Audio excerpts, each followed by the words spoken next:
Chapter 54. A flurry in stocks. Some days after this meeting, Albert de Morcerf visited the Count of Monte Cristo at his house in the Champs-Élysées, which had already assumed that palace-like appearance which the Count's princely fortune enabled him to give even to his most temporary residences. He came to renew the thanks of Madame Danglars, which had been already conveyed to the Count through the medium of a letter, signed Baron Danglars, née Hermann de Servia.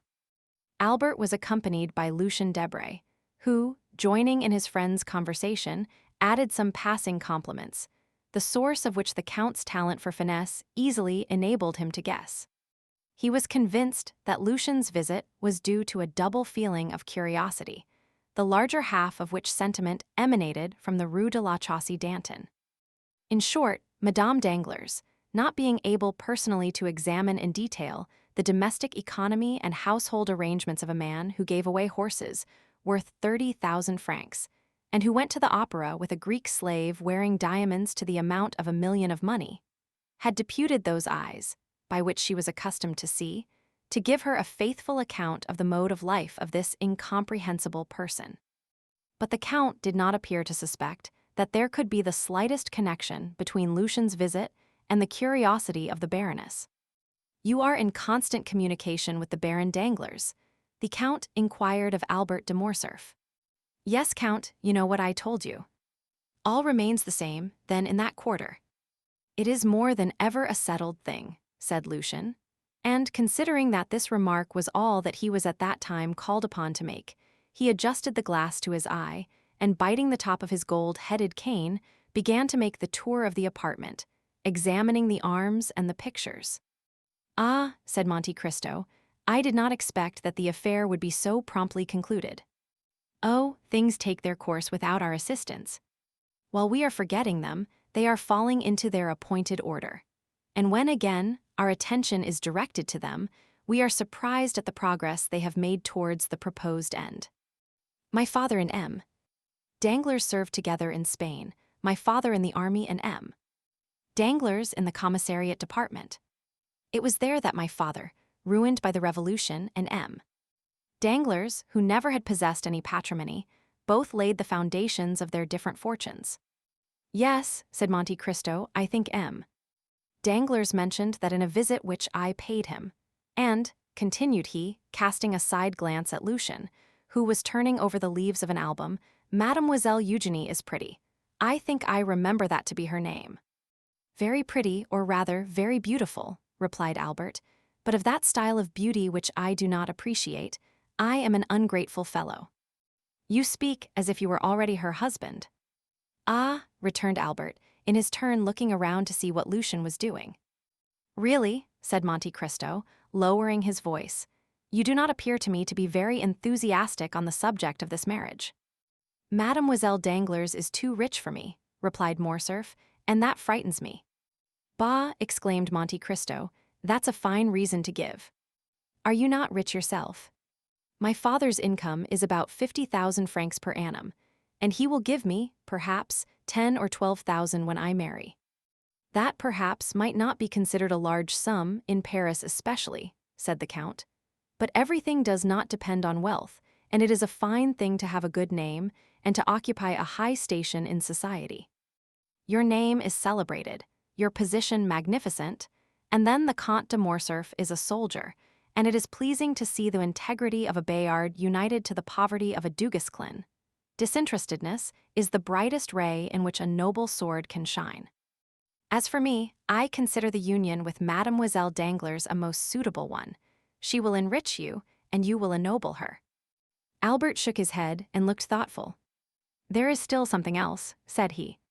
"I confess," observed Monte Cristo, "that I have some difficulty in comprehending your objection to a young lady who is both rich and beautiful."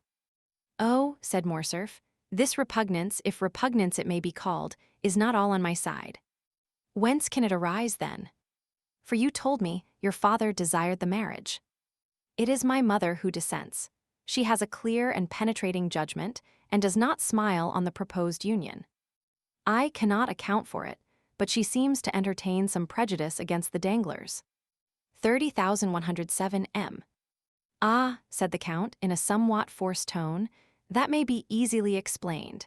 The Comtesse de Morcerf, who is aristocracy and refinement itself, does not relish the idea of being allied by your marriage with one of ignoble birth.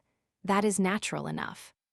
I do not know if that is her reason, said Albert, but one thing I do know, that if this marriage be consummated, it will render her quite miserable. There was to have been a meeting 6 weeks ago in order to talk over and settle the affair, but I had such a sudden attack of indisposition. Real, interrupted the Count, smiling. Oh, real enough, from anxiety doubtless. At any rate they postponed the matter for 2 months. There is no hurry, you know.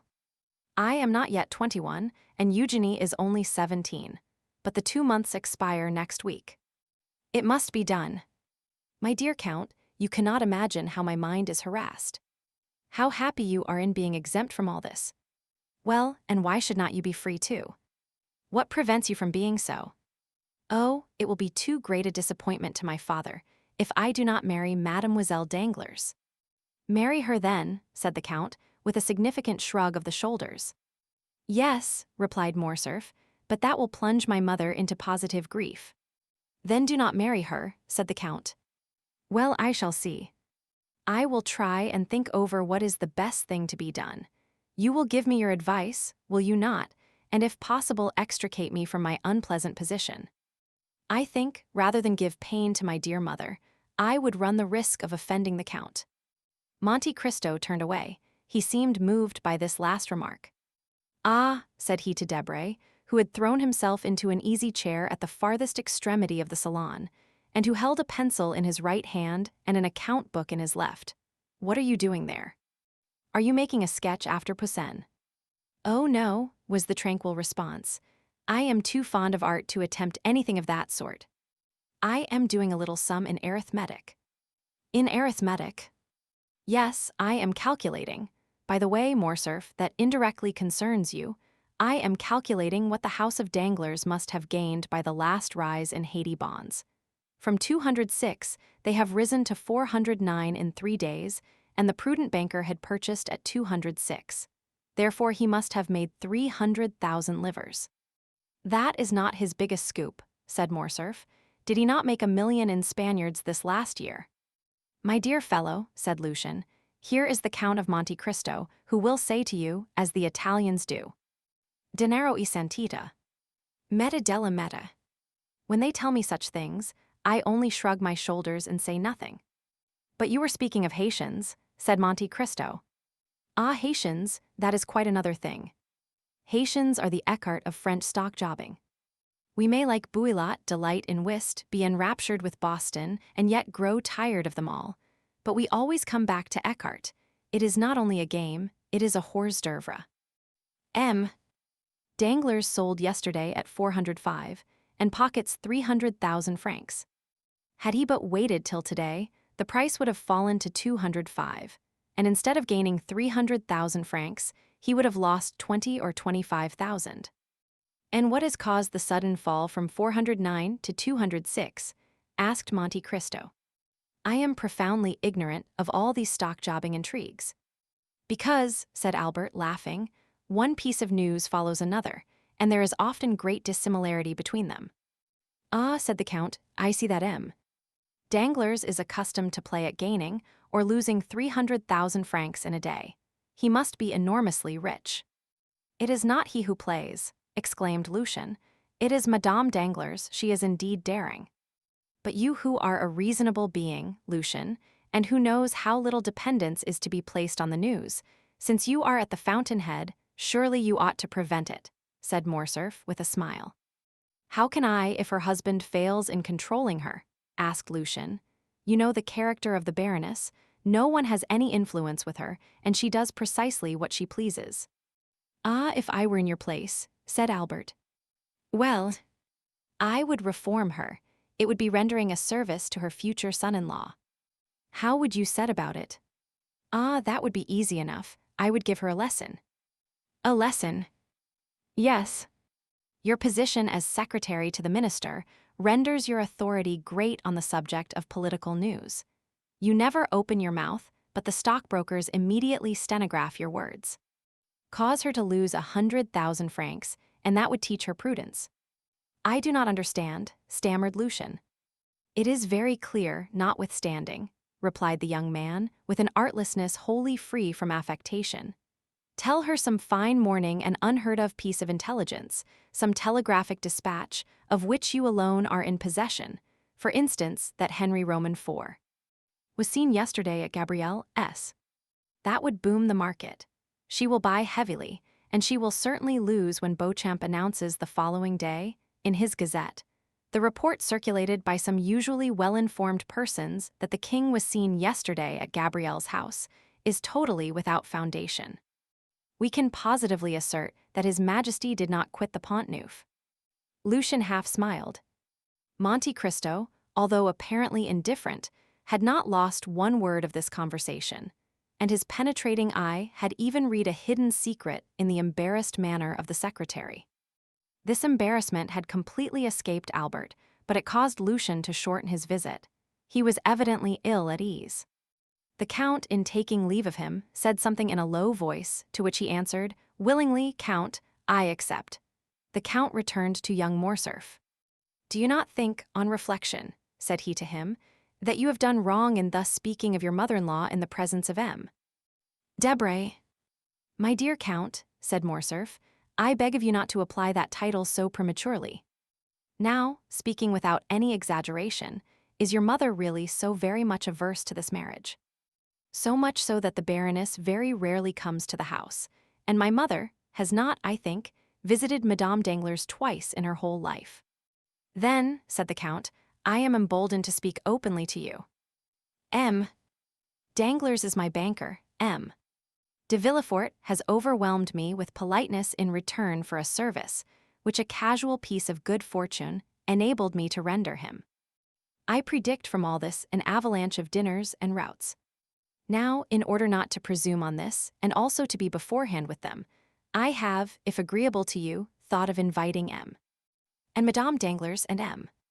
and Madame de Villefort to my country house at Auteuil. If I were to invite you and the Count and Countess of Morcerf to this dinner, I should give it the appearance of being a matrimonial meeting, or at least Madame de Morcerf would look upon the affair in that light, especially if Baron Danglars did me the honor to bring his daughter. In that case your mother would hold me in aversion, and I do not at all wish that. On the contrary, I desire to stand high in her esteem. Indeed, Count, said Morcerf, I thank you sincerely for having used so much candor towards me, and I gratefully accept the exclusion which you propose.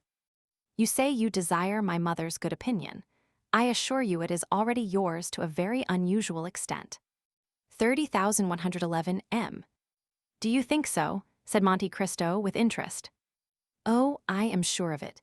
We talked of you an hour after you left us the other day. But to return to what we were saying. If my mother could know of this attention on your part, and I will venture to tell her, I am sure that she will be most grateful to you. It is true that my father will be equally angry. The Count laughed. Well, said he to Morcerf, but I think your father will not be the only angry one, M. And Madame Danglars will think me a very ill-mannered person. They know that I am intimate with you, that you are, in fact, one of the oldest of my Parisian acquaintances, and they will not find you at my house. They will certainly ask me why I did not invite you. Be sure to provide yourself with some previous engagement which shall have a semblance of probability, and communicate the fact to me by a line in writing. You know that with bankers nothing but a written document will be valid.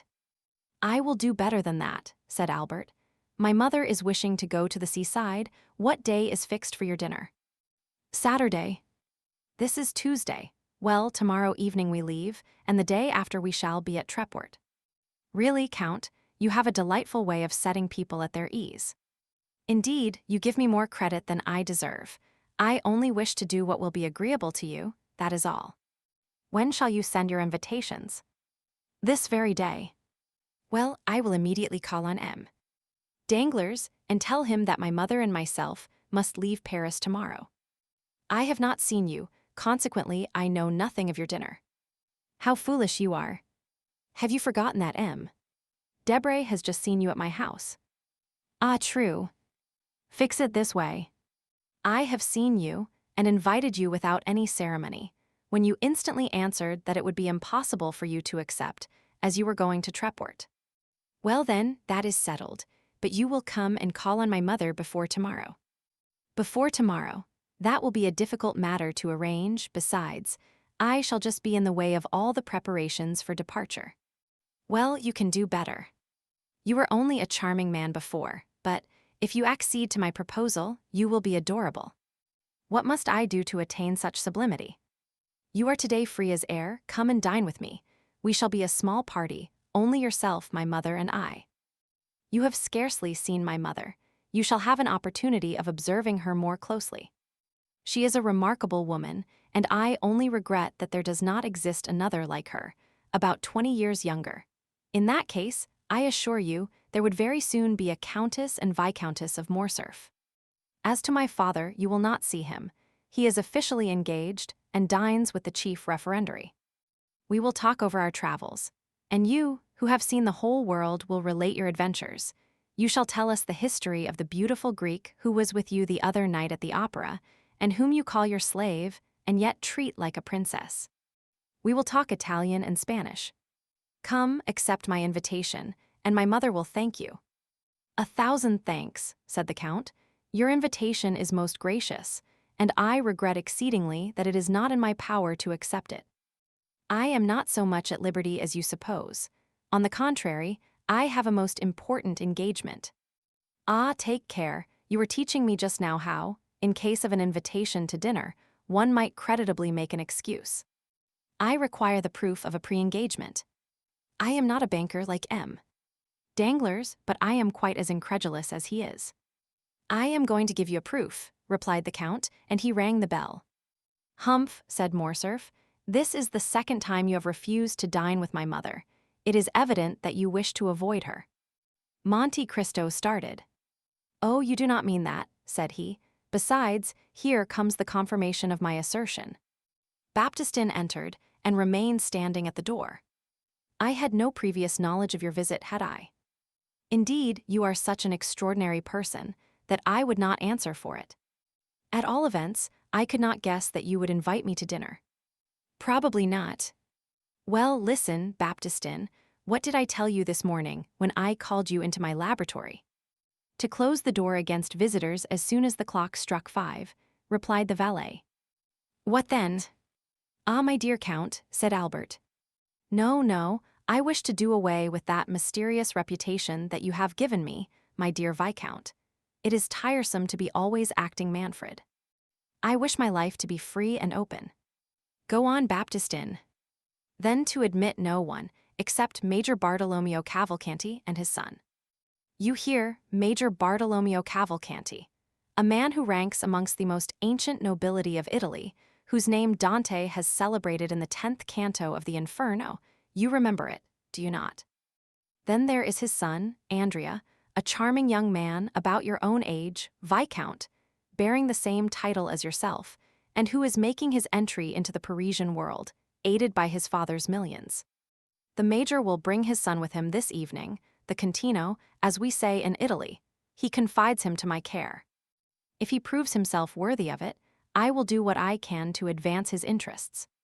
You will assist me in the work, will you not? Most undoubtedly. This Major Cavalcanti is an old friend of yours, then? By no means.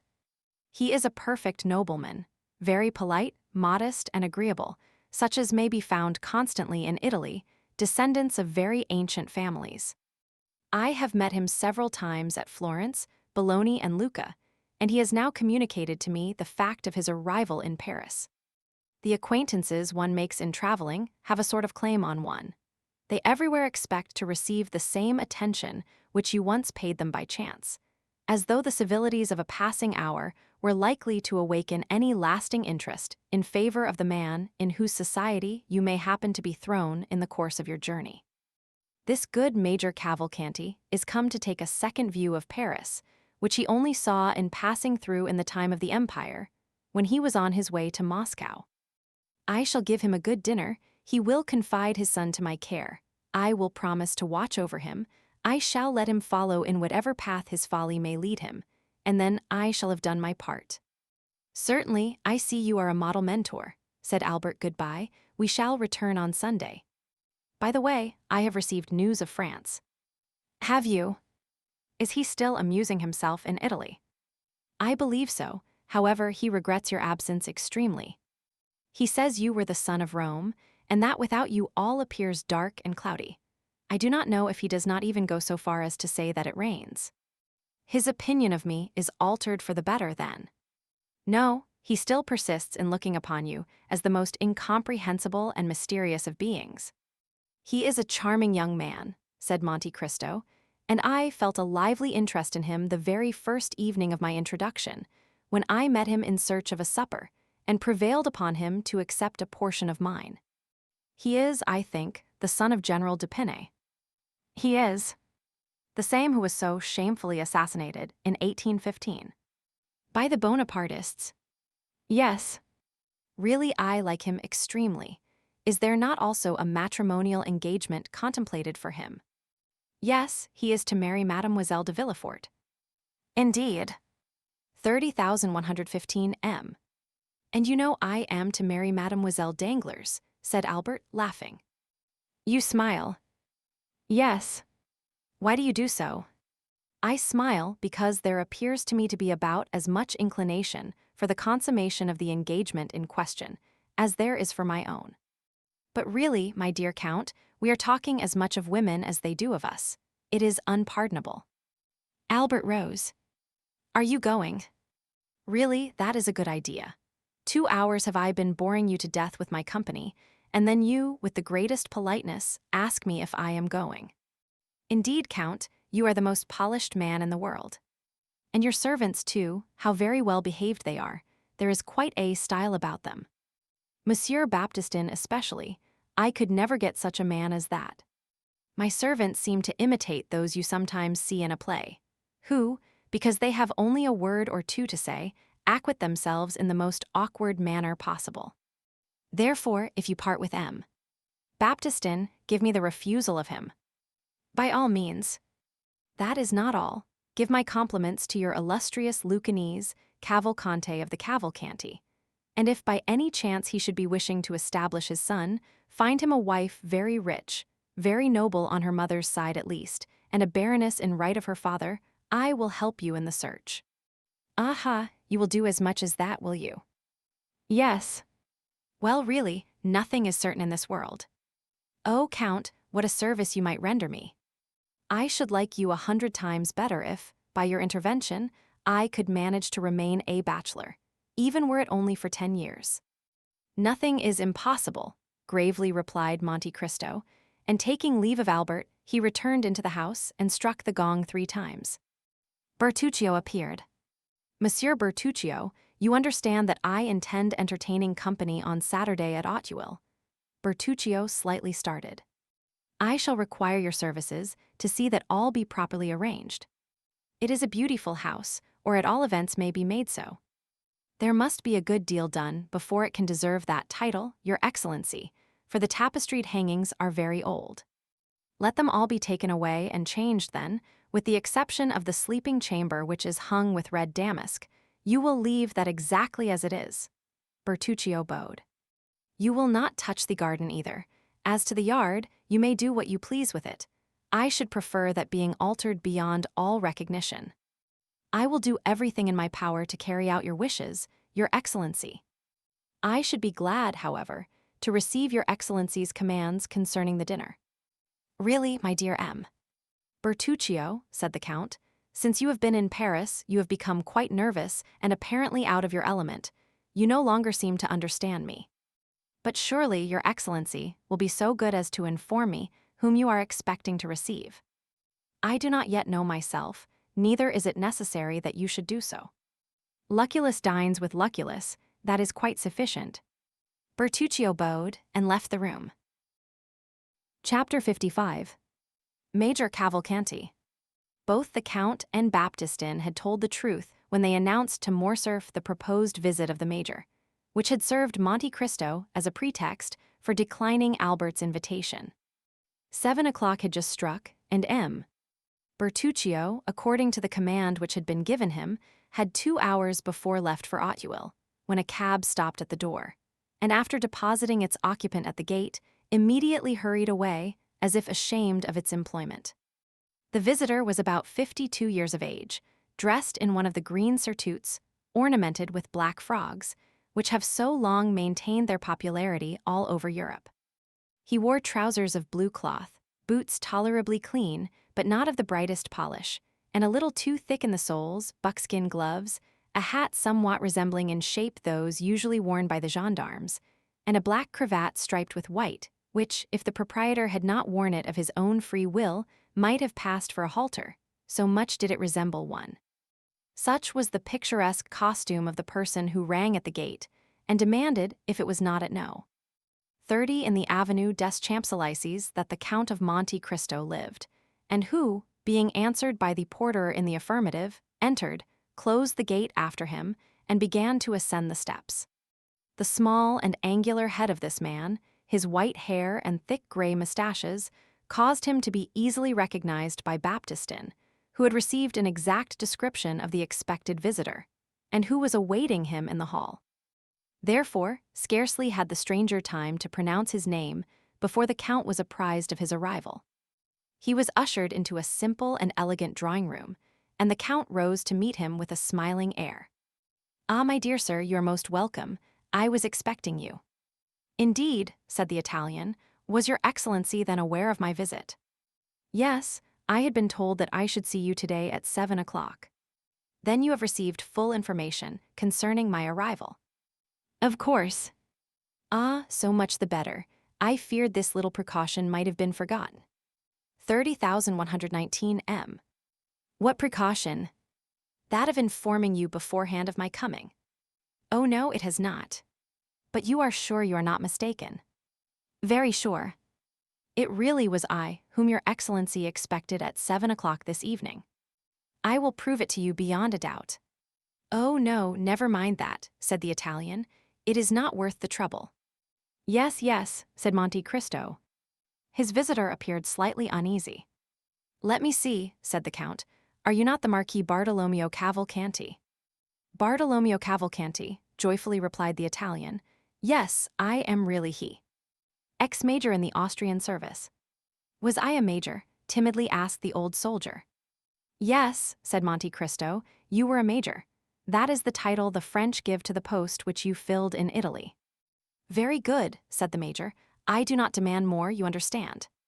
"Your visit here today is not of your own suggestion, is it?" said Monte Cristo. "No, certainly not."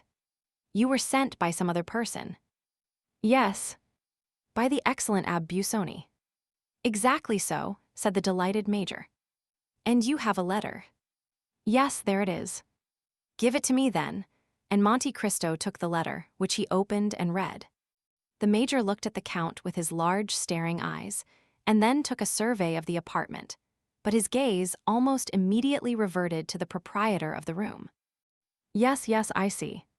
Major Cavalcanti, a worthy patrician of Lucca, a descendant of the Cavalcanti of Florence," continued Monte Cristo, reading aloud, "possessing an income of 500,000. Monte Cristo raised his eyes from the paper and bowed. "500,000, said he, "magnificent." "500,000, is it?" said the major. "Yes, in so many words, and it must be so, for the abbé knows correctly the amount of all the largest fortunes in Europe. Be it 500,000 then, but on my word of honor, I had no idea that it was so much. Because you are robbed by your steward. You must make some reformation in that quarter." "You have opened my eyes," said the Italian gravely. "I will show the gentleman the door." Monte Cristo resumed the perusal of the letter. "And who only needs one thing more to make him happy." "Yes, indeed, but one," said the major with a sigh. "Which is to recover a lost and adored son." "A lost and adored son."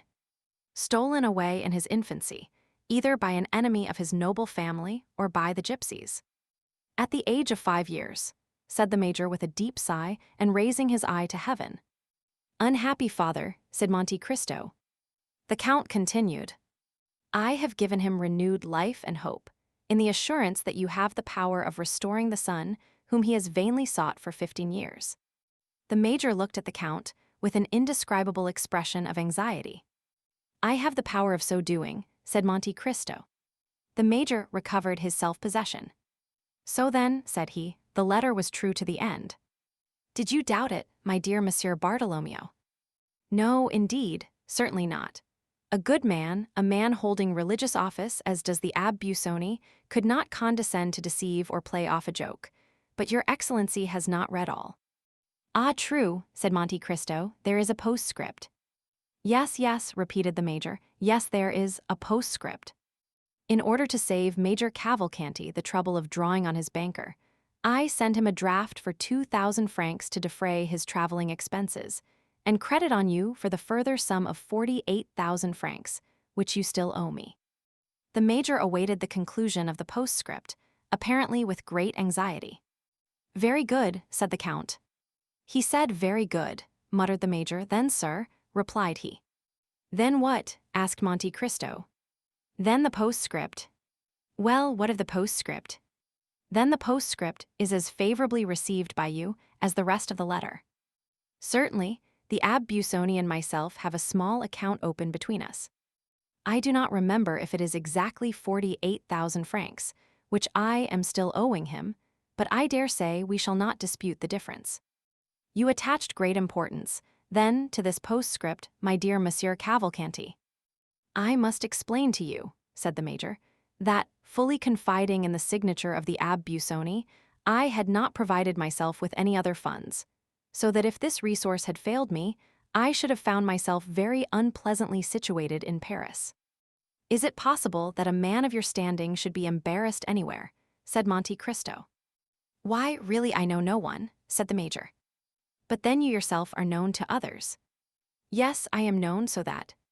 Proceed, my dear Monsieur Cavalcanti. So that you will remit to me these 48,000 francs. Certainly, at your first request. The major's eyes dilated with pleasing astonishment. But sit down, said Monte Cristo. Really, I do not know what I have been thinking of. I have positively kept you standing for the last quarter of an hour. Don't mention it. The major drew an armchair towards him and proceeded to seat himself. Now, said the count, what will you take, a glass of sherry, port, or Alicante? Alicante, if you please. It is my favorite wine. I have some that is very good. You will take a biscuit with it, will you not? Yes, I will take a biscuit, as you are so obliging. Monte Cristo rang, Baptistin appeared. The count advanced to meet him. Well, said he in a low voice. The young man is here, said the valet de chambre in the same tone. Into what room did you take him? Into the blue drawing-room, according to your excellency's orders. That's right, now bring the Alicante and some biscuits. Baptistin left the room. Really, said the major, I am quite ashamed of the trouble I am giving you. Pray don't mention such a thing, said the count. Baptistin re-entered with glasses, wine, and biscuits. The count filled one glass, but in the other he only poured a few drops of the ruby-colored liquid. The bottle was covered with spiders, webs, and all the other signs which indicate the age of wine more truly than do wrinkles on a man's face. The major made a wise choice. He took the full glass and a biscuit. The count told Baptistin to leave the plate within reach of his guest, who began by sipping the Alicante with an expression of great satisfaction, and then delicately steeped his biscuit in the wine. 30,123 m. So, sir, you lived at Lucca, did you? You were rich, noble, held in great esteem, had all that could render a man happy.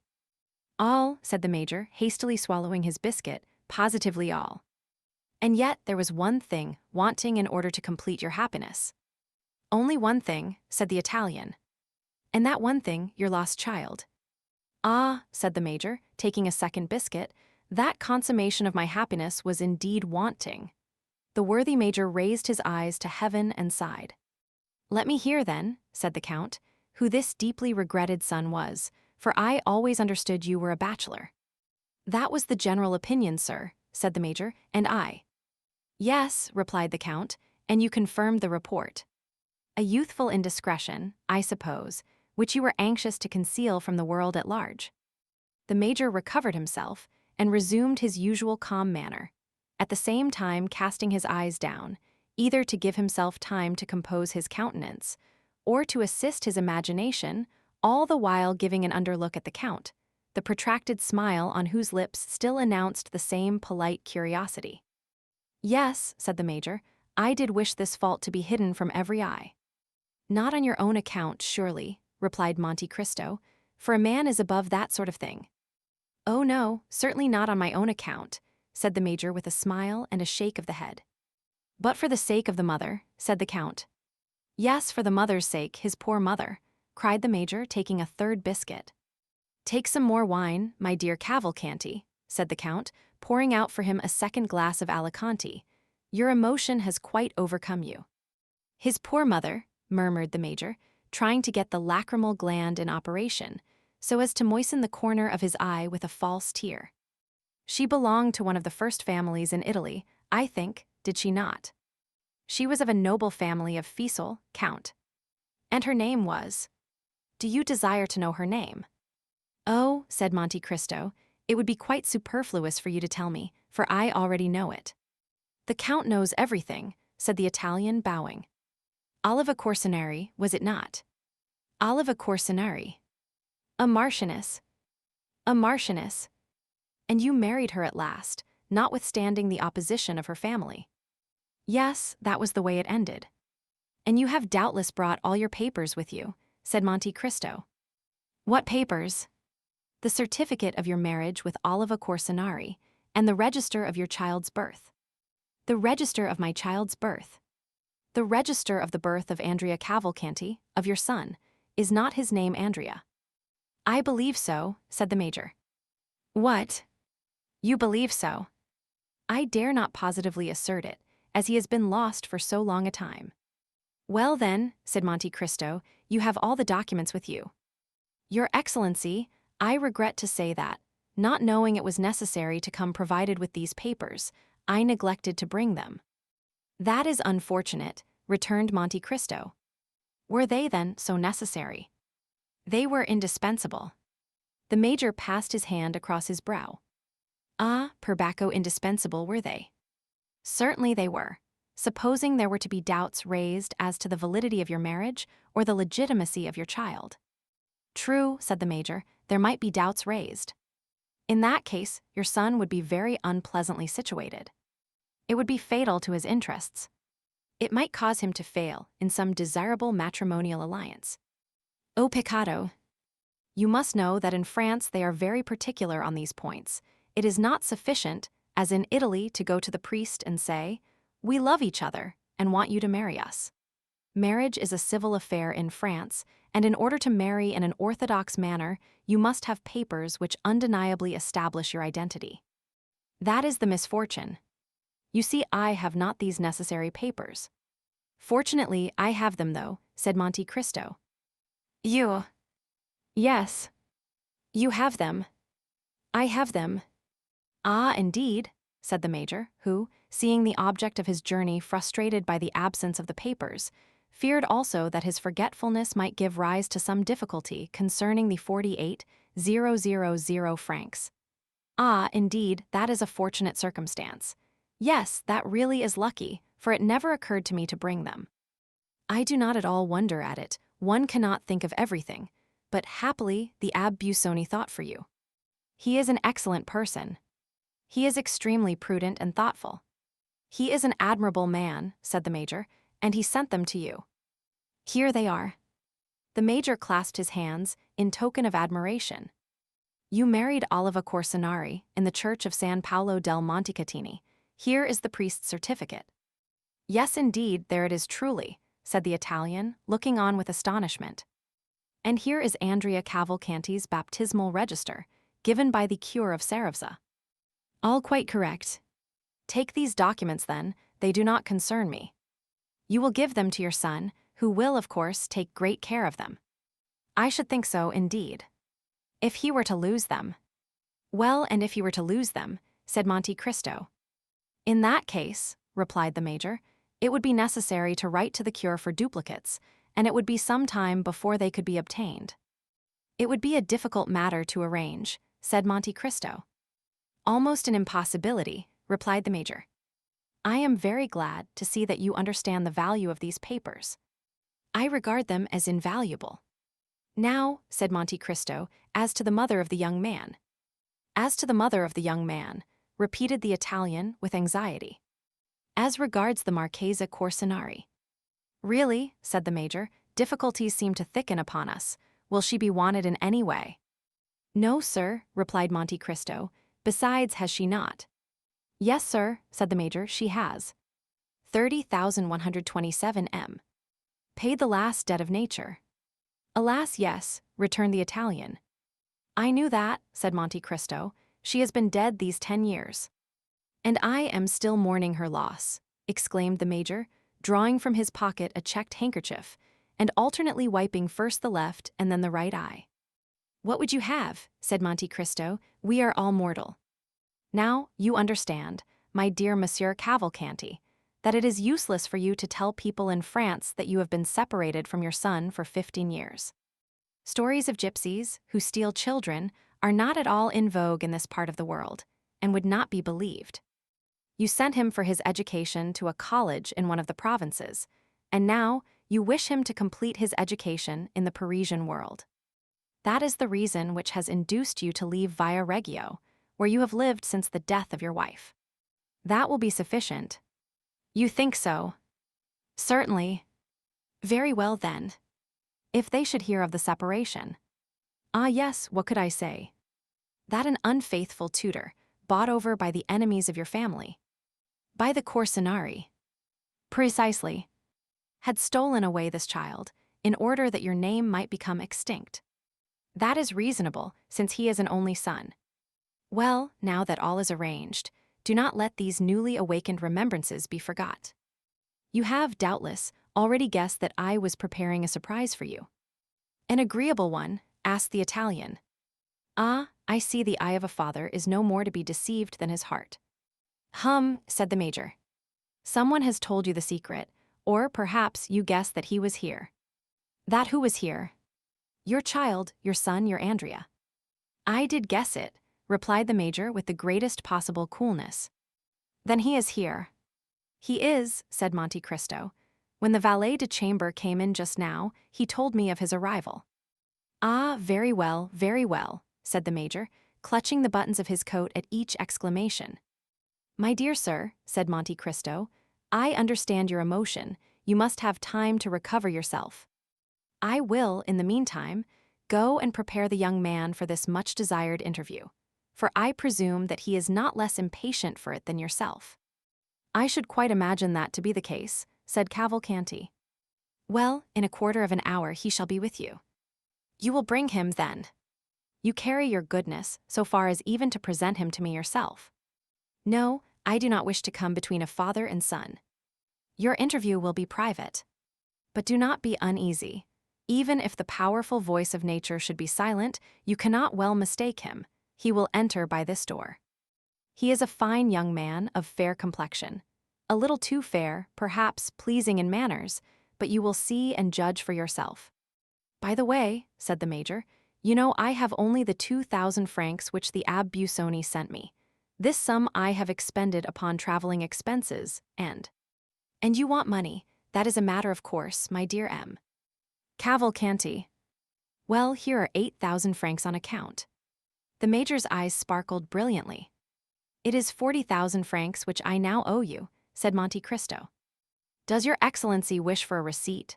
Said the major, at the same time slipping the money into the inner pocket of his coat. For what? Said the count. I thought you might want it to show the Abbé Busoni. Well, when you receive the remaining 40,000, you shall give me a receipt in full. Between honest men, such excessive precaution is, I think, quite unnecessary. Yes, so it is, between perfectly upright people. One word more, said Monte Cristo. Say on. You will permit me to make one remark. Certainly, pray do so. Then I should advise you to leave off wearing that style of dress. Indeed, said the major, regarding himself with an air of complete satisfaction. Yes. It may be worn at Via Reggio, but that costume, however elegant in itself, has long been out of fashion in Paris. That's unfortunate. Oh, if you really are attached to your old mode of dress, you can easily resume it when you leave Paris. But what shall I wear? What you find in your trunks. In my trunks. I have but one portmanteau. I dare say you have nothing else with you. What is the use of boring oneself with so many things? Besides, an old soldier always likes to march with as little baggage as possible. That is just the case, precisely so. But you are a man of foresight and prudence, therefore you sent your luggage on before you. It has arrived at the Hôtel des Princes, Rue de Richelieu. It is there you are to take up your quarters. Then in these trunks, I presume you have given orders to your valet de chambre to put in all you are likely to need, your plain clothes and your uniform. On grand occasions, you must wear your uniform. That will look very well. Do not forget your crosses. They still laugh at them in France, and yet always wear them for all that. Very well, said the major, who was in ecstasy at the attention paid him by the Count. Now, said Monte Cristo, that you have fortified yourself against all painful excitement, prepare yourself, my dear M. Cavalcanti, to meet your lost Andrea. Saying which Monte Cristo bowed, and disappeared behind the tapestry, leaving the major fascinated beyond expression with the delightful reception which he had received at the hands of the Count. Chapter 56. Andrea Cavalcanti.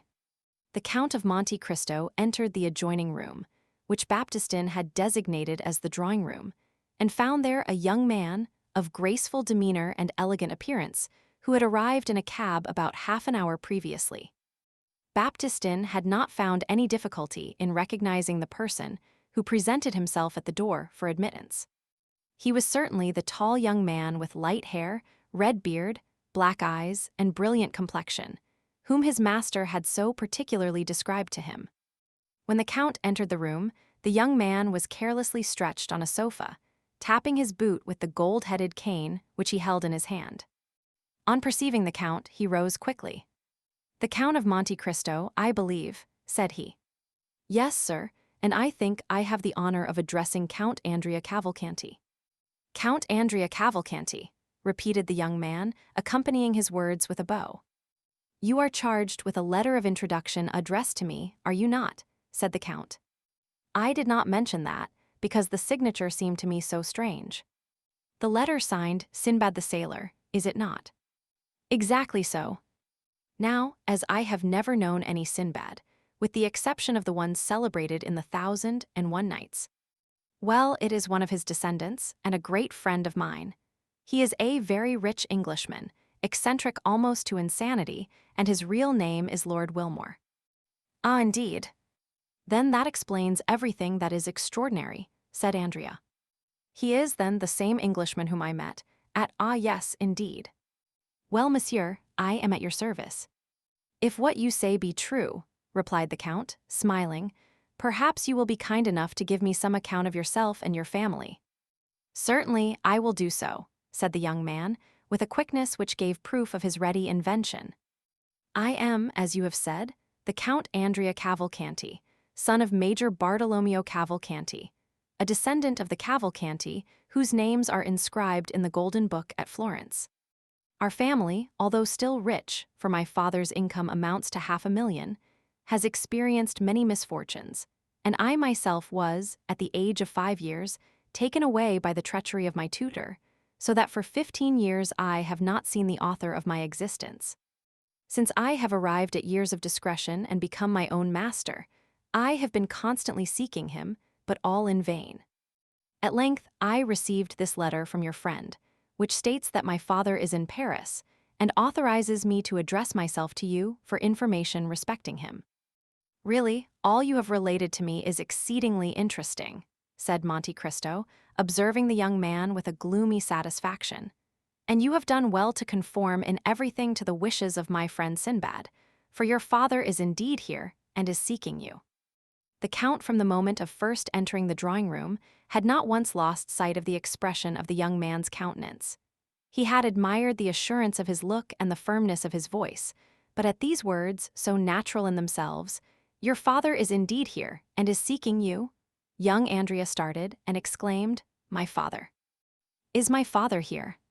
"Most undoubtedly," replied Monte Cristo, "your father, Major Bartolomeo Cavalcanti." The expression of terror which, for the moment, had overspread the features of the young man, had now disappeared. Ah, yes, that is the name, certainly. Major Bartolomeo Cavalcanti. And you really mean to say, monsieur, that my dear father is here? Yes, sir, and I can even add that I have only just left his company. The history which he related to me of his lost son touched me to the quick. Indeed, his griefs, hopes, and fears on that subject might furnish material for a most touching and pathetic poem. At length, he one day received a letter, stating that the abductors of his son now offered to restore him, or at least to give notice where he might be found, on condition of receiving a large sum of money by way of ransom. Your father did not hesitate an instant, and the sum was sent to the frontier of Piedmont, with a passport signed for Italy. You were in the south of France, I think.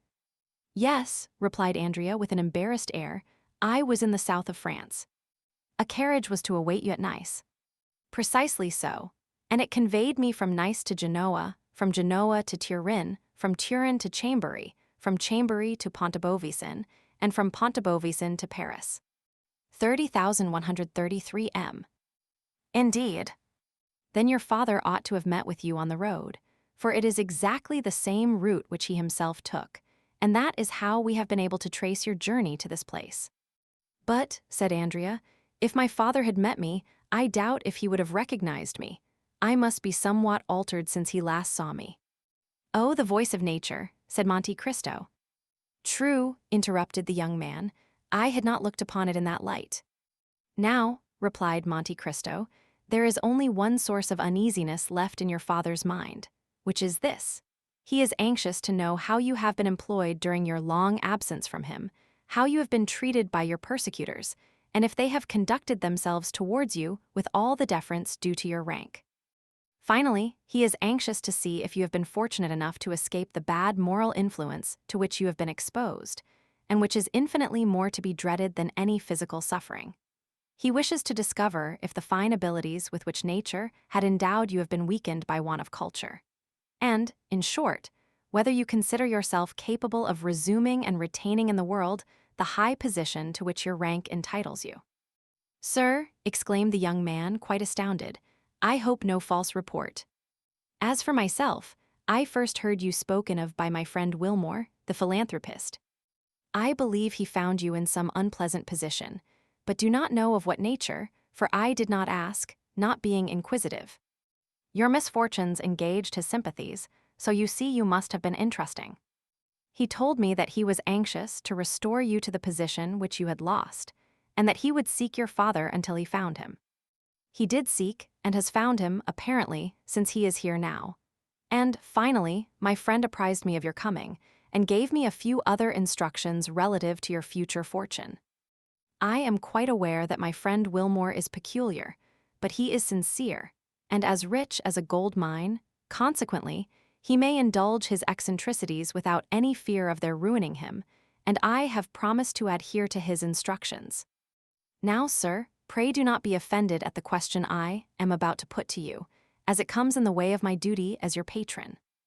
I would wish to know if the misfortunes which have happened to you, misfortunes entirely beyond your control, and which in no degree diminish my regard for you, I would wish to know if they have not, in some measure, contributed to render you a stranger to the world in which your fortune and your name entitle you to make a conspicuous figure. Sir, returned the young man with a reassurance of manner, make your mind easy on this score. Those who took me from my father, and who always intended, sooner or later, to sell me again to my original proprietor, as they have now done, calculated that, in order to make the most of their bargain, it would be politic to leave me in possession of all my personal and hereditary worth, and even to increase the value, if possible. I have, therefore, received a very good education, and have been treated by these kidnappers very much as the slaves were treated in Asia Minor, whose masters made them grammarians, doctors, and philosophers, in order that they might fetch a higher price in the Roman market. Monte Cristo smiled with satisfaction. It appeared as if he had not expected so much from Andrea Cavalcanti. Besides, continued the young man, if there did appear some defect in education, or offense against the established forms of etiquette, I suppose it would be excused in consideration of the misfortunes which accompanied my birth and followed me through my youth. Well, said Monte Cristo in an indifferent tone, you will do as you please, Count, for you are the master of your own actions, and are the person most concerned in the matter. But if I were you, I would not divulge a word of these adventures. Your history is quite a romance, and the world, which delights in romances in yellow covers, strangely mistrusts those which are bound in living parchment, even though they be gilded like yourself. This is the kind of difficulty which I wish to represent to you, my dear Count.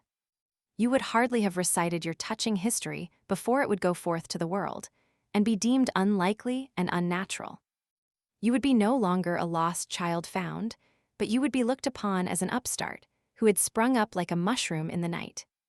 You might excite a little curiosity, but it is not everyone who likes to be made the center of observation and the subject of unpleasant remark.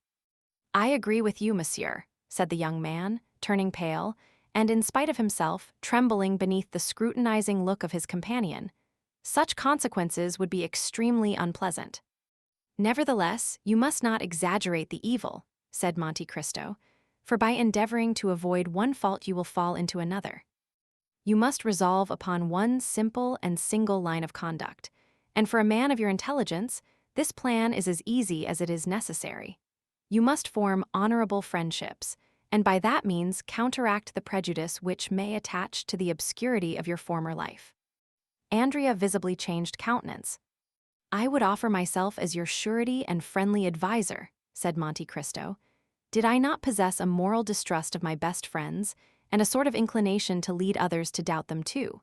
Therefore, in departing from this rule, I should, as the actors say, be playing a part quite out of my line, and should therefore run the risk of being hissed, which would be an act of folly. However, your Excellency, said Andrea, in consideration of Lord Wilmore, by whom I was recommended to you. Yes, certainly, interrupted Monte Cristo, but Lord Wilmore did not omit to inform me, my dear M. Andrea, that the season of your youth was rather a stormy one. Ah, said the Count, watching Andrea's countenance, I do not demand any confession from you. It is precisely to avoid that necessity that your father was sent for from Lucca.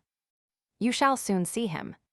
He is a little stiff and pompous in his manner, and he is disfigured by his uniform. But when it becomes known that he has been for 18 years in the Austrian service, all that will be pardoned. We are not generally very severe with the Austrians. In short, you will find your father a very presentable person, I assure you. Ah, sir, you have given me confidence. It is so long since we were separated that I have not the least remembrance of him, and besides, you know that in the eyes of the world a large fortune covers all defects. He is a millionaire. His income is 500,000 francs. Then, said the young man with anxiety, I shall be sure to be placed in an agreeable position. One of the most agreeable possible, my dear sir. He will allow you an income of 50,000 livres per annum during the whole time of your stay in Paris. Then in that case, I shall always choose to remain there. You cannot control circumstances, my dear sir. Man proposes and God disposes. Andrea sighed. But, said he, so long as I do remain in Paris, and nothing forces me to quit it, do you mean to tell me that I may rely on receiving the sum you just now mentioned to me? You may. Shall I receive it from my father? Asked Andrea with some uneasiness. Yes, you will receive it from your father personally, but Lord Wilmore will be the security for the money. He has, at the request of your father, opened an account of 5,000 francs a month at M. Danglars, which is one of the safest banks in Paris. And does my father mean to remain long in Paris? Asked Andrea. Only a few days, replied Monte Cristo. His service does not allow him to absent himself more than 2 or 3 weeks together. Ah, my dear father, exclaimed Andrea, evidently charmed with the idea of his speedy departure. Therefore, said Monte Cristo, feigning to mistake his meaning, therefore I will not, for another instant, retard the pleasure of your meeting. Are you prepared to embrace your worthy father? I hope you do not doubt it.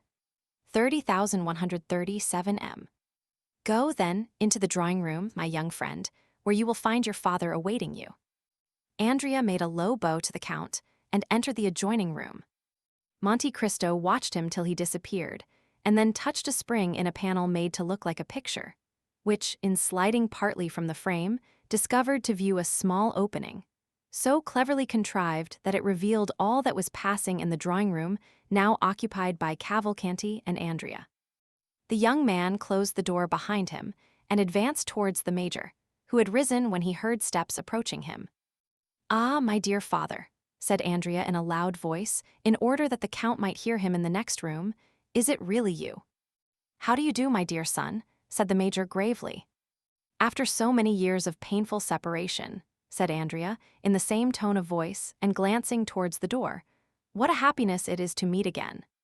"Indeed it is, after so long a separation." "Will you not embrace me, sir?" said Andrea. 30,139 M. "If you wish it, my son," said the major, and the two men embraced each other after the fashion of actors on the stage. That is to say, each rested his head on the other's shoulder. "Then we are once more reunited," said Andrea. "Once more," replied the major. "Never more to be separated." "Why, as to that, I think, my dear son, you must be by this time so accustomed to France as to look upon it almost as a second country." "The fact is," said the young man, "that I should be exceedingly grieved to leave it. As for me, you must know I cannot possibly live out of Lucca, therefore I shall return to Italy as soon as I can. But before you leave France, my dear father, I hope you will put me in possession of the documents which will be necessary to prove my descent." "Certainly, I am come expressly on that account. It has cost me much trouble to find you, but I had resolved on giving them into your hands, and if I had to recommence my search, it would occupy all the few remaining years of my life." "Where are these papers, then?" "Here they are." Andrea seized the certificate of his father's marriage and his own baptismal register, and after having opened them with all the eagerness which might be expected under the circumstances, he read them with a facility which proved that he was accustomed to similar documents, and with an expression which plainly denoted an unusual interest in the contents. When he had perused the documents, an indefinable expression of pleasure lighted up his countenance, and looking at the major with a most peculiar smile, he said, in very excellent Tuscan, "Then there is no longer any such thing in Italy as being condemned to the galleys." The major drew himself up to his full height. "Why, what do you mean by that question?" "I mean that if there were, it would be impossible to draw up with impunity two such deeds as these. In France, my dear sir, half such a piece of effrontery as that would cause you to be quickly dispatched to Toulon for 5 years, for change of air." "Will you be good enough to explain your meaning?" said the major, endeavoring as much as possible to assume an air of the greatest majesty. "My dear M.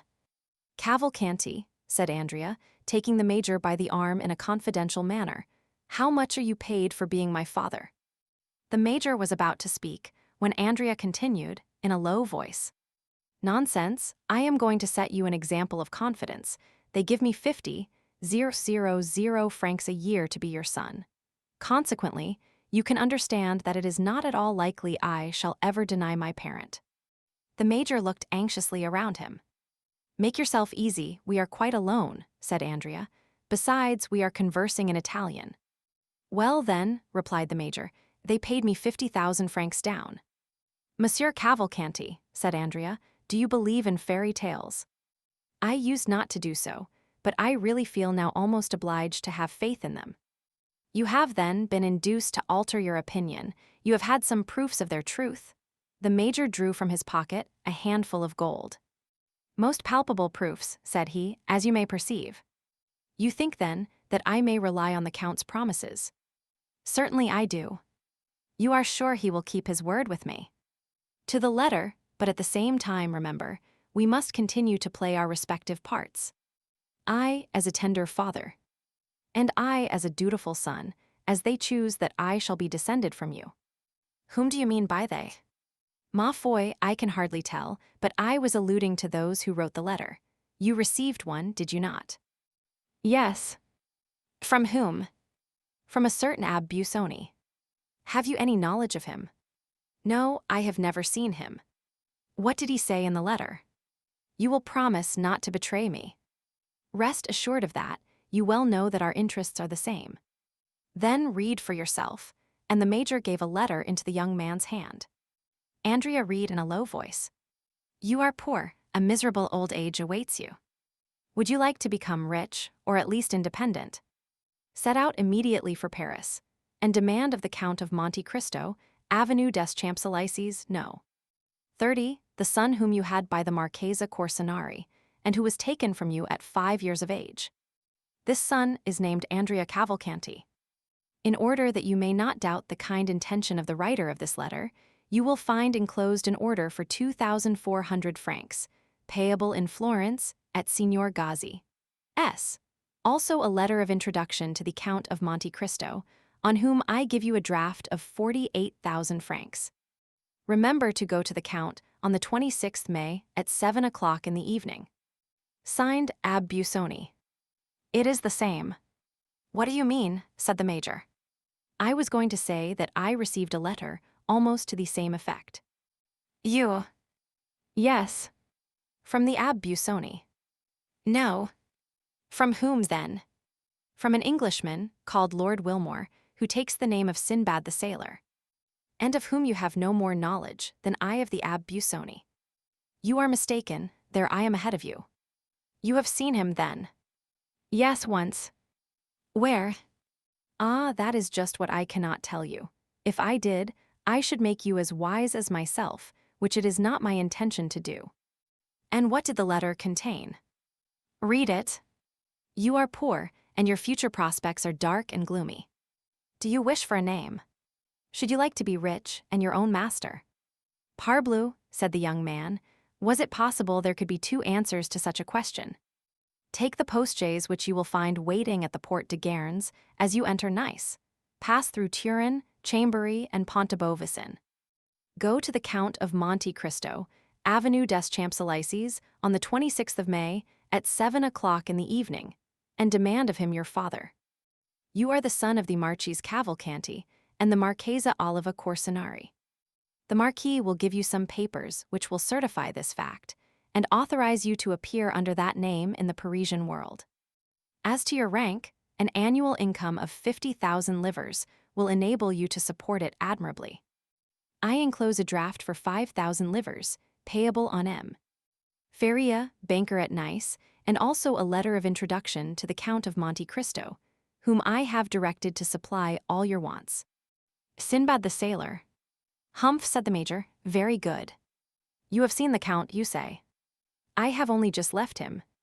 And has he conformed to all that the letter specified? He has. Do you understand it? Not in the least. There is a dupe somewhere. At all events, it is neither you nor I. Certainly not. Well then.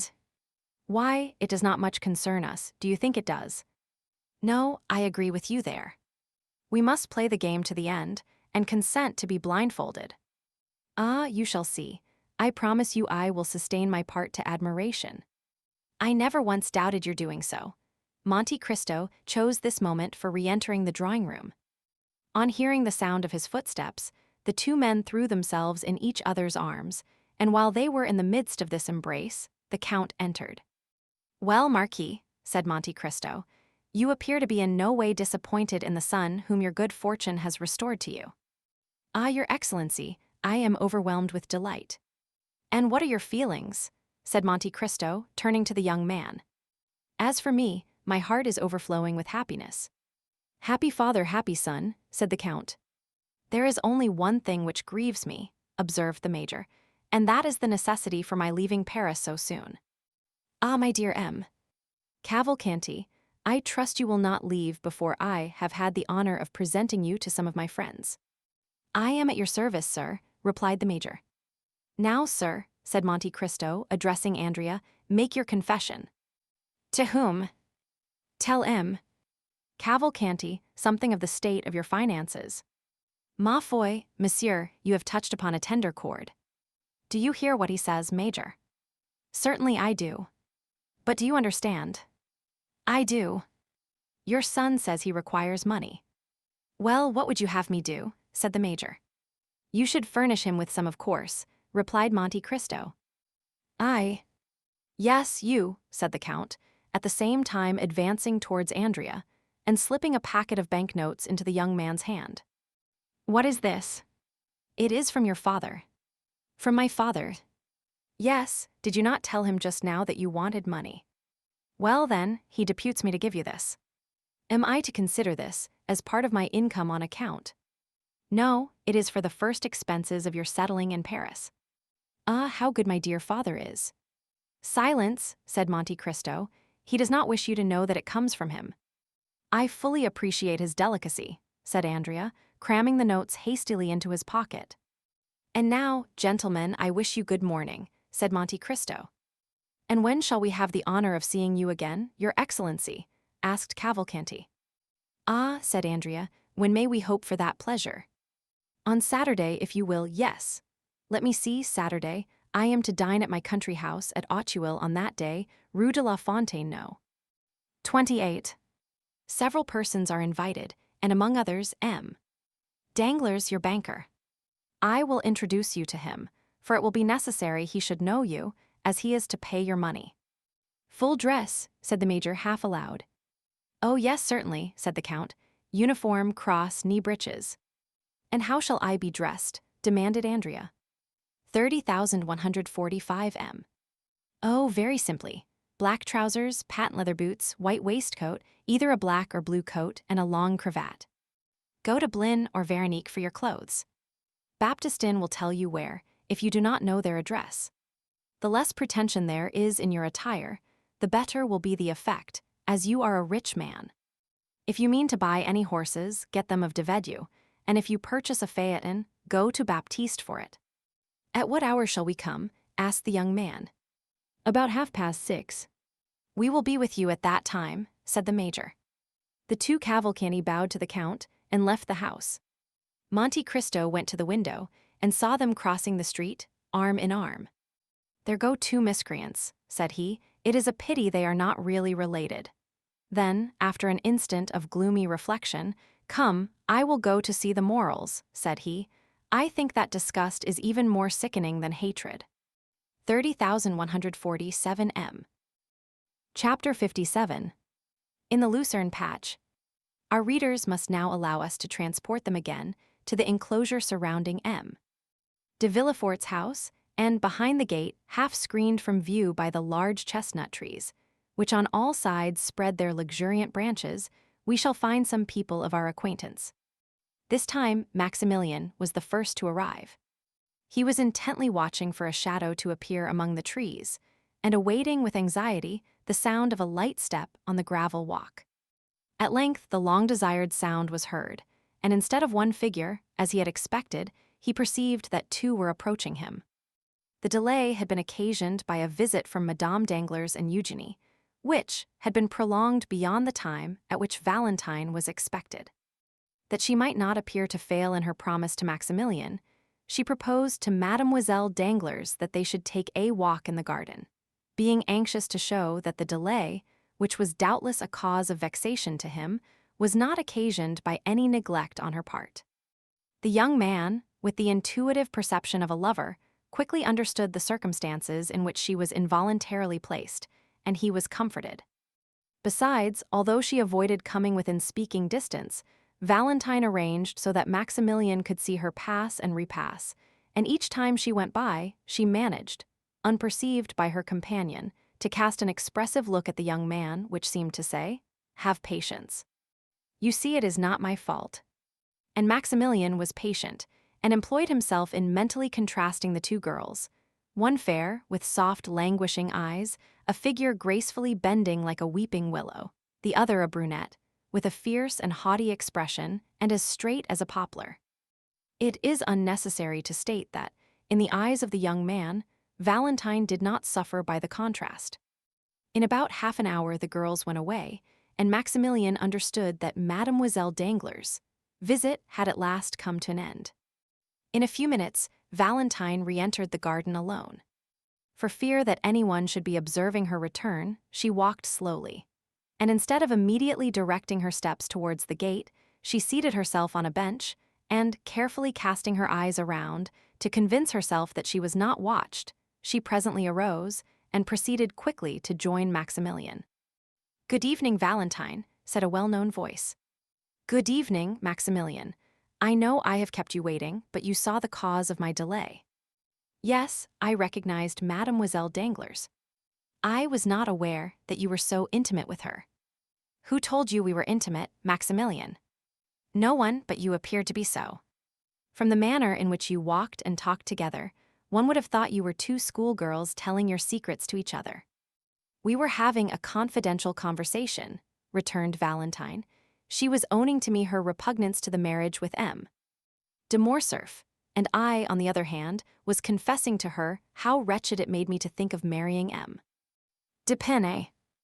Dear Valentine, that will account to you for the unreserved manner which you observed between me and Eugenie, as in speaking of the man whom I could not love.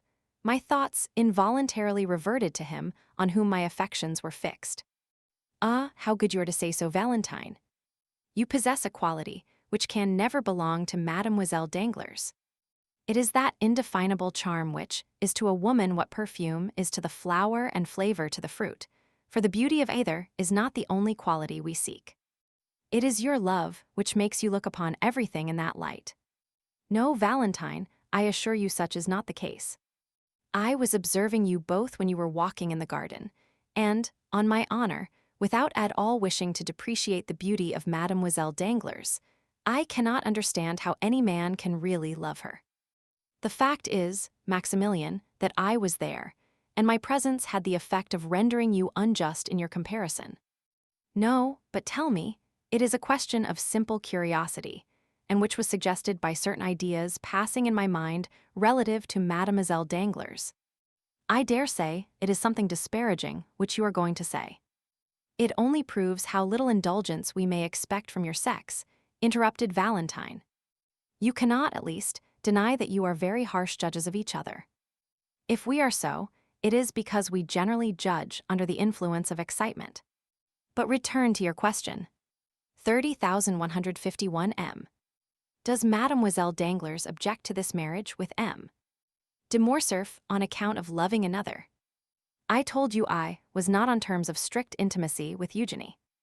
Yes, but girls tell each other secrets without being particularly intimate. Own now that you did question her on the subject. Ah, I see you are smiling. If you are already aware of the conversation that passed, the wooden partition which interposed between us and you has proved but a slight security. Come, what did she say?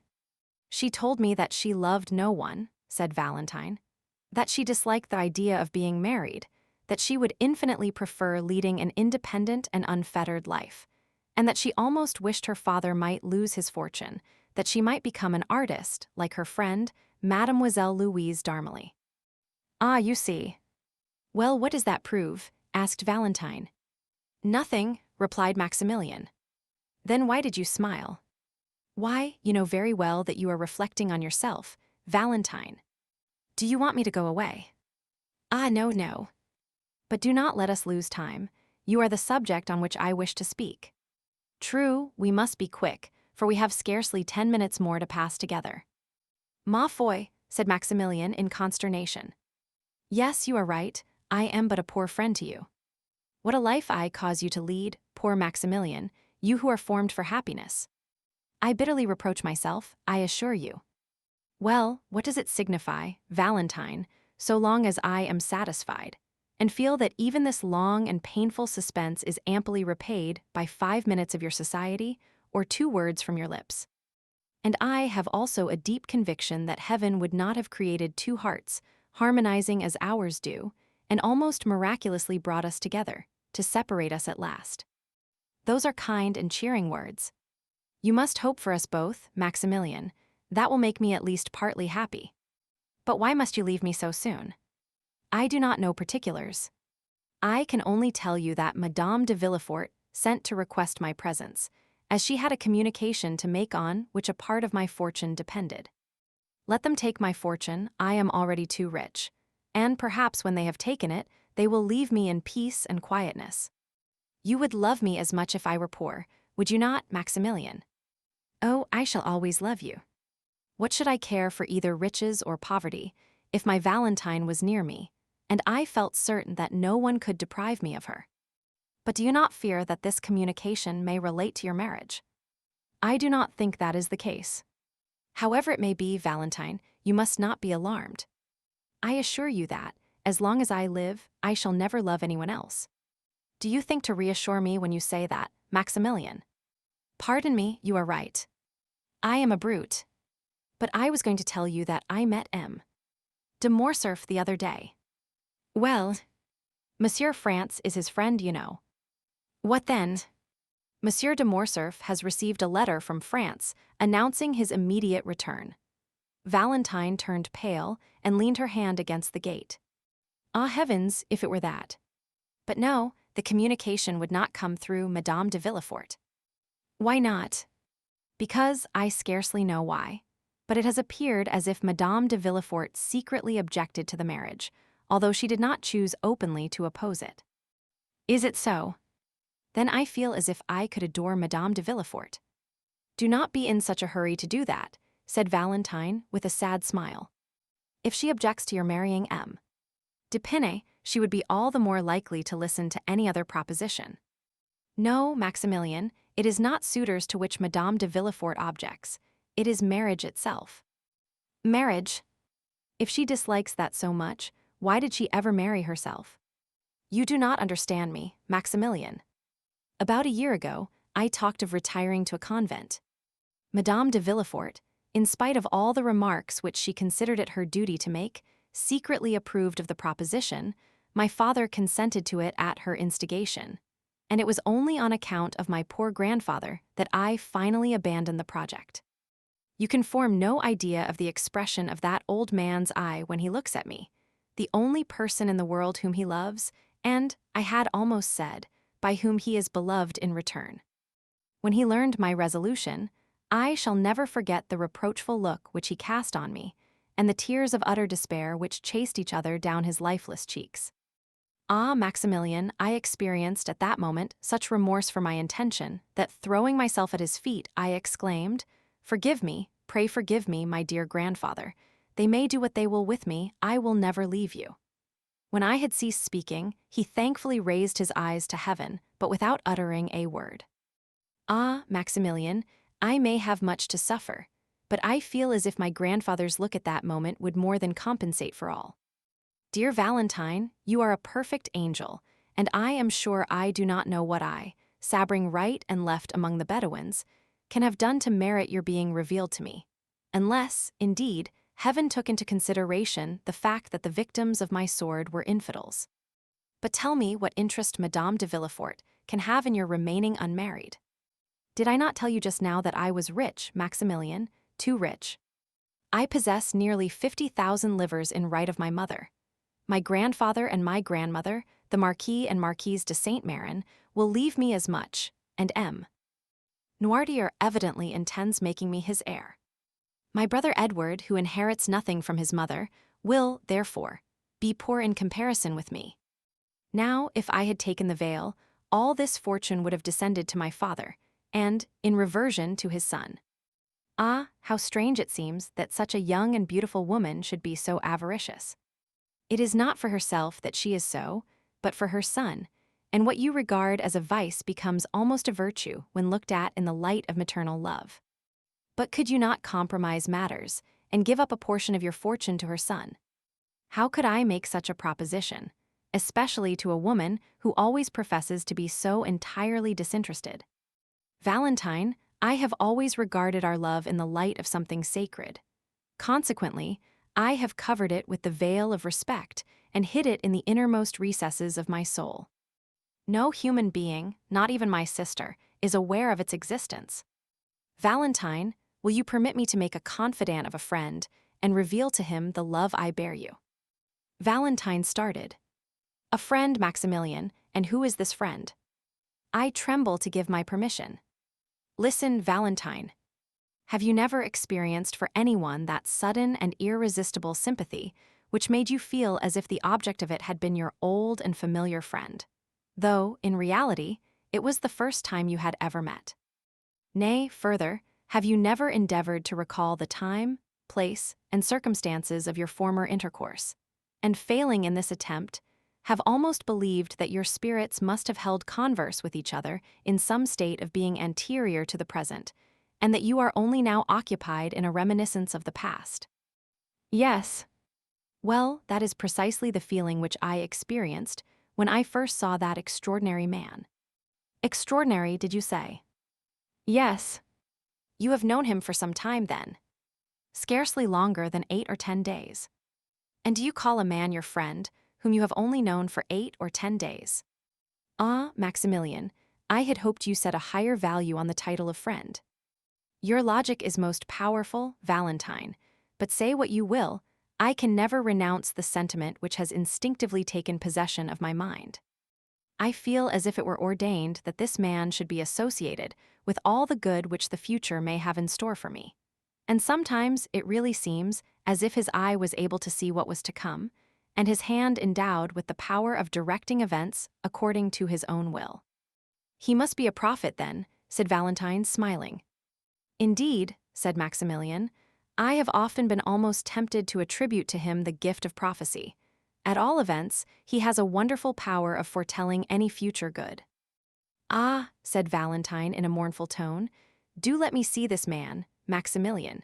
He may tell me whether I shall ever be loved sufficiently to make amends for all I have suffered. My poor girl, you know him already. I know him. Yes, it was he who saved the life of your stepmother and her son. The Count of Monte Cristo. The same.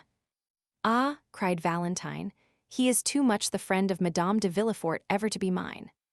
The friend of Madame de Villefort? It cannot be. Surely, Valentine, you are mistaken. No, indeed, I am not, for I assure you, his power over our household is almost unlimited.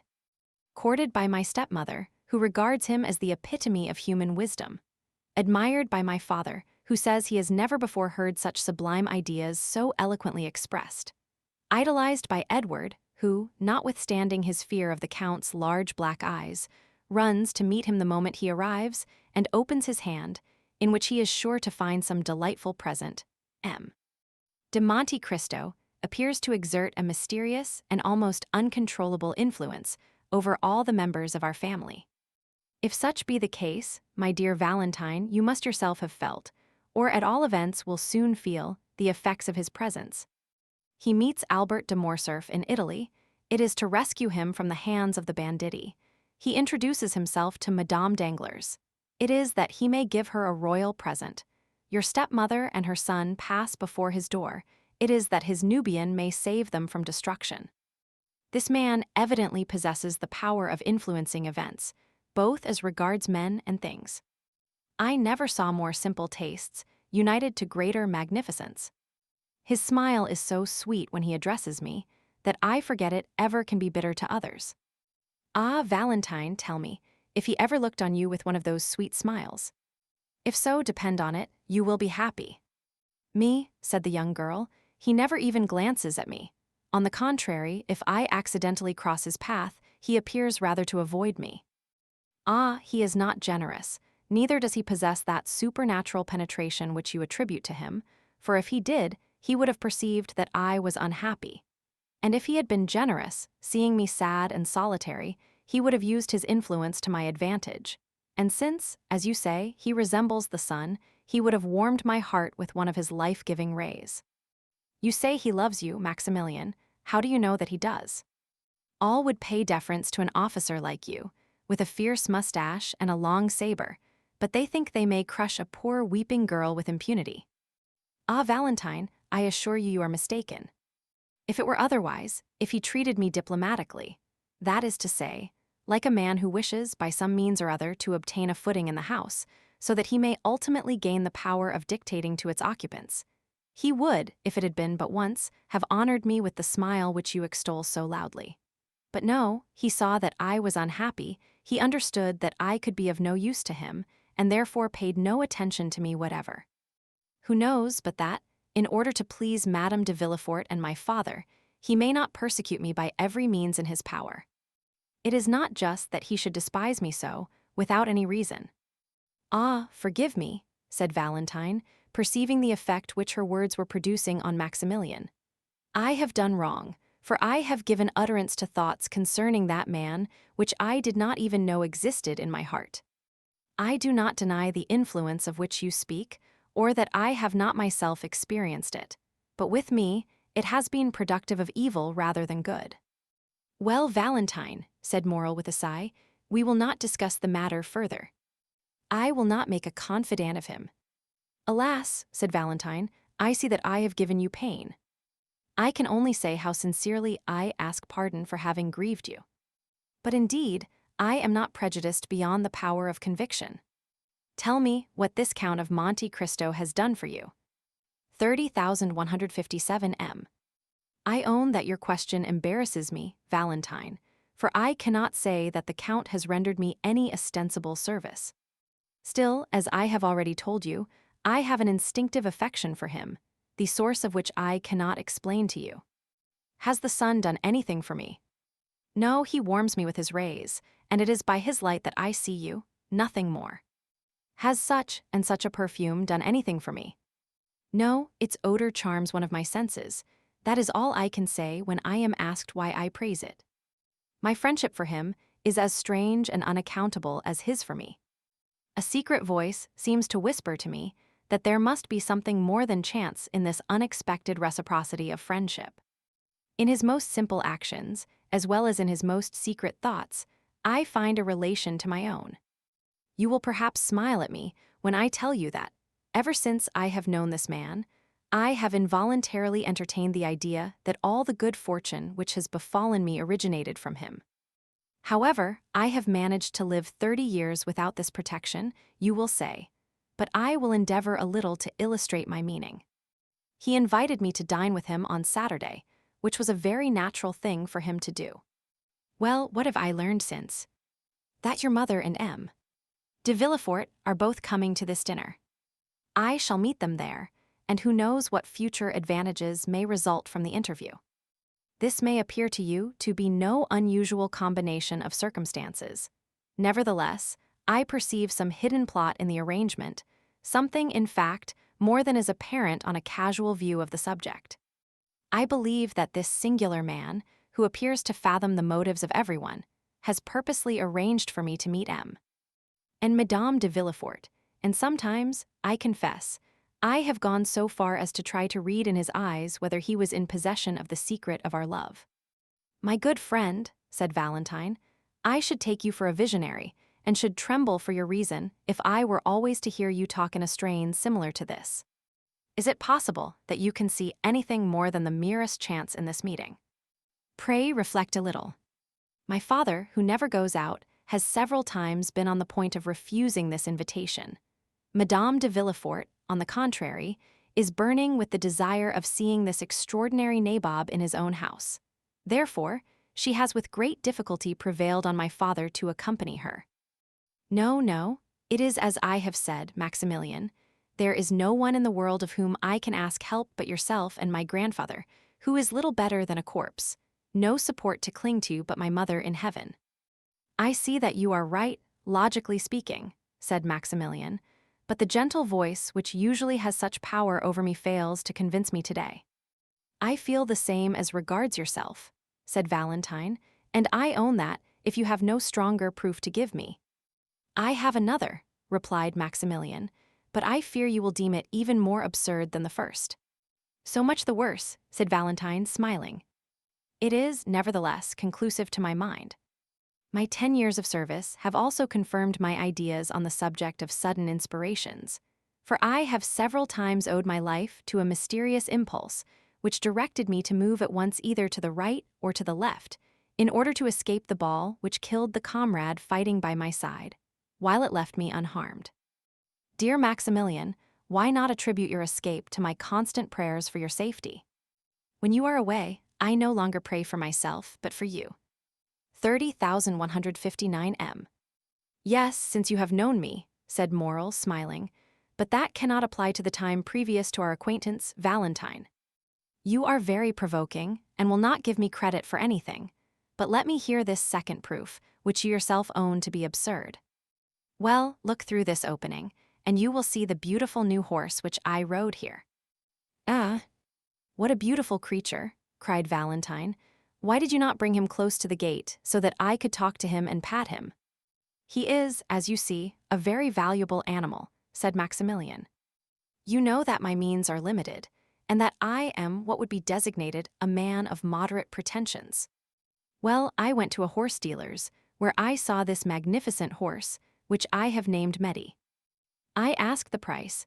They told me it was 4,500 francs. I was, therefore, obliged to give it up, as you may imagine, but I own I went away with rather a heavy heart, for the horse had looked at me affectionately, had rubbed his head against me, and when I mounted him, had pranced in the most delightful way imaginable, so that I was altogether fascinated with him. The same evening some friends of mine visited me, M. de Châteaurenaud, M. Debray, and 5 or 6 other choice spirits, whom you do not know even by name. They proposed a game of bouillotte. I never play, for I am not rich enough to afford to lose, or sufficiently poor to desire to gain. But I was at my own house, you understand, so there was nothing to be done but to send for the cards, which I did. Just as they were sitting down to table, M. de Monte Cristo arrived. He took his seat amongst them, they played, and I won. I am almost ashamed to say that my gains amounted to 5,000 francs. We separated at midnight. I could not defer my pleasure, so I took a cabriolet and drove to the horse dealer, S. Feverish and excited, I rang at the door. The person who opened it must have taken me for a madman, for I rushed at once to the stable. Medi was standing at the rack, eating his hay. I immediately put on the saddle and bridle, to which operation he lent himself with the best grace possible. Then, putting the 4,500 francs into the hands of the astonished dealer, I proceeded to fulfill my intention of passing the night in riding in the Champs-Élysées. As I rode by the Count's house, I perceived a light in one of the windows, and fancied I saw the shadow of his figure moving behind the curtain. Now, Valentine, I firmly believe that he knew of my wish to possess this horse, and that he lost expressly to give me the means of procuring him. My dear Maximilian, you are really too fanciful. You will not love even me long. A man who accustoms himself to live in such a world of poetry and imagination must find far too little excitement in a common, everyday sort of attachment such as ours. But they are calling me. Do you hear? Ah, Valentine, said Maximilian, give me but one finger through this opening in the grating, one finger, the littlest finger of all, that I may have the happiness of kissing it. Maximilian, we said we would be to each other as 2 voices, 2 shadows. As you will, Valentine. Shall you be happy if I do what you wish? Oh, yes. Valentine mounted on a bench, and passed not only her finger but her whole hand through the opening. Maximilian uttered a cry of delight, and, springing forwards, seized the hand extended towards him, and imprinted on it a fervent and impassioned kiss. The little hand was then immediately withdrawn, and the young man saw Valentine hurrying towards the house, as though she were almost terrified at her own sensations. Chapter 58. M. Noirtier de Villefort. We will now relate what was passing in the house of the king's attorney after the departure of Madame Danglars and her daughter, and during the time of the conversation between Maximilian and Valentine, which we have just detailed. M. de Villefort entered his father's room, followed by Madame de Villefort. Both of the visitors, after saluting the old man and speaking to Barrois, a faithful servant who had been 25 years in his service, took their places on either side of the paralytic. M. Noirtier was sitting in an armchair, which moved upon casters, in which he was wheeled into the room in the morning, and in the same way drawn out again at night. He was placed before a large glass, which reflected the whole apartment, and so, without any attempt to move, which would have been impossible, he could see all who entered the room and everything which was going on around him. M.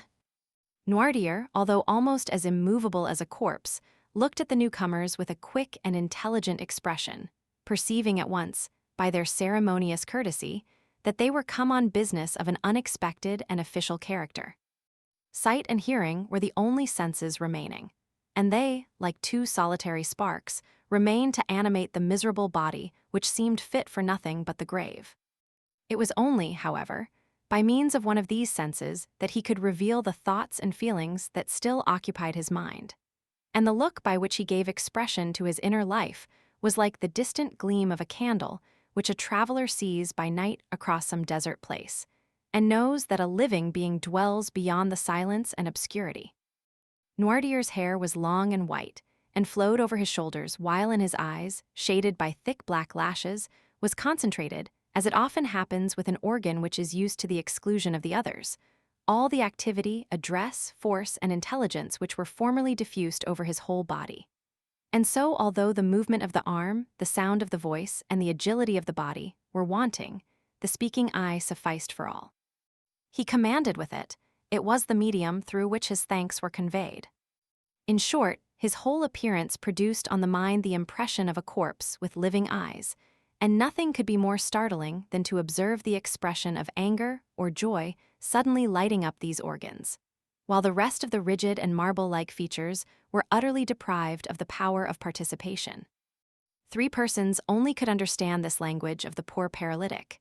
These were Villefort, Valentine, and the old servant of whom we have already spoken.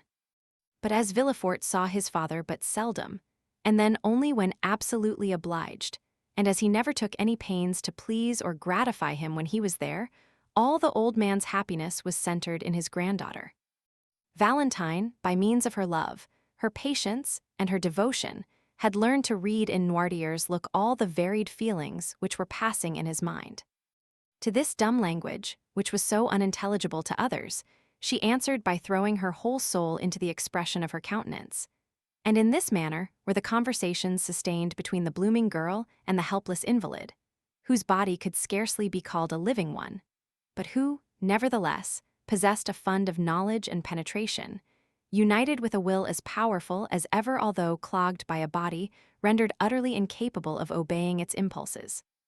Valentine had solved the problem and was able easily to understand his thoughts, and to convey her own in return, and, through her untiring and devoted assiduity, it was seldom that, in the ordinary transactions of everyday life, she failed to anticipate the wishes of the living, thinking mind, or the wants of the almost inanimate body. As to the servant, he had, as we have said, been with his master for 25 years, therefore he knew all his habits, and it was seldom that Noirtier found it necessary to ask for anything, so prompt was he in administering to all the necessities of the invalid. Villefort did not need the help of either Valentine or the domestic in order to carry on with his father the strange conversation which he was about to begin. As we have said, he perfectly understood the old man's vocabulary, and if he did not use it more often, it was only indifference and ennui which prevented him from so doing. He therefore allowed Valentine to go into the garden, sent away Berrois, and after having seated himself at his father's right hand, while Madame de Villefort placed herself on the left, he addressed him thus: "I trust you will not be displeased, sir, that Valentine has not come with us, or that I dismissed Berrois, for our conference will be one which could not with propriety be carried on in the presence of either. Madame de Villefort and I have a communication to make to you." Noirtier's face remained perfectly passive during this long preamble, while, on the contrary, Villefort's eye was endeavoring to penetrate into the inmost recesses of the old man's heart. "This communication," continued the procureur, in that cold and decisive tone which seemed at once to preclude all discussion, "will, we are sure, meet with your approbation." The eye of the invalid still retained that vacancy of expression which prevented his son from obtaining any knowledge of the feelings which were passing in his mind. He listened, nothing more. "Sir," resumed Villefort, "we are thinking of marrying Valentine." Had the old man's face been molded in wax, it could not have shown less emotion at this news than was now to be traced there. "The marriage will take place in less than 3 months," said Villefort. Noirtier's eye still retained its inanimate expression. Madame de Villefort now took her part in the conversation and added, "We thought this news would possess an interest for you, sir, who have always entertained a great affection for Valentine. It therefore only now remains for us to tell you the name of the young man for whom she is destined. It is one of the most desirable connections which could possibly be formed. He possesses fortune, a high rank in society, and every personal qualification likely to render Valentine supremely happy. His name, moreover, cannot be wholly unknown to you. It is M. Franz de Quesnel, Baron de Pinay. While his wife was speaking, Villefort had narrowly watched the old man's countenance. When Madame de Villefort pronounced the name of France, the pupil of M. Noirtier's eye began to dilate, and his eyelids trembled with the same movement that may be perceived on the lips of an individual about to speak, and he darted a lightning glance at Madame de Villefort and his son. The procureur, who knew the political hatred which had formerly existed between M. Noirtier and the elder de Pinay, well understood the agitation and anger which the announcement had produced. But, feigning not to perceive either, he immediately resumed the narrative begun by his wife.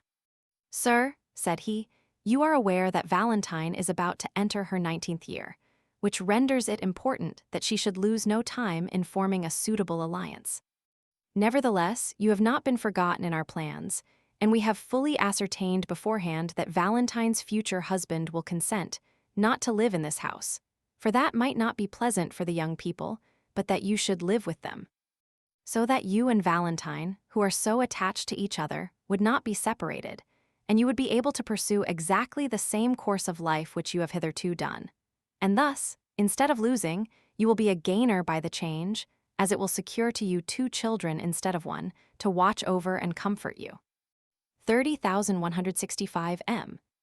Noirtier's look was furious.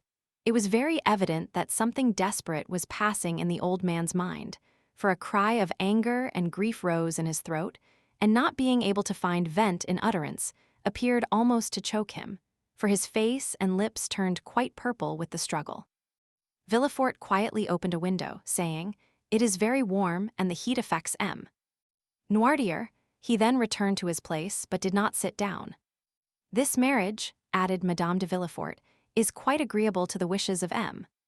de Pinay and his family.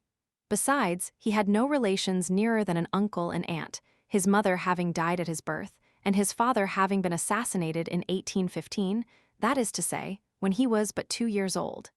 It naturally followed that the child was permitted to choose his own pursuits, and he has, therefore, seldom acknowledged any other authority but that of his own will." "That assassination was a mysterious affair," said Villefort, "and the perpetrators have hitherto escaped detection, although suspicion has fallen on the head of more than one person." Noirtier made such an effort that his lips expanded into a smile. "Now," continued Villefort, "those to whom the guilt really belongs, by whom the crime was committed, on whose heads the justice of man may probably descend here, and the certain judgment of God hereafter, would rejoice in the opportunity thus afforded of bestowing such a peace-offering as Valentine on the son of him whose life they so ruthlessly destroyed." Noirtier had succeeded in mastering his emotion more than could have been deemed possible with such an enfeebled and shattered frame. "Yes, I understand," was the reply contained in his look, and this look expressed a feeling of strong indignation mixed with profound contempt. Villefort fully understood his father's meaning, and answered by a slight shrug of his shoulders. He then motioned to his wife to take leave. "Now, sir," said Madame de Villefort, "I must bid you farewell. Would you like me to send Edward to you for a short time?" It had been agreed that the old man should express his approbation by closing his eyes, his refusal by winking them several times, and if he had some desire or feeling to express, he raised them to heaven. If he wanted Valentine, he closed his right eye only, and if Berrois, the left. At Madame de Villefort's proposition, he instantly winked his eyes. Provoked by a complete refusal, she bit her lip and said, "Then shall I send Valentine to you?" The old man closed his eyes eagerly, thereby intimating that such was his wish. And Madame de Villefort bowed and left the room, giving orders that Valentine should be summoned to her grandfather's presence, and feeling sure that she would have much to do to restore calmness to the perturbed spirit of the invalid. Valentine, with a color still heightened by emotion, entered the room just after her parents had quitted it. One look was sufficient to tell her that her grandfather was suffering, and that there was much on his mind which he was wishing to communicate to her. "Dear grandpapa," cried she, "what has happened? They have vexed you, and you are angry." The paralytic closed his eyes in token of assent. Who has displeased you? Is it my father? No. Madame de Villefort? No. Me, the former sign was repeated. Are you displeased with me? Cried Valentine in astonishment. Noirtier again closed his eyes. And what have I done, dear grandpapa, that you should be angry with me? Cried Valentine. There was no answer, and she continued. I have not seen you all day. Has anyone been speaking to you against me? Yes, said the old man's look with eagerness. Let me think a moment. I do assure you, grandpapa, I am. And Madame de Villefort have just left this room, have they not? Yes. And it was they who told you something which made you angry. What was it then? May I go and ask them, that I may have the opportunity of making my peace with you? No, no, said Noirtier's look. Ah, you frighten me. What can they have said? And she again tried to think what it could be. Ah, I know, said she, lowering her voice and going close to the old man. They have been speaking of my marriage, have they not? Yes, replied the angry look. I understand. You are displeased at the silence I have preserved on the subject. The reason of it was that they had insisted on my keeping the matter a secret, and begged me not to tell you anything of it. They did not even acquaint me with their intentions, and I only discovered them by chance. That is why I have been so reserved with you, dear grandpapa. Pray forgive me. But there was no look calculated to reassure her. All it seemed to say was, it is not only your reserve which afflicts me. What is it then? Asked the young girl. Perhaps you think I shall abandon you, dear grandpapa, and that I shall forget you when I am married. No. They told you then that M. D'Épinay consented to our all living together. Yes. Then why are you still vexed and grieved? The old man's eyes beamed with an expression of gentle affection. Yes, I understand, said Valentine. It is because you love me. The old man assented. And you are afraid I shall be unhappy. Yes. You do not like M. France, the eyes repeated several times. No, no, no. Then you are vexed with the engagement. Yes. Well, listen, said Valentine, throwing herself on her knees and putting her arm round her grandfather's neck. I am vexed, too, for I do not love M. France d'Épinay. An expression of intense joy illumined the old man's eyes. When I wished to retire into a convent, you remember how angry you were with me. A tear trembled in the eye of the invalid. Well, continued Valentine, the reason of my proposing it was that I might escape this hateful marriage, which drives me to despair. Noirtier's breathing came thick and short. Then the idea of this marriage really grieves you too. Ah, if you could but help me, if we could both together defeat their plan. But you are unable to oppose them. You, whose mind is so quick, and whose will is so firm, are nevertheless as weak and unequal to the contest as I am myself. Alas, you, who would have been such a powerful protector to me in the days of your health and strength, can now only sympathize in my joys and sorrows, without being able to take any active part in them. However, this is much, and calls for gratitude, and heaven has not taken away all my blessings when it leaves me your sympathy and kindness. At these words there appeared in Noirtier's eye an expression of such deep meaning that the young girl thought she could read these words there. You are mistaken. I can still do much for you. Do you think you can help me, dear grandpapa? Said Valentine. Yes. Noirtier raised his eyes. It was the sign agreed on between him and Valentine when he wanted anything. What is it you want, dear grandpapa? Said Valentine, and she endeavored to recall to mind all the things which he would be likely to need. And as the ideas presented themselves to her mind, she repeated them aloud then. Finding that all her efforts elicited nothing but a constant no, she said, Come, since this plan does not answer, I will have recourse to another. She then recited all the letters of the alphabet from A down to N. When she arrived at that letter, the paralytic made her understand that she had spoken the initial letter of the thing he wanted. Ah, said Valentine, the thing you desire begins with the letter N. It is with N that we have to do then. Well, let me see, what can you want that begins with N? Niece, I know. Yes, yes, yes, said the old man's eye. Ah, it is no then. Yes. Valentine fetched a dictionary, which she placed on a desk before Noirtier. She opened it, and, seeing that the old man's eye was thoroughly fixed on its pages, she ran her finger quickly up and down the columns. During the 6 years which had passed since Noirtier first fell into this sad state, Valentine's powers of invention had been too often put to the test not to render her expert in devising expedients for gaining a knowledge of his wishes, and the constant practice had so perfected her in the art that she guessed the old man's meaning as quickly as if he himself had been able to seek for what he wanted. At the word notary, Noirtier made a sign to her to stop. 30,169 M. Notary, said she, do you want a notary, dear grandpapa? The old man again signified that it was a notary he desired. You would wish a notary to be sent for then, said Valentine. Yes. Shall my father be informed of your wish? Yes. Do you wish the notary to be sent for immediately?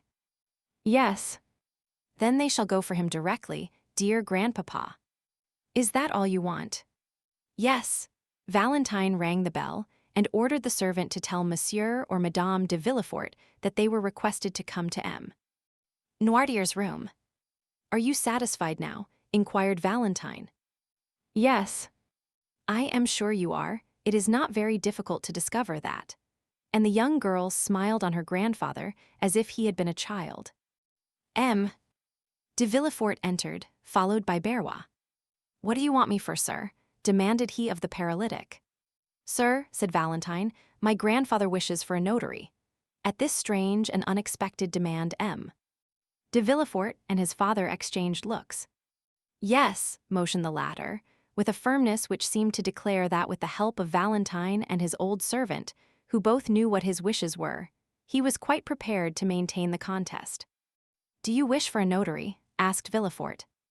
Yes. What to do? Noirtier made no answer. What do you want with a notary? Again repeated Villefort.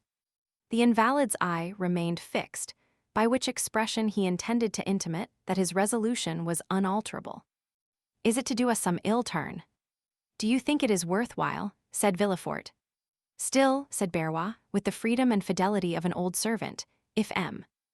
Noirtier asks for a notary, I suppose he really wishes for a notary, therefore I shall go at once and fetch one. Berrois acknowledged no master but Noirtier, and never allowed his desires in any way to be contradicted. 30,171 M.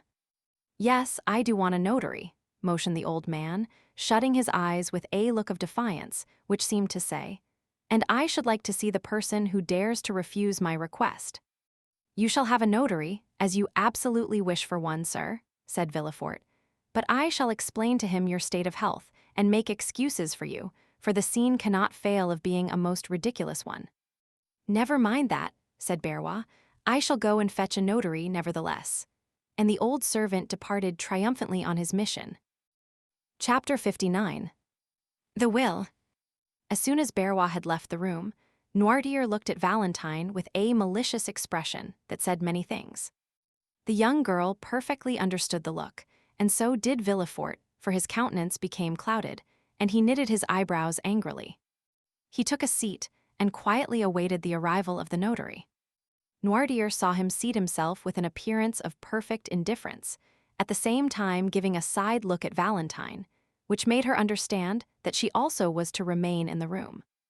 3/4 of an hour after, Berrois returned, bringing the notary with him. Sir, said Villefort, after the first salutations were over, you were sent for by M. Noirtier, whom you see here. All his limbs have become completely paralyzed. He has lost his voice also, and we ourselves find much trouble in endeavoring to catch some fragments of his meaning. Noirtier cast an appealing look on Valentine, which look was at once so earnest and imperative that she answered immediately. Sir, said she, I perfectly understand my grandfather's meaning at all times. That is quite true, said Berrois, and that is what I told the gentleman as we walked along. Permit me, said the notary, turning first to Villefort and then to Valentine. Permit me to state that the case in question is just one of those in which a public officer like myself cannot proceed to act without thereby incurring a dangerous responsibility. The first thing necessary to render an act valid is that the notary should be thoroughly convinced that he has faithfully interpreted the will and wishes of the person dictating the act. Now I cannot be sure of the approbation or disapprobation of a client who cannot speak, and as the object of his desire or his repugnance cannot be clearly proved to me, on account of his want of speech, my services here would be quite useless and cannot be legally exercised. The notary then prepared to retire. An imperceptible smile of triumph was expressed on the lips of the procureur. Noirtier looked at Valentine with an expression so full of grief that she arrested the departure of the notary. "Sir," said she, "the language which I speak with my grandfather may be easily learnt, and I can teach you in a few minutes to understand it almost as well as I can myself. Will you tell me what you require, in order to set your conscience quite at ease on the subject? In order to render an act valid, I must be certain of the approbation or disapprobation of my client. Illness of body would not affect the validity of the deed, but sanity of mind is absolutely requisite. Well, sir, by the help of 2 signs, with which I will acquaint you presently, you may ascertain with perfect certainty that my grandfather is still in the full possession of all his mental faculties. M. Noirtier, being deprived of voice and motion, is accustomed to convey his meaning by closing his eyes when he wishes to signify yes, and to wink when he means no. You now know quite enough to enable you to converse with M. Noirtier, try." Noirtier gave Valentine such a look of tenderness and gratitude that it was comprehended even by the notary himself. "You have heard and understood what your granddaughter has been saying, sir, have you?" asked the notary. Noirtier closed his eyes. "And you approve of what she said? That is to say, you declare that the signs which she mentioned are really those by means of which you are accustomed to convey your thoughts?" "Yes." "It was you who sent for me?" "Yes." "To make your will?" "Yes." "And you do not wish me to go away without fulfilling your original intentions?" The old man winked violently. "Well, sir," said the young girl, "do you understand now, and is your conscience perfectly at rest on the subject?"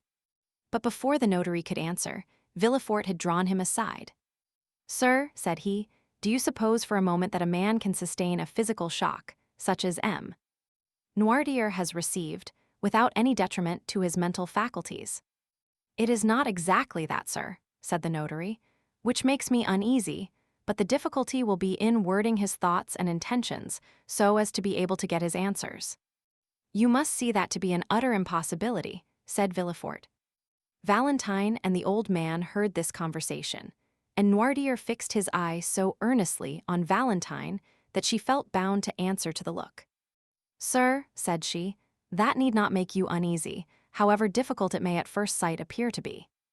I can discover and explain to you my grandfather's thoughts, so as to put an end to all your doubts and fears on the subject. I have now been 6 years with M. Noirtier, and let him tell you if ever once, during that time, he has entertained a thought which he was unable to make me understand." "No," signed the old man. "Let us try what we can do, then," said the notary. "You accept this young lady as your interpreter, M. Noirtier?" "Yes." "Well, sir, what do you require of me, and what document is it that you wish to be drawn up?" Valentine named all the letters of the alphabet until she came to W. At this letter, the eloquent eye of Noirtier gave her notice that she was to stop. "It is very evident that it is the letter W which M. Noirtier wants," said the notary. "Wait," said Valentine, and turning to her grandfather she repeated, "Wa, oui, why." The old man stopped her at the last syllable. Valentine then took the dictionary, and the notary watched her while she turned over the pages. She passed her finger slowly down the columns, and when she came to the word will, M. Noirtier's eye bade her stop. "Will," said the notary, "it is very evident that M. Noirtier is desirous of making his will." "Yes, yes, yes," motioned the invalid. "Really, sir, you must allow that this is most extraordinary," said the astonished notary, turning to M. de Villefort. "Yes," said the procureur, "and I think the will promises to be yet more extraordinary, for I cannot see how it is to be drawn up without the intervention of Valentine, and she may, perhaps, be considered as too much interested in its contents to allow of her being a suitable interpreter of the obscure and ill-defined wishes of her grandfather. "No, no, no," replied the eye of the paralytic. "What?" said Villefort. "Do you mean to say that Valentine is not interested in your will?" "No." "Sir," said the notary, whose interest had been greatly excited, and who had resolved on publishing far and wide the account of this extraordinary and picturesque scene, "what appeared so impossible to me an hour ago has now become quite easy and practicable, and this may be a perfectly valid will, provided it be read in the presence of 7 witnesses, approved by the testator, and sealed by the notary in the presence of the witnesses. As to the time, it will not require very much more than the generality of wills. There are certain forms necessary to be gone through, and which are always the same. As to the details, the greater part will be furnished afterwards by the state in which we find the affairs of the testator, and by yourself, who, having had the management of them, can doubtless give full information on the subject. But besides all this, in order that the instrument may not be contested, I am anxious to give it the greatest possible authenticity. Therefore, one of my colleagues will help me, and, contrary to custom, will assist in the dictation of the testament. Are you satisfied, sir?" continued the notary, addressing the old man. 30,175 M. "Yes," looked the invalid, his eye beaming with delight at the ready interpretation of his meaning. "What is he going to do?" thought Villefort, whose position demanded much reserve, but who was longing to know what his father's intentions were. He left the room to give orders for another notary to be sent, but Barrois, who had heard all that passed, had guessed his master's wishes, and had already gone to fetch one. The procureur then told his wife to come up. In the course of a quarter of an hour, everyone had assembled in the chamber of the paralytic. The second notary had also arrived. A few words sufficed for a mutual understanding between the 2 officers of the law. They read to Noirtier the formal copy of a will, in order to give him an idea of the terms in which such documents are generally couched. Then, in order to test the capacity of the testator, the first notary said, turning towards him, "When an individual makes his will, it is generally in favor or in prejudice of some person." "Yes." "Have you an exact idea of the amount of your fortune?" "Yes." "I will name to you several sums which will increase by gradation. You will stop me when I reach the one representing the amount of your own possessions." "Yes." There was a kind of solemnity in this interrogation. Never had the struggle between mind and matter been more apparent than now, and if it was not a sublime, it was, at least, a curious spectacle. They had formed a circle round the invalid. The second notary was sitting at a table, prepared for writing, and his colleague was standing before the testator in the act of interrogating him on the subject to which we have alluded. "Your fortune exceeds 300,000 francs, does it not?" asked he.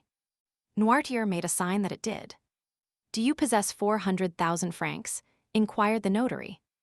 Noirtier's eye remained immovable. 500,000, the same expression continued. 600, 000, 700, 000, 800, 000, 900, 000. Noirtier stopped him at the last named sum. "You are then in possession of 900,000 francs?" asked the notary. "Yes." "In landed property?" "No." "In stock?" "Yes." "The stock is in your own hands?" The look which M. Noirtier cast on Barrois showed that there was something wanting which he knew where to find. The old servant left the room, and presently returned, bringing with him a small casket. "Do you permit us to open this casket?" asked the notary. Noirtier gave his assent. They opened it, and found 900,000 francs in bank scrip. The first notary handed over each note, as he examined it, to his colleague. The total amount was found to be as M. Noirtier had stated. It is all as he has said. It is very evident that the mind still retains its full force and vigor. Then, turning towards the paralytic, he said, "You possess, then, 900,000 francs of capital, which, according to the manner in which you have invested it, ought to bring in an income of about 40,000 livres." "Yes." "To whom do you desire to leave this fortune?" "Oh," said Madame de Villefort, "there is not much doubt on that subject. M. Noirtier tenderly loves his granddaughter, Mademoiselle de Villefort. It is she who has nursed and tended him for 6 years, and has, by her devoted attention, fully secured the affection, I had almost said the gratitude, of her grandfather, and it is but just that she should reap the fruit of her devotion."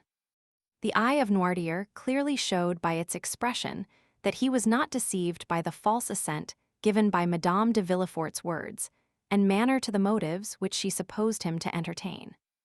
"Is it, then, to Mademoiselle Valentine de Villefort that you leave these 900,000 francs?" demanded the notary, thinking he had only to insert this clause, but waiting first for the assent of Noirtier, which it was necessary should be given before all the witnesses of this singular scene. Valentine, when her name was made the subject of discussion, had stepped back to escape unpleasant observation. Her eyes were cast down, and she was crying. The old man looked at her for an instant with an expression of the deepest tenderness. Then, turning towards the notary, he significantly winked his eye in token of dissent. "What," said the notary, "do you not intend making Mademoiselle Valentine de Villefort your residuary legatee?" "No." "You are not making any mistake, are you?" said the notary. "You really mean to declare that such is not your intention?" "No," repeated Noirtier, "no." Valentine raised her head, struck dumb with astonishment. It was not so much the conviction that she was disinherited that caused her grief, but her total inability to account for the feelings which had provoked her grandfather to such an act. But Noirtier looked at her with so much affectionate tenderness that she exclaimed, "Oh, grandpapa, I see now that it is only your fortune of which you deprive me. You still leave me the love which I have always enjoyed." "Ah, yes, most assuredly," said the eyes of the paralytic, for he closed them with an expression which Valentine could not mistake. Thank you," murmured she. The old man's declaration that Valentine was not the destined inheritor of his fortune had excited the hopes of Madame de Villefort. She gradually approached the invalid and said, "Then doubtless, dear M. Noirtier, you intend leaving your fortune to your grandson, Edward de Villefort." The winking of the eyes which answered this speech was most decided and terrible, and expressed a feeling almost amounting to hatred. "No," said the notary, "then perhaps it is to your son M. de Villefort." "No." The two notaries looked at each other in mute astonishment and inquiry as to what were the real intentions of the testator. Villefort and his wife both grew red, one from shame, the other from anger. "What have we all done, then, dear grandpapa?" said Valentine. "You no longer seem to love any of us." The old man's eyes passed rapidly from Villefort and his wife, and rested on Valentine with a look of unutterable fondness. "Well," said she, "if you love me, grandpapa, try and bring that love to bear upon your actions at this present moment. You know me well enough to be quite sure that I have never thought of your fortune. Besides, they say I am already rich in right of my mother, too rich even." "Explain yourself, then." Noirtier fixed his intelligent eyes on Valentine's hand. "My hand," said she. "Yes." "Her hand," exclaimed everyone. "Oh, gentlemen, you see it is all useless, and that my father's mind is really impaired," said Villefort. "Ah," cried Valentine suddenly, "I understand. It is my marriage you mean, is it not, dear grandpapa?" "Yes, yes, yes," signed the paralytic, casting on Valentine a look of joyful gratitude for having guessed his meaning. 30,179 M. "You are angry with us all on account of this marriage, are you not?" "Yes." "Really, this is too absurd," said Villefort. "Excuse me, sir," replied the notary. "On the contrary, the meaning of M. Noirtier is quite evident to me, and I can quite easily connect the train of ideas passing in his mind. You do not wish me to marry M. France de Pinay," observed Valentine. "I do not wish it," said the eye of her grandfather. "And you disinherit your granddaughter," continued the notary, "because she has contracted an engagement contrary to your wishes." "Yes." "So that, but for this marriage, she would have been your heir." "Yes." There was a profound silence. The two notaries were holding a consultation as to the best means of proceeding with the affair.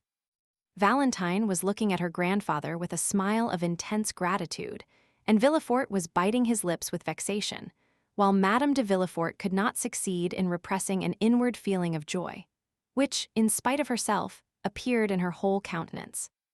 "But," said Villefort, who was the first to break the silence, "I consider that I am the best judge of the propriety of the marriage in question. I am the only person possessing the right to dispose of my daughter's hand. It is my wish that she should marry M. France d'Épinay, and she shall marry him." Valentine sank weeping into a chair. "Sir," said the notary, "how do you intend disposing of your fortune in case Mademoiselle de Villefort still determines on marrying M. France?" The old man gave no answer. "You will, of course, dispose of it in some way or other." "Yes." "In favor of some member of your family?" "No." "Do you intend devoting it to charitable purposes, then?" pursued the notary. "Yes." "But," said the notary, "you are aware that the law does not allow a son to be entirely deprived of his patrimony." "Yes." "You only intend, then, to dispose of that part of your fortune which the law allows you to subtract from the inheritance of your son?" Noirtier made no answer. "Do you still wish to dispose of all?" "Yes." "But they will contest the will after your death." "No." "My father knows me," replied Villefort. "He is quite sure that his wishes will be held sacred by me.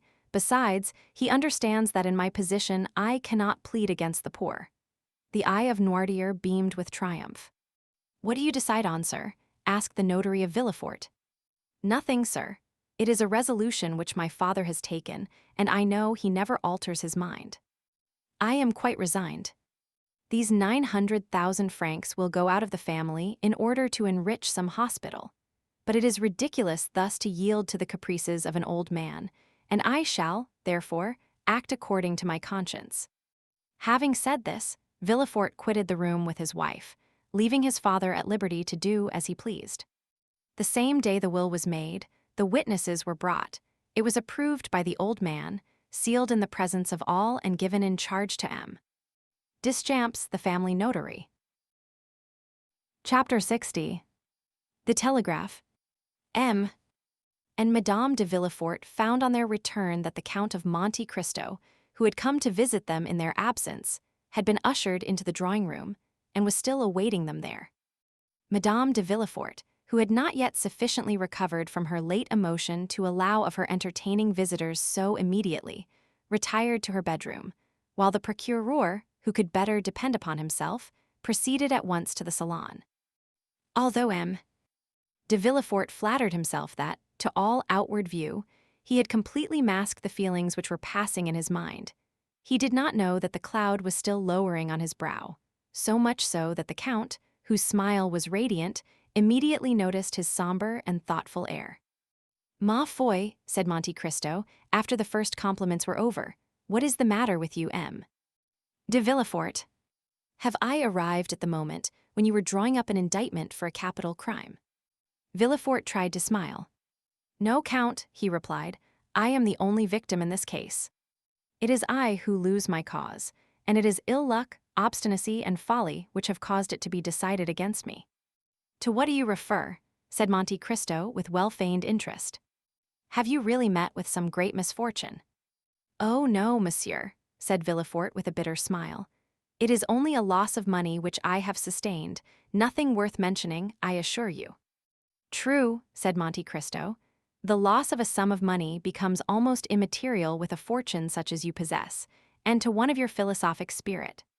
"It is not so much the loss of the money that vexes me," said Villefort, "though, after all, 900,000 francs are worth regretting.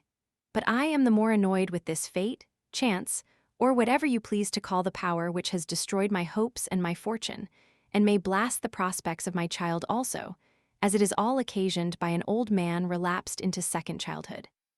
30,183 M. "What do you say?" said the Count. 900,000 francs. "It is indeed a sum which might be regretted even by a philosopher." "And who is the cause of all this annoyance?" "My father, as I told you." M. Noirtier. "But I thought you told me he had become entirely paralyzed. and that all his faculties were completely destroyed. Yes, his bodily faculties, for he can neither move nor speak. Nevertheless, he thinks, acts, and wills in the manner I have described. I left him about 5 minutes ago, and he is now occupied in dictating his will to 2 notaries. But to do this, he must have spoken. He has done better than that. He has made himself understood. How is such a thing possible? By the help of his eyes, which are still full of life, and, as you perceive, possess the power of inflicting mortal injury. My dear, said Madame de Villefort, who had just entered the room, perhaps you exaggerate the evil. Good morning, madame, said the Count, bowing. Madame de Villefort acknowledged the salutation with one of her most gracious smiles. What is this that M. de Villefort has been telling me? Demanded Monte Cristo, and what incomprehensible misfortune? Incomprehensible is the word, interrupted the procureur, shrugging his shoulders. It is an old man's caprice. And is there no means of making him revoke his decision? Yes, said Madame de Villefort, and it is still entirely in the power of my husband to cause the will, which is now in prejudice of Valentine, to be altered in her favor. The Count, who perceived that M. and Madame de Villefort were beginning to speak in parables, appeared to pay no attention to the conversation, and feigned to be busily engaged in watching Edward, who was mischievously pouring some ink into the bird's water-glass. My dear, said Villefort, in answer to his wife, you know I have never been accustomed to play the patriarch in my family, nor have I ever considered that the fate of a universe was to be decided by my nod. Nevertheless, it is necessary that my will should be respected in my family, and that the folly of an old man and the caprice of a child should not be allowed to overturn a project which I have entertained for so many years. The Baron de Pinay was my friend, as you know, and an alliance with his son is the most suitable thing that could possibly be arranged. Do you think, said Madame de Villefort, that Valentine is in league with him? She has always been opposed to this marriage, and I should not be at all surprised if what we have just seen and heard is nothing but the execution of a plan concerted between them. Madame, said Villefort, believe me, a fortune of 900,000 francs is not so easily renounced. She could, nevertheless, make up her mind to renounce the world, sir, since it is only about a year ago that she herself proposed entering a convent. Never mind, replied Villefort, I say that this marriage shall be consummated. Notwithstanding your father's wishes to the contrary, said Madame de Villefort, selecting a new point of attack. That is a serious thing. Monte Cristo, who pretended not to be listening, heard, however, every word that was said. 30,185 M. Madame, replied Villefort, I can truly say that I have always entertained a high respect for my father, because, to the natural feeling of relationship, was added the consciousness of his moral superiority. The name of father is sacred in 2 senses. He should be reverenced as the author of our being and as a master whom we ought to obey. But under the present circumstances, I am justified in doubting the wisdom of an old man who, because he hated the father, vents his anger on the son. It would be ridiculous in me to regulate my conduct by such caprices. I shall still continue to preserve the same respect toward M. Noirtier, I will suffer, without complaint, the pecuniary deprivation to which he has subjected me, but I shall remain firm in my determination, and the world shall see which party has reason on his side. Consequently, I shall marry my daughter to the Baron France de Pinay, because I consider it would be a proper and eligible match for her to make, and, in short, because I choose to bestow my daughter's hand on whomever I please. What, said the Count, the approbation of whose eye Villefort had frequently solicited during this speech. What? Do you say that M. Noirtier disinherits Mademoiselle de Villefort because she is going to marry M. Le Baron France de Pinay? Yes, sir, that is the reason, said Villefort, shrugging his shoulders. The apparent reason, at least, said Madame de Villefort. The real reason, madame, I can assure you, I know my father. But I want to know in what way M. de Pinay can have displeased your father more than any other person. I believe I know M. France de Pinay, said the Count. Is he not the son of General de Quesnel, who was created Baron de Pinay by Charles X? The same, said Villefort. Well, but he is a charming young man, according to my ideas.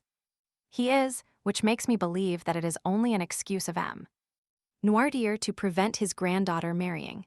Old men are always so selfish in their affection, said Madame de Villefort. But, said Monte Cristo, do you not know any cause for this hatred? Ah, ma foi, who is to know? Perhaps it is some political difference. My father and the Baron de Pinay lived in the stormy times of which I only saw the ending, said Villefort. Was not your father a Bonapartist? Asked Monte Cristo. I think I remember that you told me something of that kind. My father has been a Jacobin more than anything else, said Villefort, carried by his emotion beyond the bounds of prudence. And the senator's robe, which Napoleon cast on his shoulders, only served to disguise the old man without in any degree changing him. When my father conspired, it was not for the emperor, it was against the Bourbons, for M. Noirtier possessed this peculiarity. He never projected any utopian schemes which could never be realized, but strove for possibilities. And he applied to the realization of these possibilities the terrible theories of the mountain. Theories that never shrank from any means that were deemed necessary to bring about the desired result. Well, said Monte Cristo, it is just as I thought. It was politics which brought Noirtier and M. de Pinay into personal contact. Although General de Pinay served under Napoleon, did he not still retain royalist sentiments? And was he not the person who was assassinated one evening on leaving a Bonapartist meeting to which he had been invited on the supposition that he favored the cause of the emperor? Villefort looked at the count almost with terror. Am I mistaken, then? Said Monte Cristo. No, sir, the facts were precisely what you have stated, said Madame de Villefort, and it was to prevent the renewal of old feuds that M. de Villefort formed the idea of uniting in the bonds of affection the two children of these inveterate enemies. It was a sublime and charitable thought, said Monte Cristo, and the whole world should applaud it. It would be noble to see Mademoiselle Noirtier de Villefort assuming the title of Madame France de Pinay. Villefort shuddered and looked at Monte Cristo, as if he wished to read in his countenance the real feelings which had dictated the words he had just uttered. But the count completely baffled the procureur, and prevented him from discovering anything beneath the never-varying smile he was so constantly in the habit of assuming. Although, said Villefort, it will be a serious thing for Valentine to lose her grandfather's fortune, I do not think that M. de Pinay will be frightened at this pecuniary loss. He will, perhaps, hold me in greater esteem than the money itself, seeing that I sacrifice everything in order to keep my word with him. Besides, he knows that Valentine is rich in right of her mother, and that she will, in all probability, inherit the fortune of M. and Madame de Saint-Méran, her mother's parents, who both love her tenderly, and who are fully as well worth loving and tending as M. Noirtier, said Madame de Villefort. Besides, they are to come to Paris in about a month, and Valentine, after the affront she has received, need not consider it necessary to continue to bury herself alive by being shut up with M. Noirtier. The Count listened with satisfaction to this tale of wounded self-love and defeated ambition. But it seems to me, said Monte Cristo, and I must begin by asking your pardon for what I am about to say, that if M. Noirtier disinherits Mademoiselle de Villefort because she is going to marry a man whose father he detested, he cannot have the same cause of complaint against this dear Edward. True, said Madame de Villefort, with an intonation of voice which it is impossible to describe. Is it not unjust, shamefully unjust? Poor Edward is as much M. Noirtier's grandchild as Valentine, and yet, if she had not been going to marry M. France M. Noirtier would have left her all his money, and supposing Valentine to be disinherited by her grandfather, she will still be 3 times richer than he. The Count listened and said no more. Count, said Villefort, we will not entertain you any longer with our family misfortunes. It is true that my patrimony will go to endow charitable institutions, and my father will have deprived me of my lawful inheritance without any reason for doing so. But I shall have the satisfaction of knowing that I have acted like a man of sense and feeling. M. de Pinay, to whom I had promised the interest of this sum, shall receive it, even if I endure the most cruel privations. However, said Madame de Villefort, returning to the one idea which incessantly occupied her mind, perhaps it would be better to explain this unlucky affair to M. D'Épinay, in order to give him the opportunity of himself renouncing his claim to the hand of Mademoiselle de Villefort. Ah, that would be a great pity, said Villefort. A great pity, said Monte Cristo. Undoubtedly, said Villefort, moderating the tones of his voice. A marriage once concerted and then broken off throws a sort of discredit on a young lady. Then again, the old reports, which I was so anxious to put an end to, will instantly gain ground. No, it will all go well. M. D'Épinay, if he is an honorable man, will consider himself more than ever pledged to Mademoiselle de Villefort, unless he were actuated by a decided feeling of avarice. But that is impossible. I agree with M. De Villefort, said Monte Cristo, fixing his eyes on Madame de Villefort. And if I were sufficiently intimate with him to allow of giving my advice, I would persuade him, since I have been told M. D'Épinay is coming back, to settle this affair at once beyond all possibility of revocation. I will answer for the success of a project which will reflect so much honor on M. de Villefort. The procureur arose, delighted with the proposition, but his wife slightly changed color. Well, that is all that I wanted, and I will be guided by a counselor such as you are, said he, extending his hand to Monte Cristo. Therefore let everyone here look upon what has passed today as if it had not happened, and as though we had never thought of such a thing as a change in our original plans. Sir, said the Count, the world, unjust as it is, will be pleased with your resolution. Your friends will be proud of you, and M. D'Épinay, even if he took Mademoiselle de Villefort without any dowry, which he will not do, would be delighted with the idea of entering a family which could make such sacrifices in order to keep a promise and fulfill a duty. At the conclusion of these words, the Count rose to depart. Are you going to leave us, Count? Said Madame de Villefort. I am sorry to say, I must do so, Madame. I only came to remind you of your promise for Saturday. Did you fear that we should forget it? You are very good, Madame, but M. de Villefort has so many important and urgent occupations. My husband has given me his word, sir, said Madame de Villefort. You have just seen him resolve to keep it when he has everything to lose, and surely there is more reason for his doing so where he has everything to gain. And, said Villefort, is it at your house in the Champs-Élysées that you receive your visitors? No, said Monte Cristo, which is precisely the reason which renders your kindness more meritorious. It is in the country. In the country? Yes. Where is it, then? Near Paris, is it not?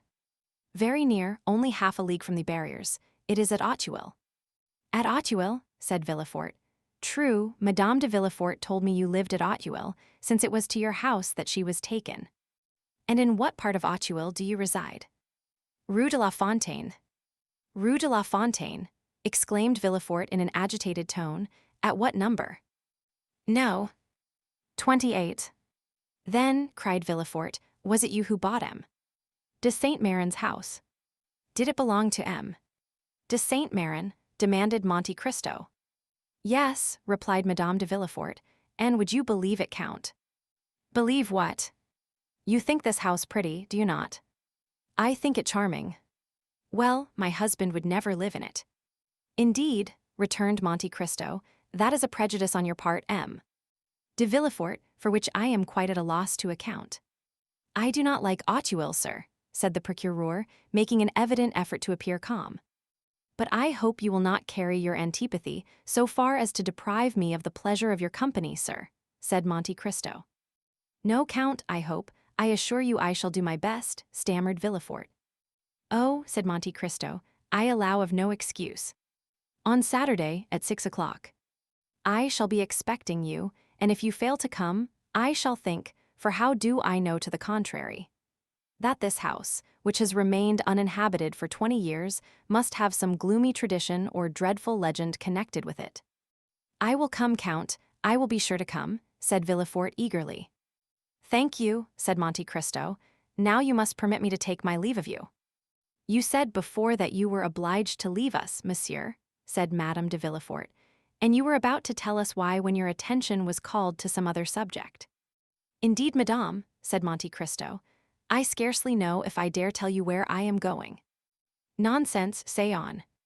Well then, it is to see a thing on which I have sometimes mused for hours together. What is it? A telegraph. So now I have told my secret. A telegraph, repeated Madame de Villefort. Yes, a telegraph. I had often seen one placed at the end of a road on a hillock, and in the light of the sun, its black arms, bending in every direction, always reminded me of the claws of an immense beetle, and I assure you it was never without emotion that I gazed on it. For I could not help thinking how wonderful it was that these various signs should be made to cleave the air with such precision as to convey to the distance of 300 leagues the ideas and wishes of a man sitting at a table at one end of the line to another man similarly placed at the opposite extremity, and all this effected by a simple act of volition on the part of the sender of the message. I began to think of genii, sylphs, gnomes, in short, of all the ministers of the occult sciences, until I laughed aloud at the freaks of my own imagination. Now, it never occurred to me to wish for a nearer inspection of these large insects, with their long black claws, for I always feared to find under their stone wings some little human genius fagged to death with cabals, factions, and government intrigues. But one fine day I learned that the mover of this telegraph was only a poor wretch, hired for 1,200 francs a year, and employed all day, not in studying the heavens like an astronomer, or in gazing on the water like an angler, or even in enjoying the privilege of observing the country around him. But all his monotonous life was passed in watching his white-bellied, black-clawed fellow insect, 4 or 5 leagues distant from him.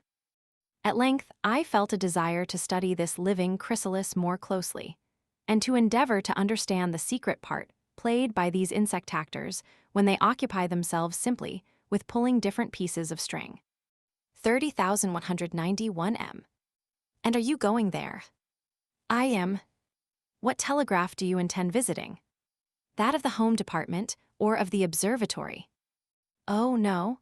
I should find there people who would force me to understand things of which I would prefer to remain ignorant, and who would try to explain to me, in spite of myself, a mystery which even they do not understand.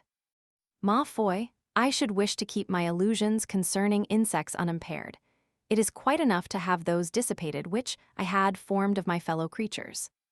I shall, therefore, not visit either of these telegraphs, but one in the open country, where I shall find a good-natured simpleton, who knows no more than the machine he is employed to work. You are a singular man, said Villefort. What line would you advise me to study?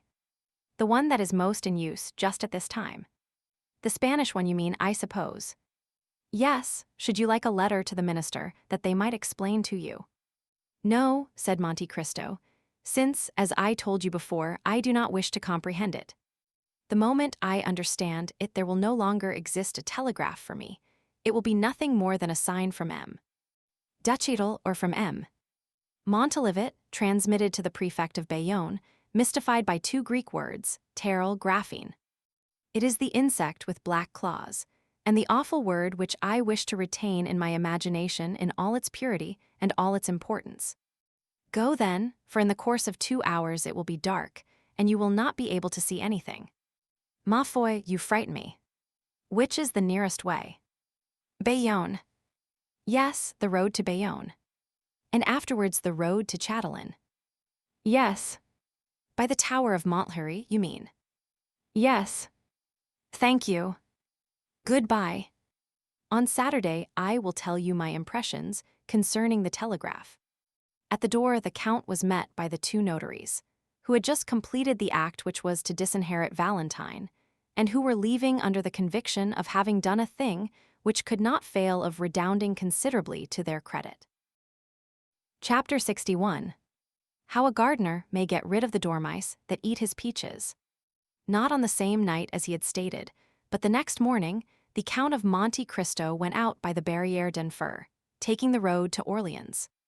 Leaving the village of Linas, without stopping at the telegraph, which flourished its great bony arms as he passed, the Count reached the Tower of Montlhéry, situated, as everyone knows, upon the highest point of the plain of that name.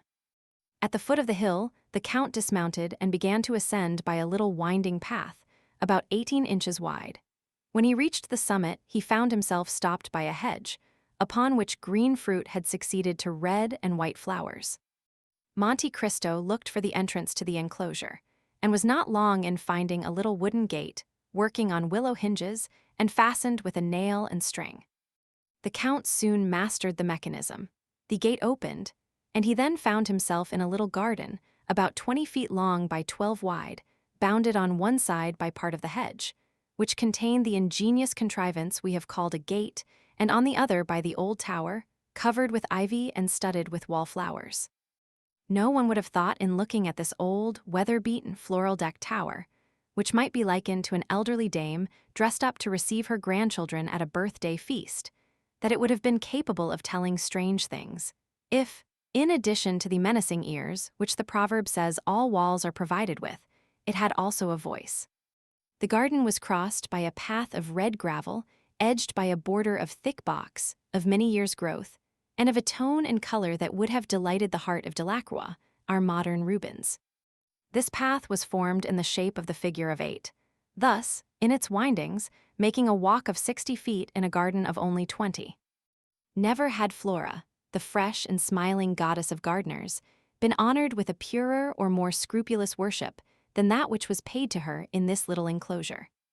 In fact, of the 20 rose trees which formed the parterre, not one bore the mark of the slug, nor were there evidences anywhere of the clustering aphis, which is so destructive to plants growing in a damp soil. And yet it was not because the damp had been excluded from the garden. The earth, black as soot, the thick foliage of the trees betrayed its presence.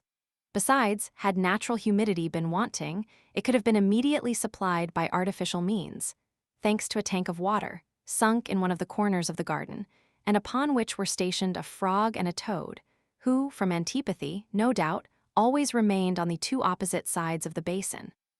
There was not a blade of grass to be seen in the paths, or a weed in the flower beds. No fine lady ever trained and watered her geraniums, her cacti, and her rhododendrons, in her porcelain jardiniere with more pains than this hitherto unseen gardener bestowed upon his little enclosure. Monte Cristo stopped after having closed the gate and fastened the string to the nail, and cast a look around. "The man at the telegraph," said he, "must either engage a gardener or devote himself passionately to agriculture." Suddenly he struck against something crouching behind a wheelbarrow filled with leaves. The something rose, uttering an exclamation of astonishment, and Monte Cristo found himself facing a man about 50 years old, who was plucking strawberries, which he was placing upon grape leaves. He had 12 leaves and about as many strawberries, which, on rising suddenly, he let fall from his hand. "You are gathering your crop, sir," said Monte Cristo, smiling. 30,193 m. "Excuse me, sir," replied the man, raising his hand to his cap. "I am not up there, I know, but I have only just come down." "Do not let me interfere with you in anything, my friend," said the Count. "Gather your strawberries, if, indeed, there are any left."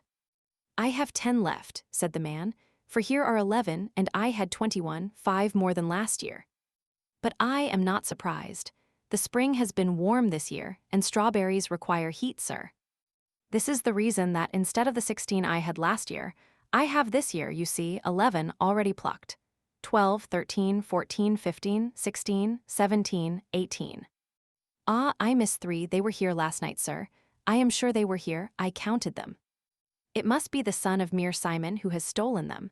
I saw him strolling about here this morning.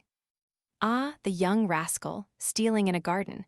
He does not know where that may lead him to." "Certainly, it is wrong," said Monte Cristo, "but you should take into consideration the youth and greediness of the delinquent." "Of course," said the gardener, "but that does not make it the less unpleasant. But, sir, once more I beg pardon. Perhaps you are an officer that I am detaining here." And he glanced timidly at the Count's blue coat. 30,197 m.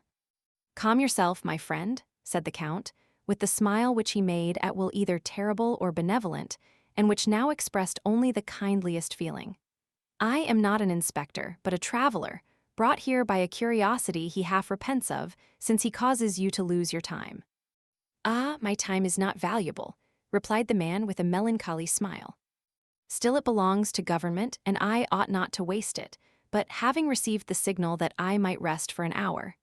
Here he glanced at the sundial, for there was everything in the enclosure of Montlhéry, even a sundial, and having 10 minutes before me, and my strawberries being ripe when a day longer. By the by, sir, do you think dormice eat them? Indeed, I should think not, replied Monte Cristo. Dormice are bad neighbors for us who do not eat them preserved, as the Romans did. What? Did the Romans eat them? Said the gardener. Ate dormice. I have read so in Petronius, said the count. Really?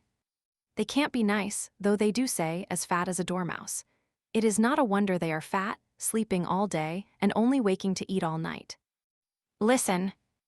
Last year I had 4 apricots. They stole one. Had 1 nectarine, only 1. Well, sir, they ate half of it on the wall, a splendid nectarine. I never ate a better. You ate it? That is to say, the half that was left, you understand. It was exquisite, sir. Ah, those gentlemen never choose the worst morsels, like mere Simon's son, who has not chosen the worst strawberries. But this year, continued the horticulturist, I'll take care it shall not happen, even if I should be forced to sit by the whole night to watch when the strawberries are ripe.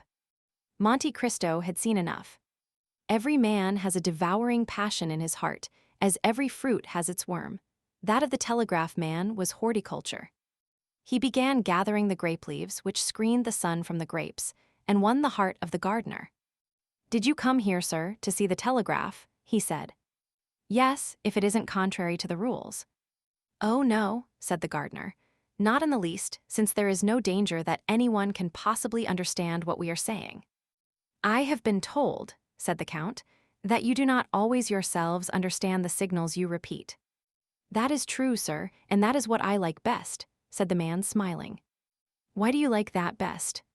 Because then I have no responsibility. I am a machine then, and nothing else, and so long as I work, nothing more is required of me. Is it possible, said Monte Cristo to himself, that I can have met with a man that has no ambition? That would spoil my plans. Sir, said the gardener, glancing at the sundial, the 10 minutes are almost up. I must return to my post. Will you go up with me? I follow you. Monte Cristo entered the tower, which was divided into 3 stories. The tower contained implements, such as spades, rakes, watering pots, hung against the wall. This was all the furniture. The second was the man's conventional abode, or rather sleeping place.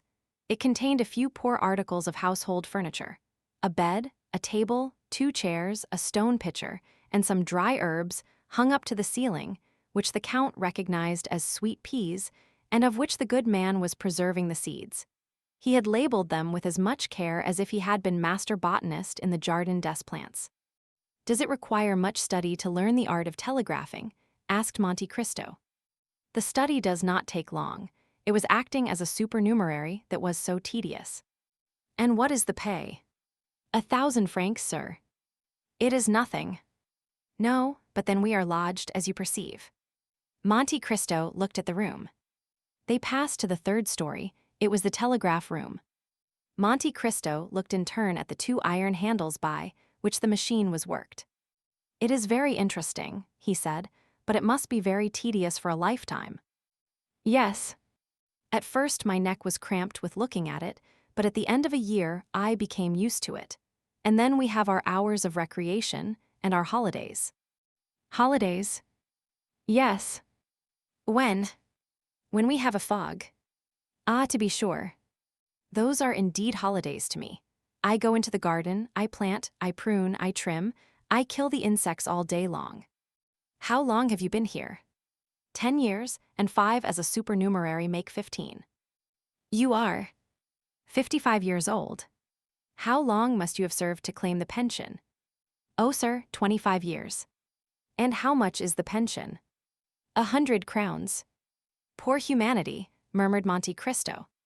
What did you say, sir? Asked the man. I was saying it was very interesting. What was? All you were showing me. And you really understand none of these signals? None at all. And have you never tried to understand them? Never. Why should I? But still, there are some signals only addressed to you. Certainly. And do you understand them? They are always the same. And they mean nothing new, you have an hour, or tomorrow. This is simple enough, said the Count. But look, is not your correspondent putting itself in motion? Ah, yes, thank you, sir. And what is it saying? Anything you understand? Yes, it asks if I am ready. And you reply by the same sign, which, at the same time, tells my right-hand correspondent that I am ready, while it gives notice to my left-hand correspondent to prepare in his turn. It is very ingenious, said the Count. You will see, said the man proudly. In 5 minutes he will speak.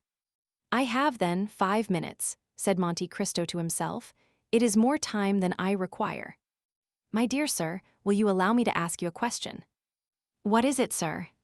You are fond of gardening. Passionately. And you would be pleased to have, instead of this terrace of 20 feet, an enclosure of 2 acres. Sir, I should make a terrestrial paradise of it. You live badly on your 1,000 francs. Badly enough, but yet I do live. Yes, but you have a wretchedly small garden. True, the garden is not large. And then, such as it is filled with dormice who eat everything. Ah, they are my scourges. Tell me, should you have the misfortune to turn your head while your right-hand correspondent was telegraphing? I should not see him. Then what would happen? I could not repeat the signals. And then, not having repeated them, through negligence, I should be fined. How much? 100 francs. The 10th of your income, that would be fine work. Ah, said the man. Has it ever happened to you? Said Monte Cristo. Once, sir, when I was grafting a rose tree. Well, suppose you were to alter a signal and substitute another. Ah, that is another case.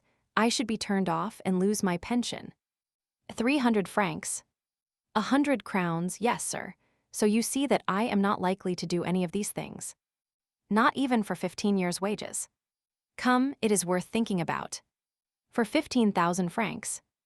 Yes. Sir, you alarm me. Nonsense. Sir, you are tempting me. Just so, 15,000 francs, do you understand? Sir, let me see my right-hand correspondent. On the contrary, do not look at him but at this. What is it? What? Do you not know these bits of paper? Banknotes. Exactly, there are 15 of them. And whose are they? Yours, if you like. Mine, exclaimed the man, half suffocated. Yes, yours, your own property. Sir, my right-hand correspondent is signaling. Let him signal. Sir, you have distracted me. I shall be fined. That will cost you 100 francs. You see it is your interest to take my banknotes. Sir, my right-hand correspondent redoubles his signals. He is impatient. Never mind, take these. And the Count placed the packet in the man's hands. Now this is not all, he said. You cannot live upon your 15,000 francs. I shall still have my place. No, you will lose it, for you are going to alter your correspondent's message. Oh, sir, what are you proposing? A jest. Sir, unless you force me. I think I can effectually force you. And Monte Cristo drew another packet from his pocket. Here are 10,000 more francs, he said. With the 15,000 already in your pocket, they will make 25,000. With 5,000, you can buy a pretty little house with 2 acres of land. The remaining 20,000 will bring you in 1,000 francs a year. A garden with 2 acres of land. And 1,000 francs a year. Oh heavens! Come, take them, and Monte Cristo forced the banknotes into his hand. What am I to do? Nothing very difficult. But what is it? To repeat these signs. Monte Cristo took a paper from his pocket, upon which were drawn 3 signs, with numbers to indicate the order in which they were to be worked. There, you see it will not take long. Yes, but... Do this, and you will have nectarines and all the rest. The shot told. Red with fever, while the large drops fell from his brow, the man executed, one after the other, the 3 signs given by the Count, in spite of the frightful contortions of the right-hand correspondent, who, not understanding the change, began to think the gardener had gone mad. As to the left-hand one, he conscientiously repeated the same signals, which were finally transmitted to the Minister of the Interior. "Now you are rich," said Monte Cristo. "Yes," replied the man, "but at what a price?" "Listen, friend," said Monte Cristo. "I do not wish to cause you any remorse. Believe me, then, when I swear to you that you have wronged no man, but on the contrary have benefited mankind." The man looked at the banknotes, felt them, counted them, turned pale, then red, then rushed into his room to drink a glass of water. But he had no time to reach the water jug and fainted in the midst of his dried herbs. 5 minutes after the new telegram reached the minister, Debray had the horses put to his carriage and drove to Danglars' house. "Has your husband any Spanish bonds?" he asked of the Baroness. "I think so, indeed. He has 6 millions worth. He must sell them at whatever price." "Why?" "Because Don Carlos has fled from Bourges and has returned to Spain. 30,203 M. "How do you know?" Debray shrugged his shoulders. "The idea of asking how I hear the news," he said. The Baroness did not wait for a repetition. She ran to her husband, who immediately hastened to his agent and ordered him to sell at any price. When it was seen that Danglars sold, the Spanish funds fell directly. Danglars lost 500,000 francs, but he rid himself of all his Spanish shares. The same evening, the following was read in Le Messenger. "The king, Don Carlos, has escaped the vigilance of his guardians at Bourges and has returned to Spain by the Catalonian frontier. Barcelona has risen in his favor." All that evening nothing was spoken of but the foresight of Danglars, who had sold his shares, and of the luck of the stock jobber, who only lost 500,000 francs by such a blow. Those who had kept their shares, or bought those of Danglars, looked upon themselves as ruined and passed a very bad night. Next morning, Le Moniteur contained the following. "It was without any foundation that Le Messenger yesterday announced the flight of Don Carlos and the revolt of Barcelona. The king, Don Carlos, has not left Bourges, and the peninsula is in the enjoyment of profound peace. A telegraphic signal, improperly interpreted owing to the fog, was the cause of this error. The funds rose 1% higher than before they had fallen. This, reckoning his loss, and what he had missed gaining, made the difference of 1,000,000 to Danglars." "Good," said Monte Cristo to Morrel, who was at his house when the news arrived of the strange reverse of fortune of which Danglars had been the victim. "I have just made a discovery for 25,000 francs, for which I would have paid 100,000. "What have you discovered?" asked Morrel. "I have just discovered how a gardener may get rid of the dormice that eat his peaches." Chapter 62. Ghosts. At first sight, the exterior of the house at Audiobook gave no indications of splendor. Nothing one would expect from the destined residence of the magnificent Count of Monte Cristo. But this simplicity was according to the will of its master, who positively ordered nothing to be altered outside. The splendor was within. Indeed, almost before the door opened, the scene changed. Bertuccio had outdone himself in the taste displayed in furnishing, and in the rapidity with which it was executed. It is told that the Duc d'Antin removed in a single night a whole avenue of trees that annoyed Louis Roman XIV. In 3 days Bertuccio planted an entirely bare court with poplars, large spreading sycamores to shade the different parts of the house, and in the foreground, instead of the usual paving stones, half hidden by the grass, there extended a lawn but that morning laid down, and upon which the water was yet glistening. For the rest, the orders had been issued by the Count. He himself had given a plan to Bertuccio, marking the spot where each tree was to be planted, and the shape and extent of the lawn which was to take the place of the paving stones. Thus the house had become unrecognizable, and Bertuccio himself declared that he scarcely knew it, encircled as it was by a framework of trees. The overseer would not have objected, while he was about it, to have made some improvements in the garden, but the Count had positively forbidden it to be touched. Bertuccio made amends, however, by loading the antechambers, staircases, and mantelpieces with flowers. What above all manifested the shrewdness of the steward, and the profound science of the master, the one in carrying out the ideas of the other, was that this house which appeared only the night before so sad and gloomy, impregnated with that sickly smell one can almost fancy to be the smell of time, had in a single day acquired the aspect of life, was scented with its master's favorite perfumes, and had the very light regulated according to his wish. When the Count arrived, he had under his touch his books and arms, his eyes rested upon his favorite pictures. His dogs, whose caresses he loved, welcomed him in the antechamber. The birds, whose songs delighted him, cheered him with their music. And the house, awakened from its long sleep, like the sleeping beauty in the wood, lived, sang, and bloomed like the houses we have long cherished, and in which, when we are forced to leave them, we leave a part of our souls.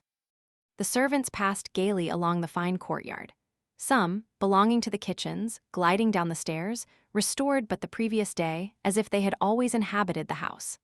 Others filling the coach-houses, where the equipages, encased and numbered, appeared to have been installed for the last 50 years. And in the stables the horses replied with neighs to the grooms, who spoke to them with much more respect than many servants pay their masters. The library was divided into 2 parts on either side of the wall, and contained upwards of 2,000 volumes. One division was entirely devoted to novels, and even the volume which had been published but the day before was to be seen in its place in all the dignity of its red and gold binding. On the other side of the house, to match with the library, was the conservatory, ornamented with rare flowers that bloomed in china jars, and in the midst of the greenhouse, marvelous alike to sight and smell, was a billiard table which looked as if it had been abandoned during the past hour by players who had left the balls on the cloth. One chamber alone had been respected by the magnificent Bertuccio. Before this room, to which you could ascend by the grand and go out by the back staircase, the servants passed with curiosity and Bertuccio with terror.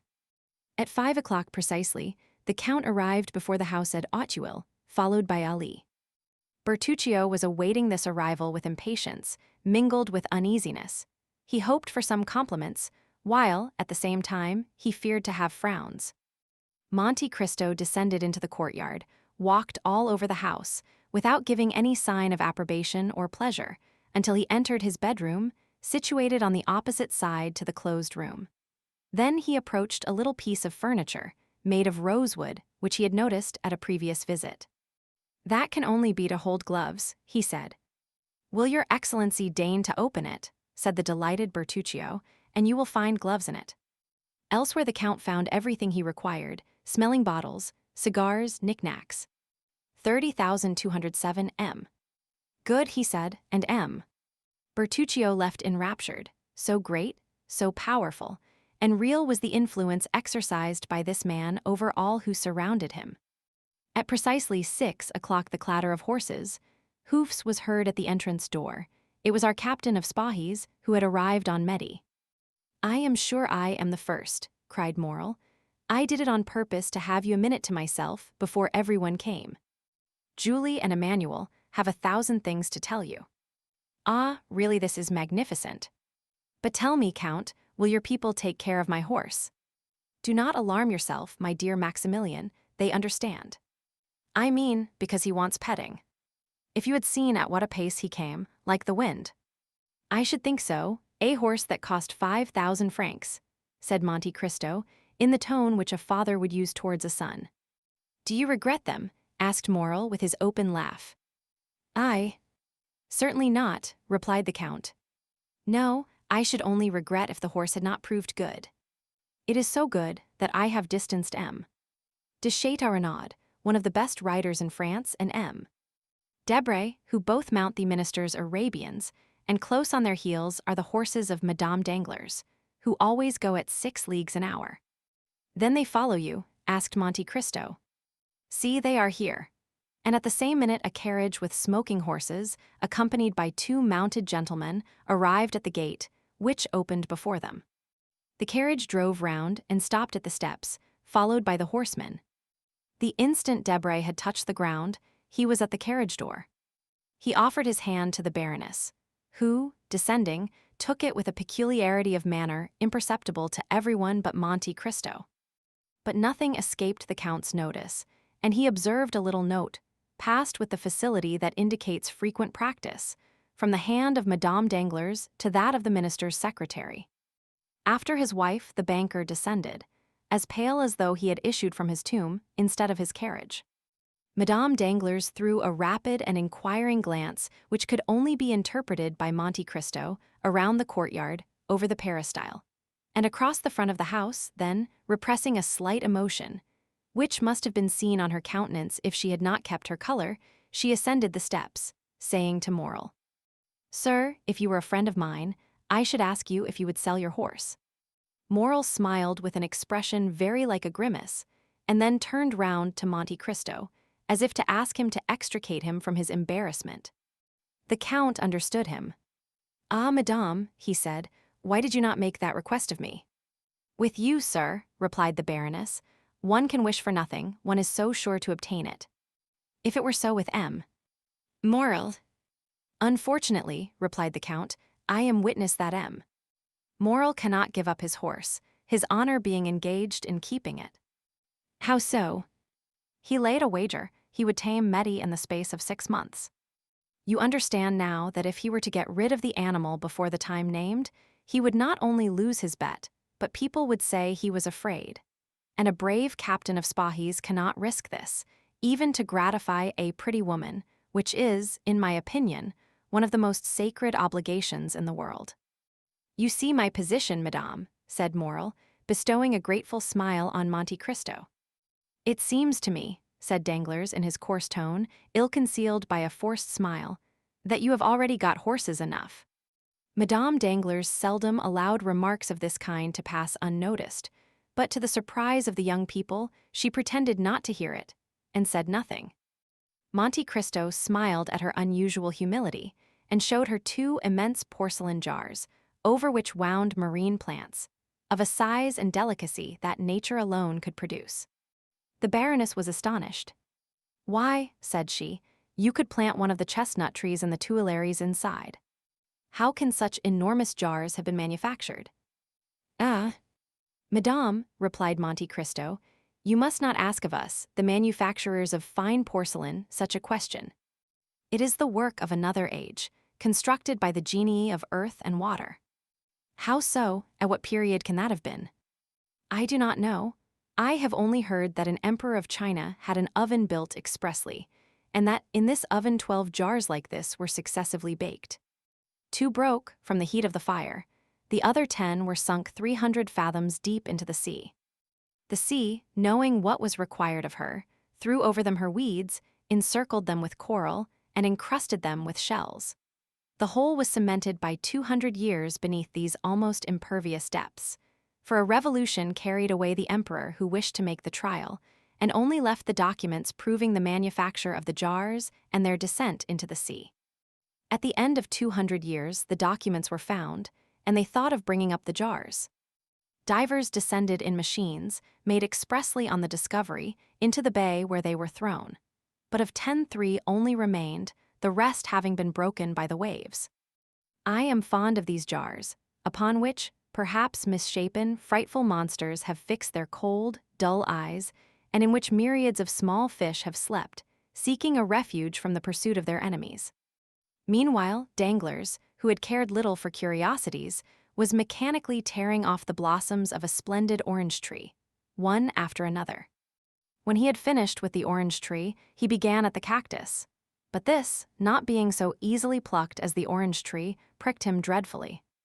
He shuddered and rubbed his eyes as though awaking from a dream. "Sir," said Monte Cristo to him, "I do not recommend my pictures to you, who possess such splendid paintings. But nevertheless, here are 2 by Hobbema, a Paul Potter, a Mieris, 2 by Gerard Dow, a Raphael, a Van Dyck, a Zurbaran, and 2 or 3 by Murillo, worth looking at." "Stay," said Debray, "I recognize this Hobbema." "Ah, indeed." "Yes, it was proposed for the museum." "Which, I believe, does not contain one," said Monte Cristo. "No, and yet they refused to buy it." "Why?" said Châteaurenaud. "You pretend not to know, because government was not rich enough." "Ah, pardon me," said Châteaurenaud. "I have heard of these things every day during the last 8 years, and I cannot understand them yet." "You will by and by," said Debray. "I think not," replied Châteaurenaud. "Major Bartolomeo Cavalcanti and Count Andrea Cavalcanti," announced Baptistin. "A black satin stock, fresh from the maker's hands, gray mustaches, a bold eye, a major's uniform, ornamented with 3 medals and 5 crosses. In fact, the thorough bearing of an old soldier. Such was the appearance of Major Bartolomeo Cavalcanti, that tender father with whom we are already acquainted. Close to him, dressed in entirely new clothes, advanced smilingly Count Andrea Cavalcanti, the dutiful son whom we also know. The 3 young people were talking together.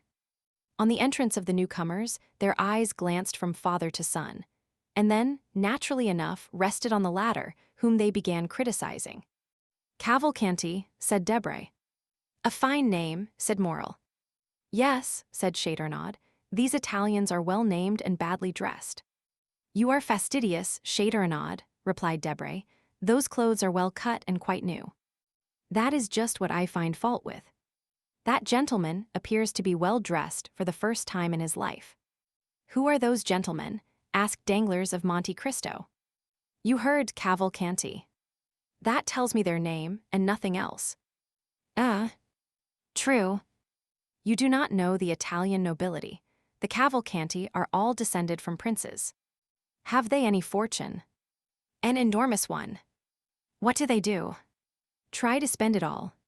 They have some business with you, I think, from what they told me the day before yesterday. I, indeed, invited them here today on your account. I will introduce you to them. But they appear to speak French with a very pure accent, said Danglars. The son has been educated in a college in the south, I believe near Marseilles. You will find him quite enthusiastic. Upon what subject? Asked Madame Danglars. The French ladies, madame. He has made up his mind to take a wife from Paris. A fine idea that of his, said Danglars, shrugging his shoulders. Madame Danglars looked at her husband with an expression which, at any other time, would have indicated a storm, but for the second time she controlled herself. The Baron appears thoughtful today, said Monte Cristo to her. Are they going to put him in the ministry? Not yet, I think. More likely he has been speculating on the bourse, and has lost money. And Madame de Villefort, cried Baptistin. They entered. De Villefort, notwithstanding his self-control, was visibly affected, and when Monte Cristo touched his hand, he felt it tremble. Certainly, women alone know how to dissimulate, said Monte Cristo to himself, glancing at Madame Danglars, who was smiling on the procureur and embracing his wife.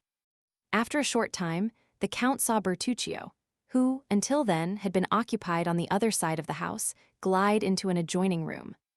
He went to him. What do you want, M? Bertuccio, said he. Your Excellency has not stated the number of guests. Ah, true. How many covers? Count for yourself. Is everyone here, Your Excellency? Yes. Bertuccio glanced through the door, which was ajar. The Count watched him. Good heavens, he exclaimed. What is the matter? Said the Count. That woman. Which? The one with a white dress and so many diamonds, the fair one. Madame Danglars. I do not know her name, but it is she, sir, it is she. Whom do you mean? The woman of the garden, she that was enceinte, she who was walking while she waited for. Bertuccio stood at the open door, with his eyes starting and his hair on end. Waiting for whom? Bertuccio, without answering, pointed to Villefort with something of the gesture Macbeth uses to point out Banquo. Oh, he at length muttered, do you see? What? Who? Him. M. De Villefort, the king's attorney. Certainly I see him.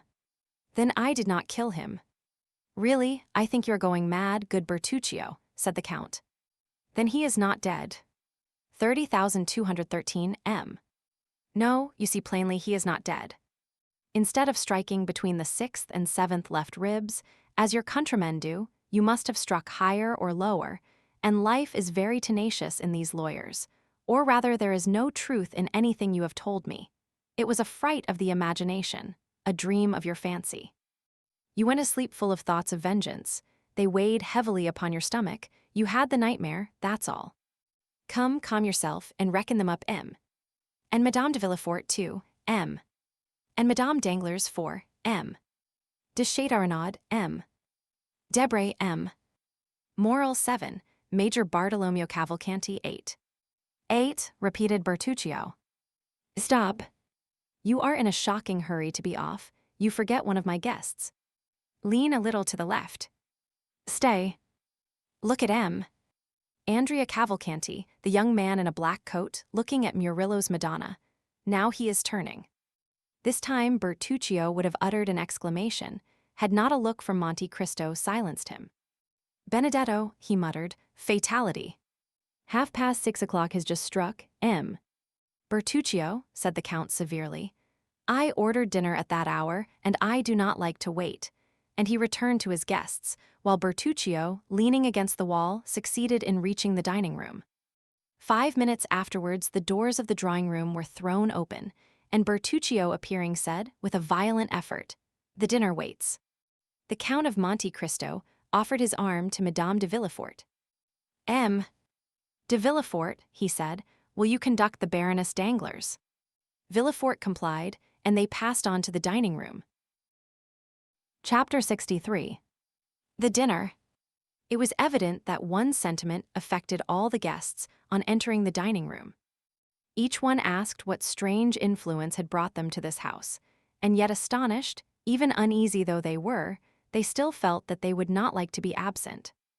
The recent events, the solitary and eccentric position of the Count, his enormous, nay, almost incredible fortune, should have made men cautious, and have altogether prevented ladies visiting a house where there was no one of their own sex to receive them. And yet curiosity had been enough to lead them to overleap the bounds of prudence and decorum. And all present, even including Cavalcanti and his son, notwithstanding the stiffness of the one and the carelessness of the other, were thoughtful, on finding themselves assembled at the house of this incomprehensible man. Madame Danglars had started when Villefort, on the Count's invitation, offered his arm, and Villefort felt that his glance was uneasy beneath his gold spectacles, when he felt the arm of the Baroness press upon his own. None of this had escaped the Count, and even by this mere contact of individuals, the scene had already acquired considerable interest for an observer. M. de Villefort had on the right hand Madame Danglars, on his left Morel. The Count was seated between Madame de Villefort and Danglars. The other seats were filled by Debray, who was placed between the two Cavalcanti, and by Châteaurenaud, seated between Madame de Villefort and Morel. The repast was magnificent. Monte Cristo had endeavored completely to overturn the Parisian ideas and to feed the curiosity as much as the appetite of his guests. It was an oriental feast that he offered to them, but of such a kind as the Arabian fairies might be supposed to prepare. Every delicious fruit that the 4 quarters of the globe could provide was heaped in vases from China and jars from Japan. Rare birds, retaining their most brilliant plumage, enormous fish, spread upon massive silver dishes, together with every wine produced in the archipelago, Asia Minor, or the Cape, sparkling in bottles, whose grotesque shape seemed to give an additional flavor to the draught. All these, like one of the displays with which Apicius of old gratified his guests, passed in review before the eyes of the astonished Parisians, who understood that it was possible to expend 1,000 louis upon a dinner for 10 persons, but only on the condition of eating pearls, like Cleopatra, or drinking refined gold, like Lorenzo de' Medici. Monte Cristo noticed the general astonishment, and began laughing and joking about it. Gentlemen, he said, you will admit that, when arrived at a certain degree of fortune, the superfluities of life are all that can be desired.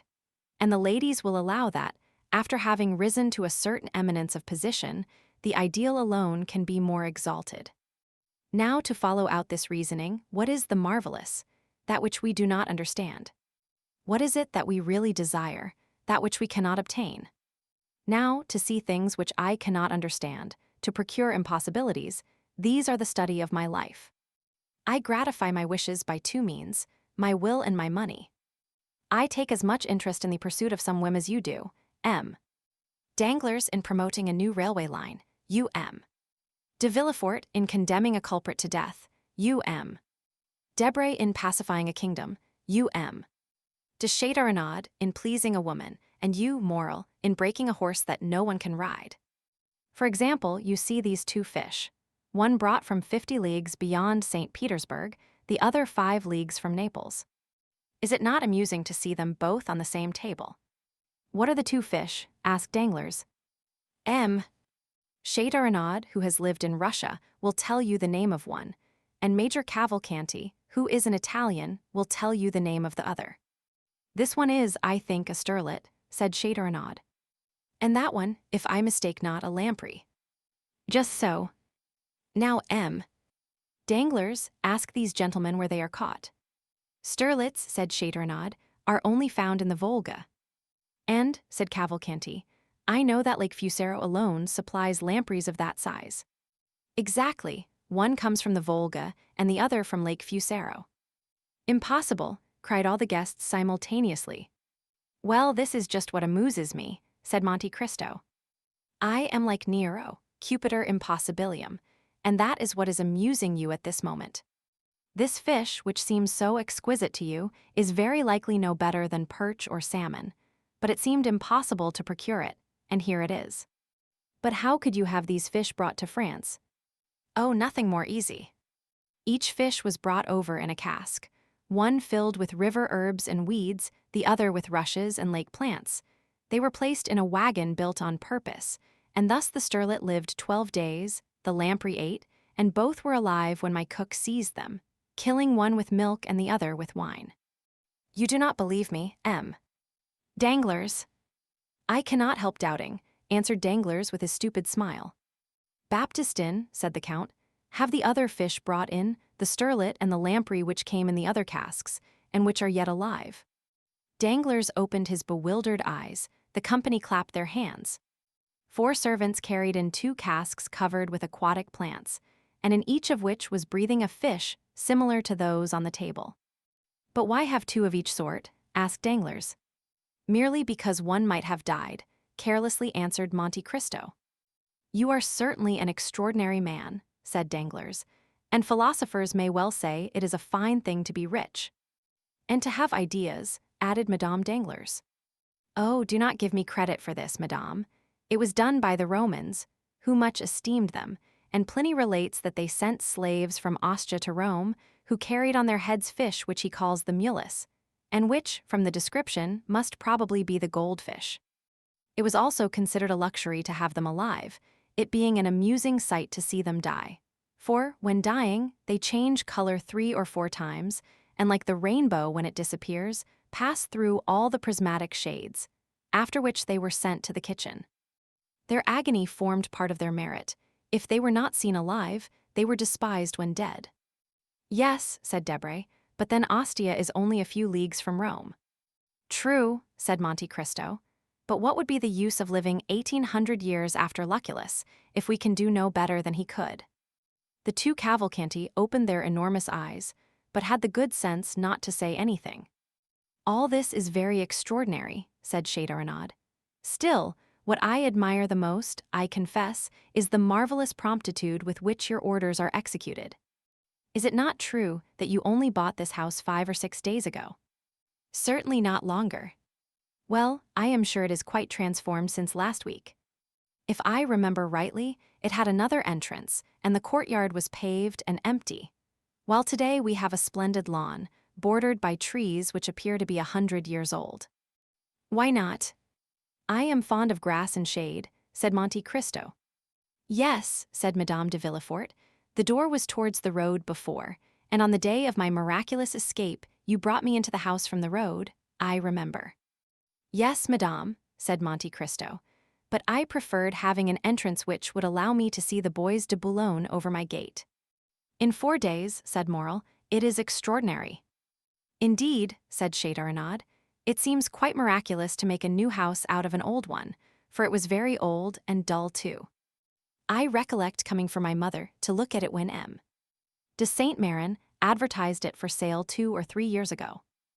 De Saint Méran, said Madame de Villefort, then this house belonged to de Saint Méran before you bought it. It appears so, replied Monte Cristo. Is it possible that you do not know of whom you purchased it? Quite so, my steward transacts all this business for me. It is certainly 10 years since the house had been occupied, said Châteaurenaud, and it was quite melancholy to look at it, with the blinds closed, the doors locked, and the weeds in the court. Really, if the house had not belonged to the father-in-law of the procureur, one might have thought it some accursed place, where a horrible crime had been committed.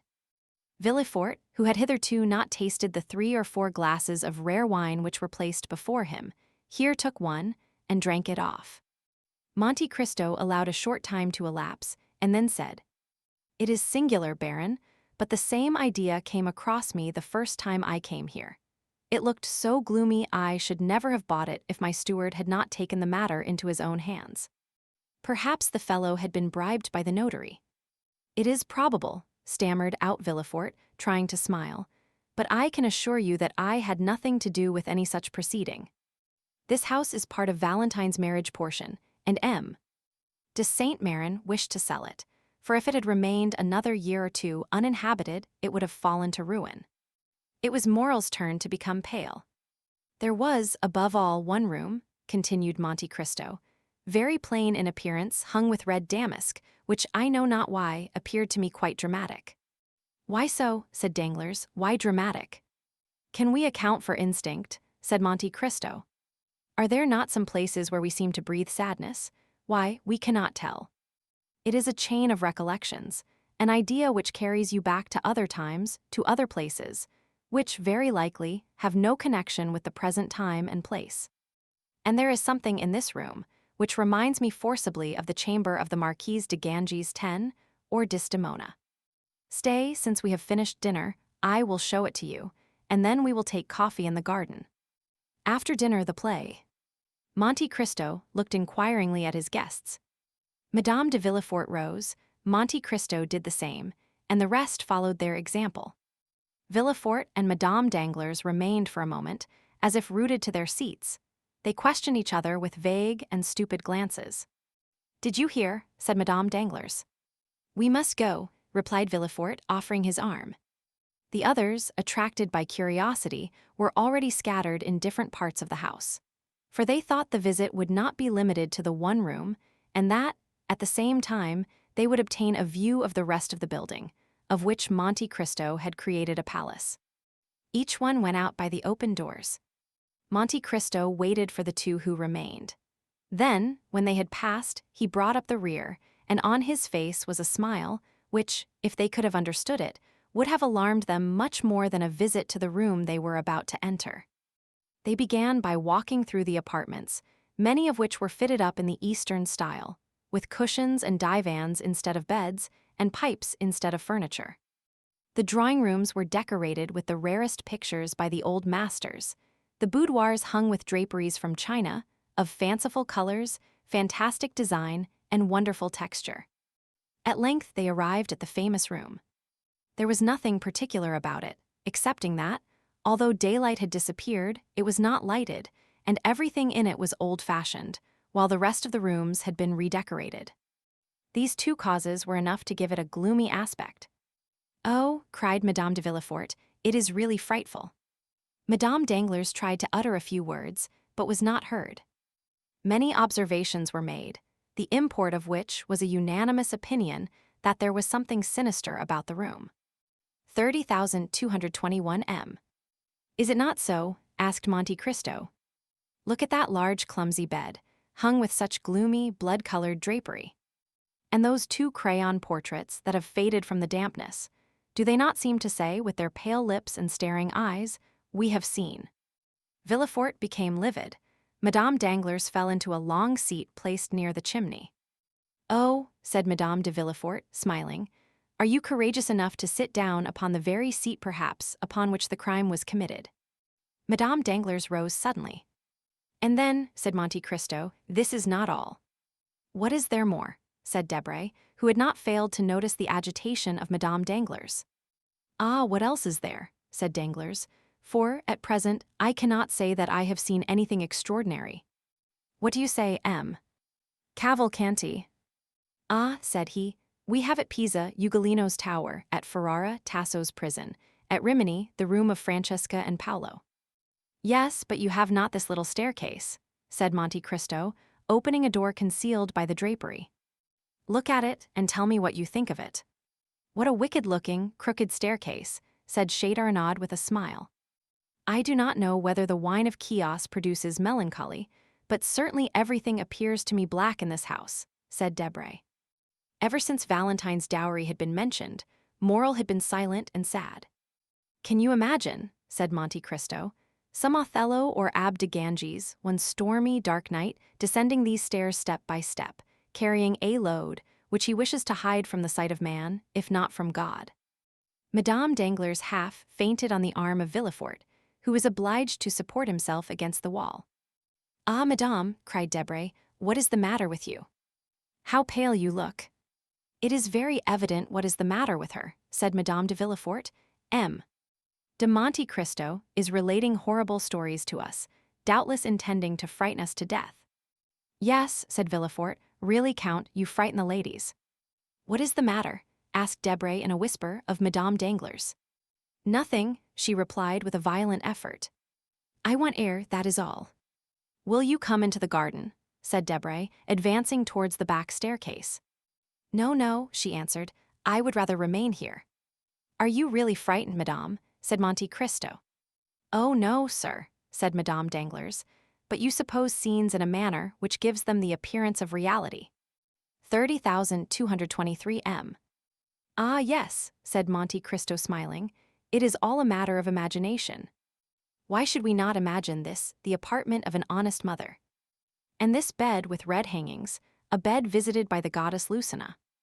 And that mysterious staircase, the passage through which, not to disturb their sleep, the doctor and nurse pass, or even the father carrying the sleeping child. Here Madame Danglars, instead of being calmed by the soft picture, uttered a groan and fainted. Madame Danglars is ill, said Villefort. It would be better to take her to her carriage. Oh, mon Dieu, said Monte Cristo, and I have forgotten my smelling bottle. I have mine, said Madame de Villefort, and she passed over to Monte Cristo a bottle full of the same kind of red liquid, whose good properties the Count had tested on Edward. Ah, said Monte Cristo, taking it from her hand. Yes, she said, at your advice I have made the trial. And have you succeeded? I think so. Madame Danglars was carried into the adjoining room. Monte Cristo dropped a very small portion of the red liquid upon her lips. She returned to consciousness. Ah, she cried, what a frightful dream. Villefort pressed her hand to let her know it was not a dream. They looked for M. Danglars, but as he was not especially interested in poetical ideas, he had gone into the garden, and was talking with Major Cavalcanti on the projected railway from Leghorn to Florence. Monte Cristo seemed in despair. He took the arm of Madame Danglars and conducted her into the garden, where they found Danglars taking coffee between the Cavalcanti. Really, madame, he said, did I alarm you much? Oh no, sir, she answered, but you know, things impress us differently according to the mood of our minds. Villefort forced a laugh. And then, you know, he said, an idea, a supposition, is sufficient. Well, said Monte Cristo, you may believe me if you like, but it is my opinion that a crime has been committed in this house. Take care, said Madame de Villefort, the king's attorney is here. Ah, replied Monte Cristo, since that is the case, I will take advantage of his presence to make my declaration. Your declaration, said Villefort. Yes, before witnesses. Oh, this is very interesting, said Debray. If there really has been a crime, we will investigate it. There has been a crime, said Monte Cristo. Come this way, gentlemen, come M. Villefort, for a declaration to be available, should be made before the competent authorities. He then took Villefort's arm, and at the same time, holding that of Madame Danglars under his own, he dragged the procureur to the plantain tree, where the shade was thickest. All the other guests followed. Stay, said Monte Cristo, here in this very spot, and he stamped upon the ground. I had the earth dug up and fresh mold put in to refresh these old trees. Well, my man, digging, found a box, or rather, the ironwork of a box, in the midst of which was the skeleton of a newly born infant. 30,225 m.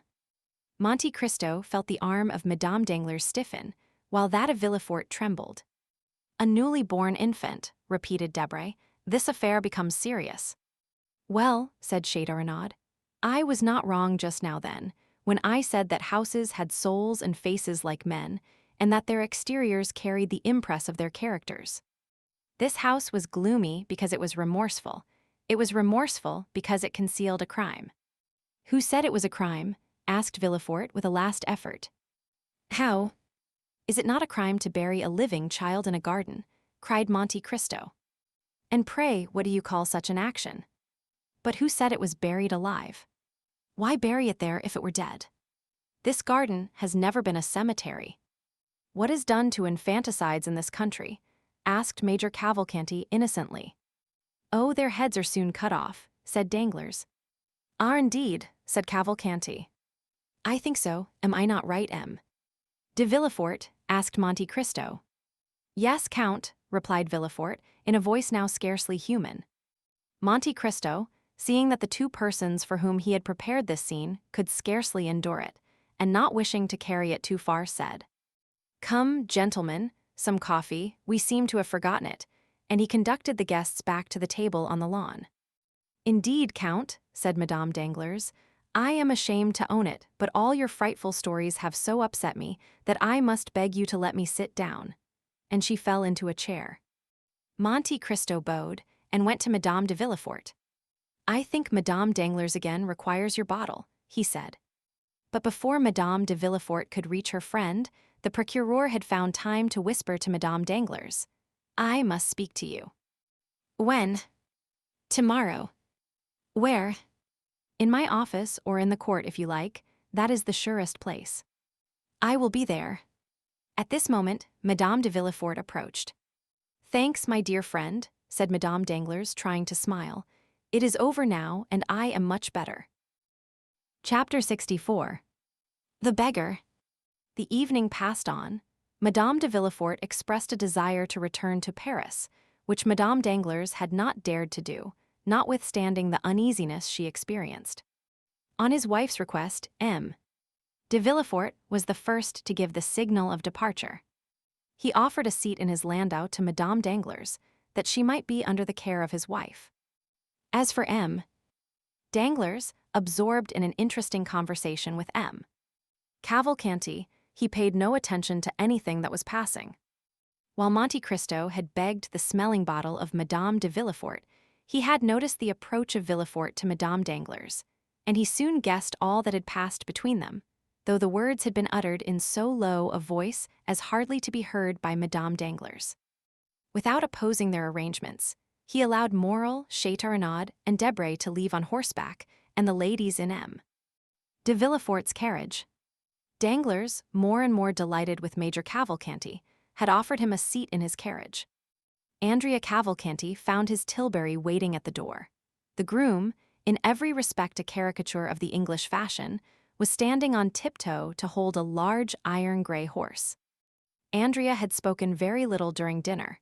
He was an intelligent lad, and he feared to utter some absurdity before so many grand people, amongst whom, with dilating eyes, he saw the king's attorney. Then he had been seized upon by Danglars, who, with a rapid glance at the stiff-necked old major and his modest son, and taking into consideration the hospitality of the count, made up his mind that he was in the society of some nabob come to Paris to finish the worldly education of his heir. He contemplated with unspeakable delight the large diamond which shone on the major's little finger. For the major, like a prudent man, in case of any accident happening to his banknotes, had immediately converted them into an available asset. Then, after dinner, on the pretext of business, he questioned the father and son upon their mode of living. And the father and son, previously informed that it was through Danglars the one was to receive his 48,000 francs and the other 50,000 livres annually, were so full of affability that they would have shaken hands even with the banker's servants. So much did their gratitude need an object to expend itself upon. One thing above all the rest heightened the respect, nay, almost the veneration, of Danglars for Cavalcanti. The latter, faithful to the principle of Horace, nil admirari, had contented himself with showing his knowledge by declaring in what lake the best lampreys were caught. Then he had eaten some without saying a word more. Danglars, therefore, concluded that such luxuries were common at the table of the illustrious descendant of the Cavalcanti, who most likely in Lucca fed upon trout brought from Switzerland, and lobsters sent from England, by the same means used by the Count to bring the lampreys from Lake Fusaro and the sterlet from the Volga. Thus it was with much politeness of manner that he heard Cavalcanti pronounce these words.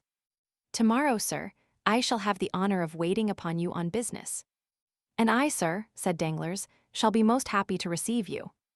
Upon which he offered to take Cavalcanti in his carriage to the Hôtel des Princes, if it would not be depriving him of the company of his son. To this Cavalcanti replied by saying that for some time past his son had lived independently of him, that he had his own horses and carriages, and that not having come together, it would not be difficult for them to leave separately. The major seated himself, therefore, by the side of Danglars, who was more and more charmed with the ideas of order and economy which ruled this man, and yet who, being able to allow his son 60,000 francs a year, might be supposed to possess a fortune of 500,000 or 600,000 livres. As for Andrea, he began, by way of showing off, to scold his groom, who, instead of bringing the tilbury to the steps of the house, had taken it to the outer door, thus giving him the trouble of walking 30 steps to reach it. The groom heard him with humility, took the bit of the impatient animal with his left hand, and with the right held out the reins to Andrea, who, taking them from him, rested his polished boot lightly on the step. At that moment, a hand touched his shoulder.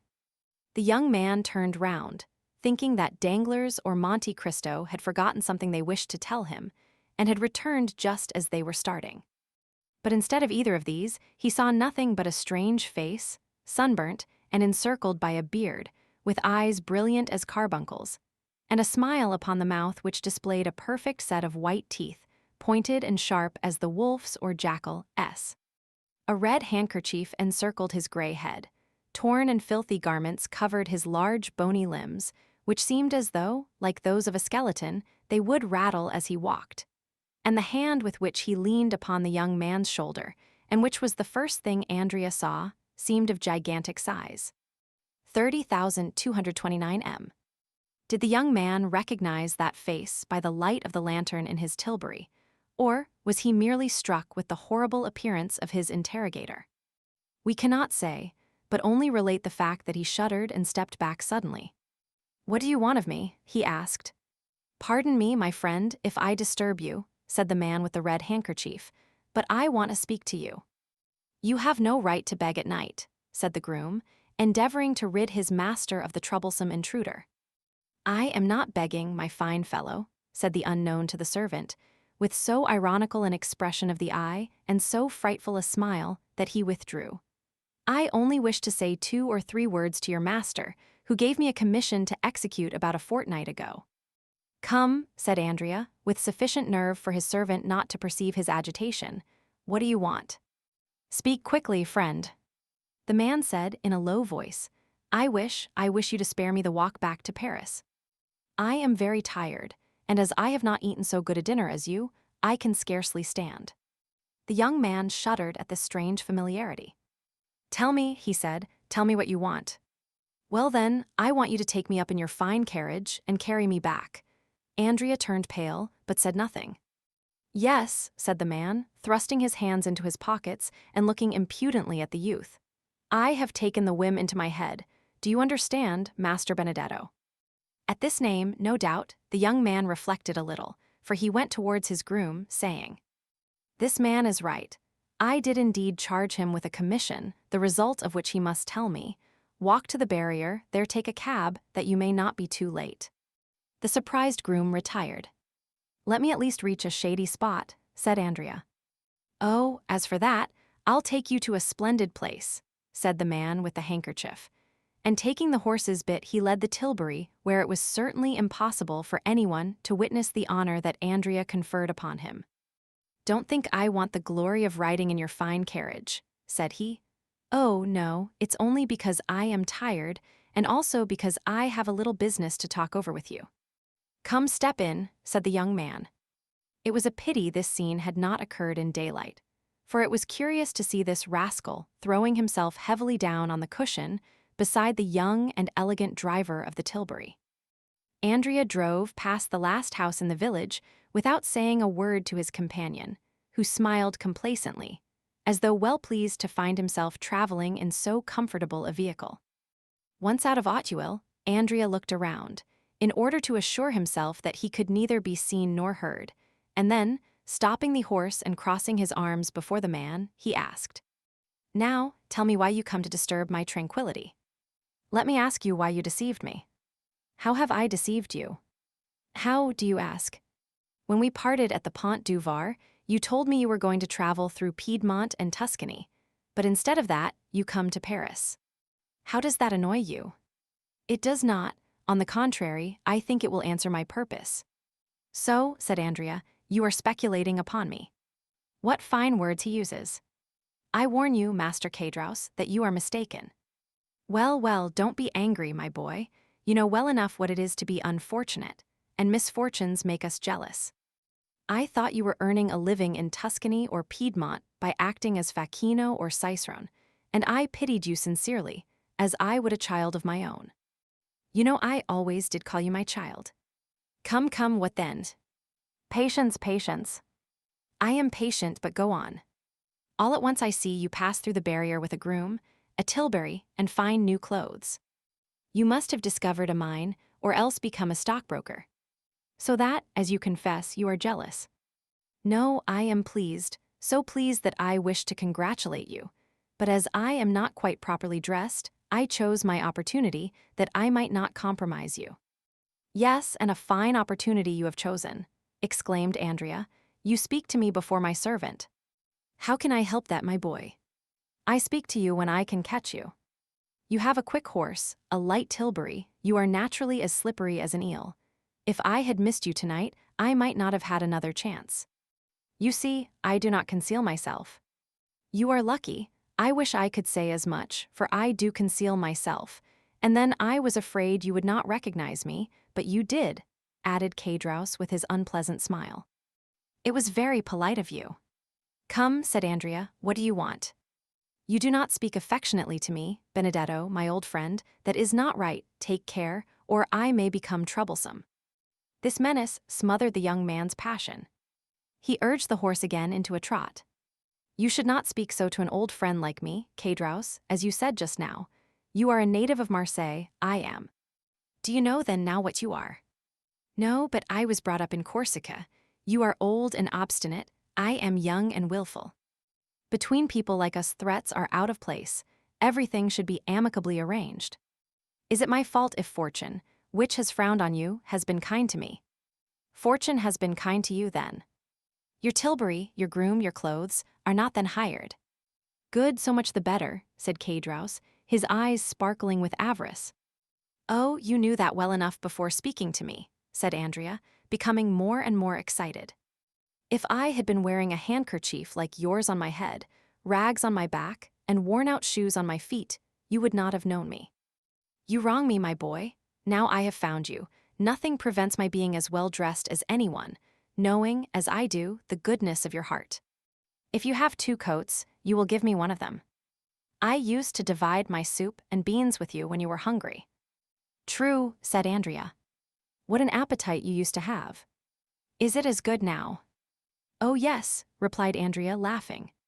"How did you come to be dining with that prince whose house you have just left?" "He is not a prince, simply a count." "A count, and a rich one too, eh?" "Yes, but you had better not have anything to say to him, for he is not a very good-tempered gentleman." "Oh, be easy. I have no design upon your count, and you shall have him all to yourself." "But," said Caedros, again smiling with the disagreeable expression he had before assumed, "you must pay for it, you understand." "Well, what do you want?" "I think that with 100 francs a month." "Well, I could live upon 100 francs. Come, you understand me, but that with 150 francs I should be quite happy." "Here are 200, said Andrea, and he placed 10 gold louis in the hand of Caedros. 30,233 m. "Good," said Caedros. "Apply to the steward on the first day of every month, and you will receive the same sum." "There now, again you degrade me." "How so?" "By making me apply to the servants, when I want to transact business with you alone." Well, be it so then. Take it from me then, and so long at least as I receive my income, you shall be paid yours. Come, come, I always said you were a fine fellow, and it is a blessing when good fortune happens to such as you. But tell me all about it. Why do you wish to know? Asked Cavalcanti. What? Do you again defy me? No, the fact is, I have found my father. What? A real father? Yes, so long as he pays me. You'll honor and believe him, that's right. What is his name? Major Cavalcanti. Is he pleased with you? So far I have appeared to answer his purpose. And who found this father for you? The Count of Monte Cristo. The man whose house you have just left. Yes. I wish you would try and find me a situation with him as grandfather, since he holds the money chest. Well, I will mention you to him. Meanwhile, what are you going to do? Yes, you. It is very kind of you to trouble yourself about me. Since you interest yourself in my affairs, I think it is now my turn to ask you some questions. Ah, true. Well, I shall rent a room in some respectable house, wear a decent coat, shave every day, and go and read the papers in a cafe. Then, in the evening, I shall go to the theater. I shall look like some retired baker. That is what I want. Come, if you will only put this scheme into execution, and be steady, nothing could be better. Do you think so, M? Bossuet. And you, what will you become? A peer of France. Ah, said Andrea, who knows? Major Cavalcanti is already one, perhaps, but then hereditary rank is abolished. No politics, Cadraus. And now that you have all you want, and that we understand each other, jump down from the tilbury and disappear. Not at all, my good friend. How? Not at all. Why, just think for a moment. With this red handkerchief on my head, with scarcely any shoes, no papers, and 10 gold Napoleons in my pocket, without reckoning what was there before, making in all about 200 francs. Why, I should certainly be arrested at the barriers. Then, to justify myself, I should say that you gave me the money. This would cause inquiries. It would be found that I left Toulon without giving due notice, and I should then be escorted back to the shores of the Mediterranean. Then I should become simply no. 106, and goodbye to my dream of resembling the retired baker. No, no, my boy, I prefer remaining honorably in the capital. Andrea scowled. Certainly, as he had himself owned, the reputed son of Major Cavalcanti was a willful fellow. He drew up for a minute, threw a rapid glance around him, and then his hand fell instantly into his pocket, where it began playing with a pistol. But meanwhile, Cadraus, who had never taken his eyes off his companion, passed his hand behind his back and opened a long Spanish knife, which he always carried with him, to be ready in case of need. The two friends, as we see, were worthy of and understood one another. Andrea's hand left his pocket inoffensively and was carried up to the red mustache, which it played with for some time. Good Cadraus, he said, how happy you will be. I will do my best, said the innkeeper of the Pont du Gard, shutting up his knife. Well then, we will go into Paris. But how will you pass through the barrier without exciting suspicion? It seems to me that you are in more danger riding than on foot. Wait, said Cadraus, we shall see. He then took the greatcoat with the large collar, which the groom had left behind in the tilbury, and put it on his back. Then he took off Cavalcanti's hat, which he placed upon his own head, and finally he assumed the careless attitude of a servant whose master drives himself. But tell me, said Andrea, am I to remain bareheaded? Pooh, said Cadraus, it is so windy that your hat can easily appear to have blown off. Come, come, enough of this, said Cavalcanti. What are you waiting for? Said Cadraus. I hope I am not the cause. Hush, said Andrea. They passed the barrier without accident. At the first cross street, Andrea stopped his horse, and Cadraus leaped out. Well, said Andrea, my servant's coat and my hat. Ah, said Cadraus, you would not like me to risk taking cold. But what am I to do? You. Oh, you are young while I am beginning to get old. Au revoir, Benedetto, and running into a court, he disappeared. Alas, said Andrea, sighing, one cannot be completely happy in this world. Chapter 65. A conjugal scene. At the place Louis Roman 15. The three young people separated. That is to say, Morel went to the boulevards, Châteaurenaud to the Pont de la Révolution, and Debray to the Quai. Most probably Morel and Châteaurenaud returned to their domestic hearths, as they say in the gallery of the chamber in well-turned speeches, and in the theatre of the Rue Richelieu in well-written pieces. But it was not the case with Debray. When he reached the wicket of the Louvre, he turned to the left, galloped across the Carrousel, passed through the Rue Saint-Troch, and, issuing from the Rue de la Michodière, he arrived at M. Danglars' door just at the same time that Villefort's landau, after having deposited him and his wife at the Faubourg Saint-Honore, stopped to leave the Baroness at her own house.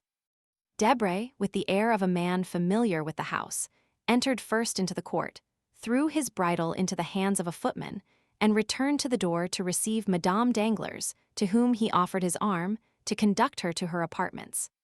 The gate once closed, and Debray and the Baroness alone in the court, he asked, "What was the matter with you, Herman? And why were you so affected at that story, or rather fable, which the Count related?" "Because I have been in such shocking spirits all the evening, my friend," said the Baroness. "No, Herman," replied Debray, "you cannot make me believe that. On the contrary, you were in excellent spirits when you arrived at the Count S. M. Danglars was disagreeable, certainly, but I know how much you care for his ill humor. Someone has vexed you. I will allow no one to annoy you." "You are deceived, Lucien, I assure you," replied Madame Danglars.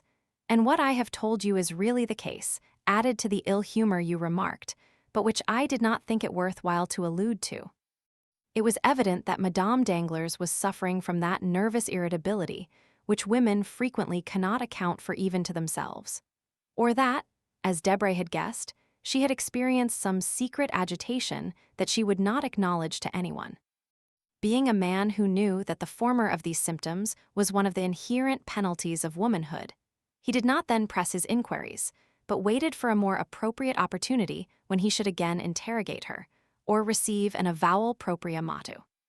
At the door of her apartment, the Baroness met Mademoiselle Cornélie, her confidential maid. "What is my daughter doing?" asked Madame Danglars. "She practiced all the evening, and then went to bed," replied Mademoiselle Cornélie. "Yet I think I hear her piano."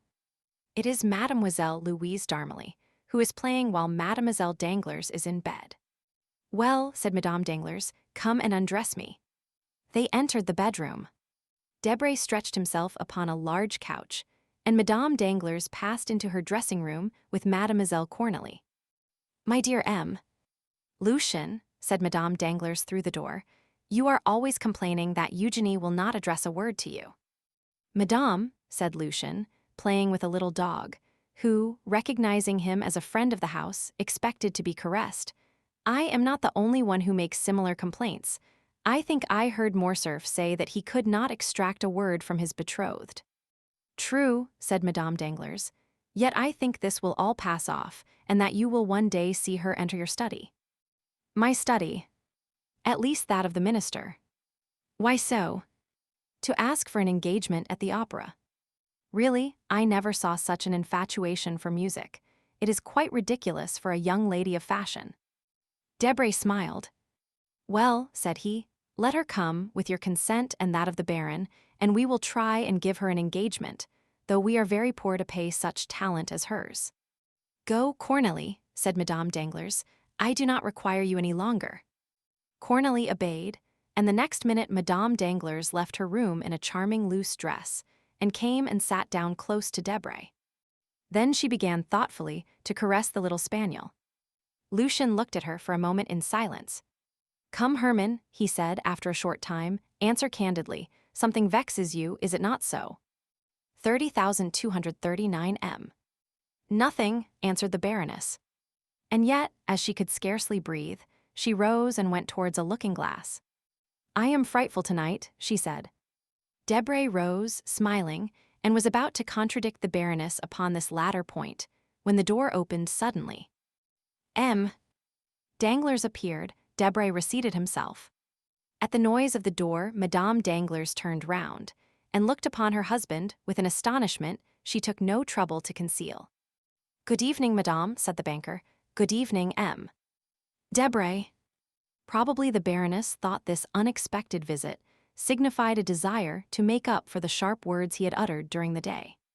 Assuming a dignified air, she turned round to Debray without answering her husband. Read me something, M. Debray, she said. Debray, who was slightly disturbed at this visit, recovered himself when he saw the calmness of the Baroness, and took up a book marked by a mother-of-pearl knife inlaid with gold.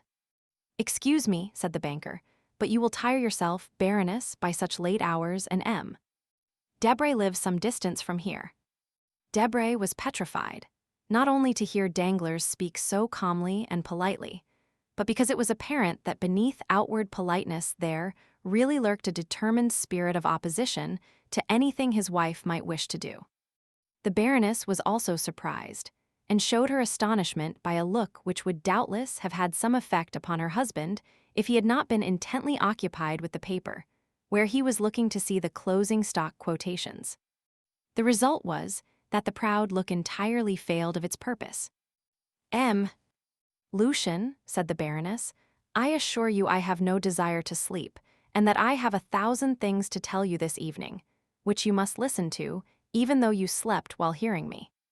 I am at your service, madame, replied Lucian coldly. My dear M. Debray, said the banker, do not kill yourself tonight listening to the follies of Madame Danglars, for you can hear them as well tomorrow. But I claim tonight and will devote it, if you will allow me, to talk over some serious matters with my wife. This time the blow was so well aimed and hit so directly that Lucian and the Baroness were staggered, and they interrogated each other with their eyes, as if to seek help against this aggression, but the irresistible will of the master of the house prevailed, and the husband was victorious. Do not think I wish to turn you out, my dear Debray, continued Danglars. Oh, no, not at all. An unexpected occurrence forces me to ask my wife to have a little conversation with me. It is so rarely I make such a request, I am sure you cannot grudge it to me. Debray muttered something, bowed, and went out, knocking himself against the edge of the door, like Nathan in Athley. It is extraordinary, he said, when the door was closed behind him, how easily these husbands, whom we ridicule, gain an advantage over us. 30,241 M. Lucian having left, Danglars took his place on the sofa, closed the open book, and placing himself in a dreadfully dictatorial attitude, he began playing with the dog. But the animal, not liking him as well as Debray, and attempting to bite him, Danglars seized him by the skin of his neck and threw him upon a couch on the other side of the room. The animal uttered a cry during the transit, but arrived at its destination, it crouched behind the cushions, and stupefied at such unusual treatment, remained silent and motionless. Do you know, sir, asked the Baroness, that you are improving? Generally you are only rude, but tonight you are brutal. It is because I am in a worse humor than usual, replied Danglars. Hermann looked at the banker with supreme disdain. These glances frequently exasperated the pride of Danglars, but this evening he took no notice of them. And what have I to do with your ill humor? Said the Baroness, irritated at the impassibility of her husband. Do these things concern me? Keep your ill humor at home in your money boxes, or, since you have clerks whom you pay, vent it upon them. Not so, replied Danglars. Your advice is wrong, so I shall not follow it. My money boxes are my pactolus, as I think M. Demoustier says, and I will not retard its course or disturb its calm. My clerks are honest men, who earn my fortune, whom I pay much below their deserts, if I may value them according to what they bring in. Therefore I shall not get into a passion with them. Those with whom I will be in a passion are those who eat my dinners, mount my horses, and exhaust my fortune. And pray, who are the persons who exhaust your fortune? Explain yourself more clearly, I beg, sir. Oh, make yourself easy. I am not speaking riddles, and you will soon know what I mean. The people who exhaust my fortune are those who draw out 700,000 francs in the course of an hour. I do not understand you, sir, said the Baroness, trying to disguise the agitation of her voice and the flush of her face. You understand me perfectly, on the contrary, said Danglars. But, if you will persist, I will tell you that I have just lost 700,000 francs upon the Spanish loan. And pray, asked the Baroness, am I responsible for this loss? Why not? Is it my fault you have lost 700,000 francs? Certainly it is not mine. Once for all, sir, replied the Baroness sharply, I tell you I will not hear cash named. It is a style of language I never heard in the house of my parents or in that of my first husband. Oh, I can well believe that, for neither of them was worth a penny. The better reason for my not being conversant with the slang of the bank, which is here dinning in my ears from morning to night. That noise of jingling crowns, which are constantly being counted and recounted, is odious to me. I only know one thing I dislike more, which is the sound of your voice. Really, said Danglars. Well, this surprises me, for I thought you took the liveliest interest in all my affairs. 30,243 M. What could put such an idea into your head? Yourself. Ah, what next? Most assuredly. I should like to know upon what occasion. Oh, mon Dieu, that is very easily done. Last February, you were the first who told me of the Haitian funds.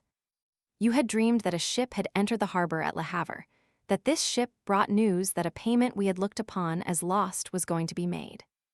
I know how clear-sighted your dreams are. I therefore purchased immediately as many shares as I could of the Haitian debt, and I gained 400,000 francs by it, of which 100,000 have been honestly paid to you. You spent it as you pleased, that was your business. In March, there was a question about a grant to a railway. 3 companies presented themselves, each offering equal securities. You told me that your instinct, and although you pretend to know nothing about speculations, I think on the contrary, that your comprehension is very clear upon certain affairs. Well, you told me that your instinct led you to believe the grant would be given to the company called the Southern. I bought 2/3 of the shares of that company. As you had foreseen, the shares trebled in value, and I picked up 1,000,000, from which 250,000 francs were paid to you for pin money. How have you spent this 250,000 francs? It is no business of mine. When are you coming to the point? Cried the Baroness, shivering with anger and impatience. Patience, madame, I am coming to it. That's fortunate. In April you went to dine at the minister's. You heard a private conversation respecting Spanish affairs, on the expulsion of Don Carlos. I bought some Spanish shares. The expulsion took place, and I pocketed 600,000 francs the day Charles V. repassed the Bidassoa. Of these 600,000 francs you took 50,000 crowns. They were yours, you disposed of them according to your fancy, and I asked no questions. But it is not the less true that you have this year received 500,000 livres. Well, sir, and what then? Ah, yes, it was just after this that you spoiled everything. Really, your manner of speaking. It expresses my meaning, and that is all I want. Well, 3 days after that you talked politics with M. Debray, and you fancied from his words that Don Carlos had returned to Spain. Well, I sold my shares. The news got out, and I no longer sold. I gave them away. Next day I find the news was false, and by this false report I have lost 700,000 francs. Well, since I gave you 1/4 of my gains, I think you owe me 1/4 of my losses. The 1/4 of 700,000 francs is 175,000 francs. What you say is absurd, and I cannot see why M. Debray's name is mixed up in this affair. Because if you do not possess the 175,000 francs I reclaim, you must have lent them to your friends, and M. Debray is one of your friends. 30,245 M. For shame, exclaimed the Baroness. Oh, let us have no gestures, no screams, no modern drama, or you will oblige me to tell you that I see Debray leave here, pocketing the whole of the 500,000 livres you have handed over to him this year, while he smiles to himself, saying that he has found what the most skillful players have never discovered. That is, a roulette where he wins without playing, and is no loser when he loses. The Baroness became enraged. Wretch, she cried, will you dare to tell me you did not know what you now reproach me with? I do not say that I did know it, and I do not say that I did not know it. I merely tell you to look into my conduct, during the last 4 years that we have ceased to be husband and wife, and see whether it has not always been consistent. Some time after our rupture, you wished to study music, under the celebrated baritone who made such a successful appearance at the Theatre Italien. At the same time, I felt inclined to learn dancing of the danseuses who acquired such a reputation in London. This cost me, on your account and mine, 100,000 francs. I said nothing, for we must have peace in the house, and 100,000 francs for a lady and gentleman to be properly instructed in music and dancing are not too much. Well, you soon become tired of singing, and you take a fancy to study diplomacy with the minister's secretary. You understand, it signifies nothing to me so long as you pay for your lessons out of your own cash box. But today I find you are drawing on mine, and that your apprenticeship may cost me 700,000 francs per month. Stop there, madame, for this cannot last. Either the diplomatist must give his lessons gratis, and I will tolerate him, or he must never set his foot again in my house. Do you understand, madam? Oh, this is too much, cried Hermann, choking. You are worse than despicable. But, continued Danglars, I find you did not even pause there. Insults. You are right. Let us leave these facts alone and reason coolly. I have never interfered in your affairs excepting for your good. Treat me in the same way. You say you have nothing to do with my cash box. Be it so.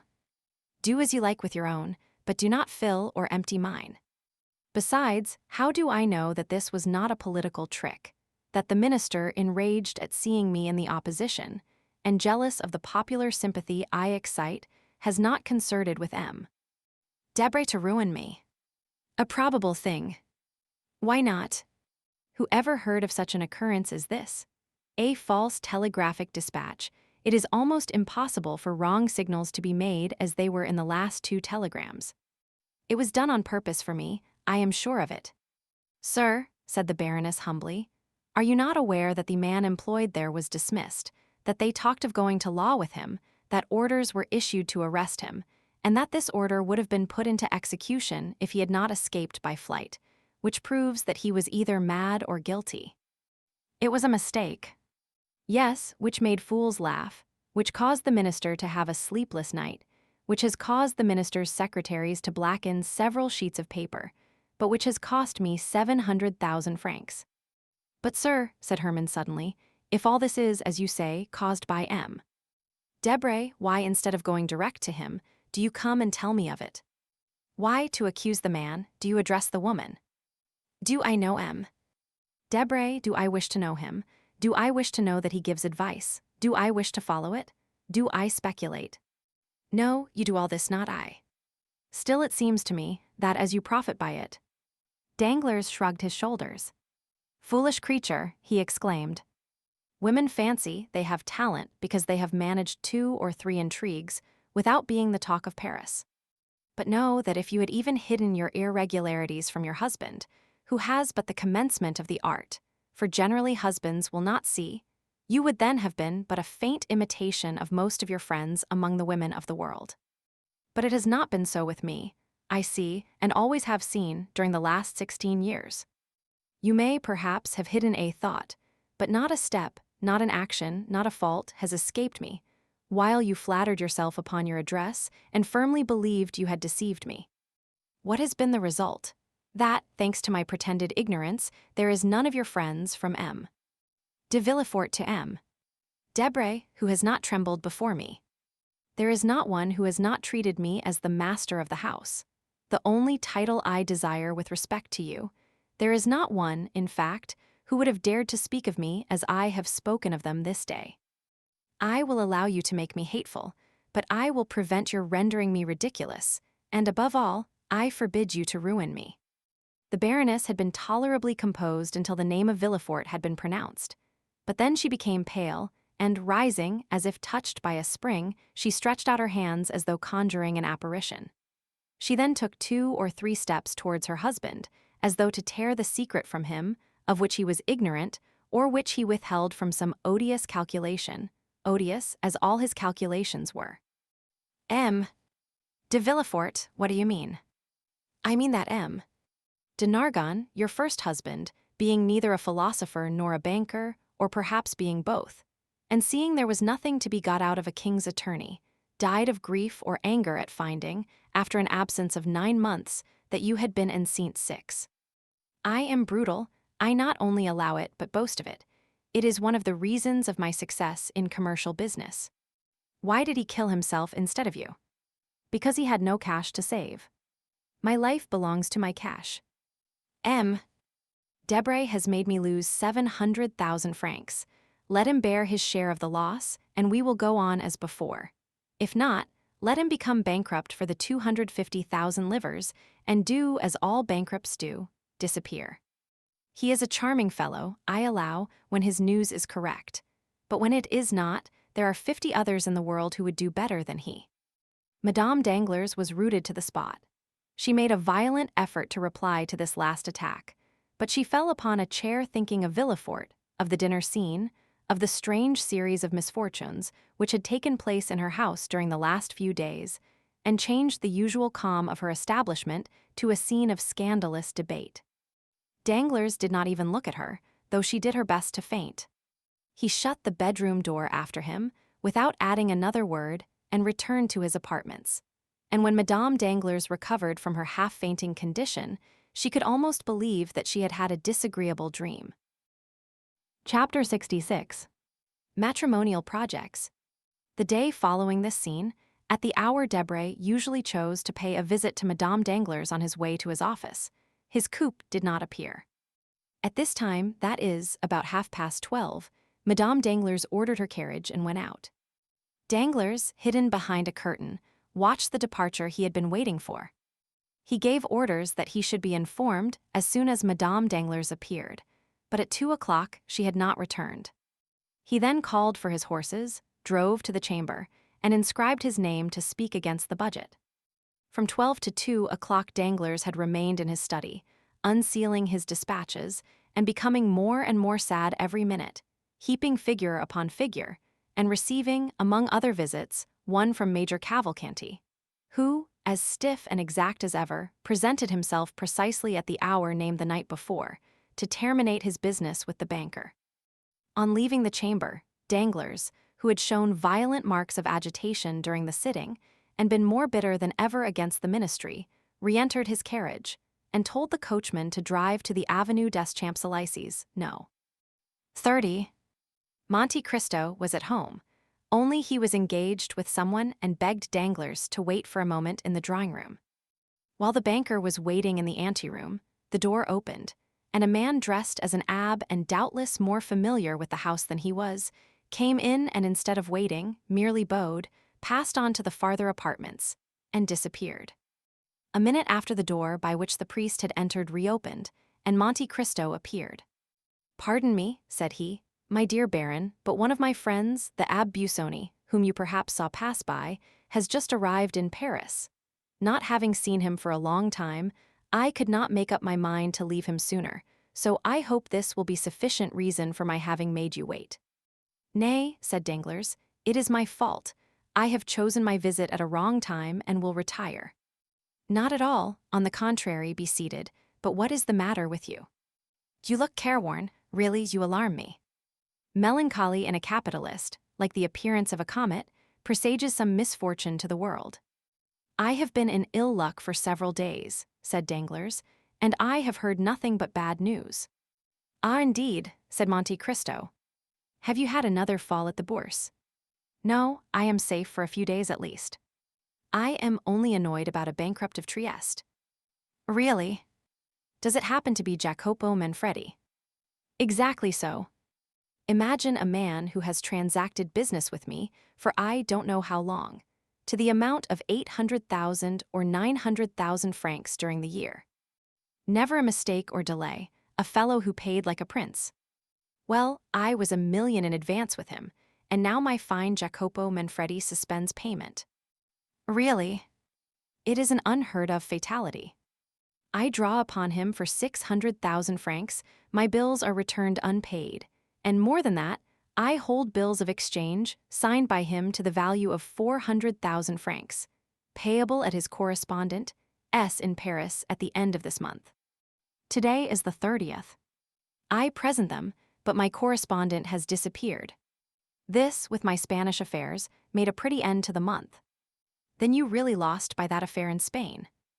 Yes, only 700,000 francs out of my cash box, nothing more. Why, how could you make such a mistake, such an old stager? Oh, it is all my wife's fault. She dreamed Don Carlos had returned to Spain. She believes in dreams. It is magnetism, she says, and when she dreams a thing it is sure to happen, she assures me. On this conviction I allow her to speculate, she having her bank and her stockbroker. She speculated and lost. It is true she speculates with her own money, not mine. Nevertheless, you can understand that when 700,000 francs leave the wife's pocket, the husband always finds it out. But do you mean to say you have not heard of this? Why, the thing has made a tremendous noise. Yes, I heard it spoken of, but I did not know the details, and then no one can be more ignorant than I am of the affairs in the bourse. 30,251 M. Then you do not speculate. How could I speculate when I already have so much trouble in regulating my income? I should be obliged, besides my steward, to keep a clerk and a boy. But touching these Spanish affairs, I think that the Baroness did not dream the whole of the Don Carlos matter. The papers said something about it, did they not? Then you believe the papers. Not the least in the world. Only I fancied that the honest messenger was an exception to the rule, and that it only announced telegraphic dispatches. Well, that's what puzzles me, replied Danglars. The news of the return of Don Carlos was brought by telegraph. So that, said Monte Cristo, you have lost nearly 1,700,000 francs this month. Not nearly, indeed, that is exactly my loss. Diable, said Monte Cristo compassionately, it is a hard blow for a third-rate fortune. Third-rate, said Danglars, rather humble, what do you mean by that? Certainly, continued Monte Cristo, I make 3 assortments in fortune, first-rate, second-rate, and third-rate fortunes. I call those first-rate which are composed of treasures one possesses under one's hand, such as mines, lands, and funded property, in such states as France, Austria, and England, provided these treasures and property form a total of about 100 millions. I call those second-rate fortunes, that are gained by manufacturing enterprises, joint stock companies, viceroyalties, and principalities, not drawing more than 1,500,000 francs, the whole forming a capital of about 50 millions. Finally, I call those third-rate fortunes, which are composed of a fluctuating capital, dependent upon the will of others, or upon chances which a bankruptcy involves or a false telegram shakes, such as banks, speculations of the day in fact, all operations under the influence of greater or less mischances, the whole bringing in a real or fictitious capital of about 15 millions. I think this is about your position, is it not? Confound it, yes, replied Danglars. The result, then, of 6 more such months, as this would be to reduce the third-rate house to despair. Oh, said Danglars, becoming very pale, how you are running on. Let us imagine 7 such months, continued Monte Cristo in the same tone. Tell me, have you ever thought that 7 times 1,700,000 francs make nearly 12 millions? No, you have not. Well, you are right, for if you indulged in such reflections, you would never risk your principal, which is to the speculator what the skin is to civilized man. We have our clothes, some more splendid than others. This is our credit.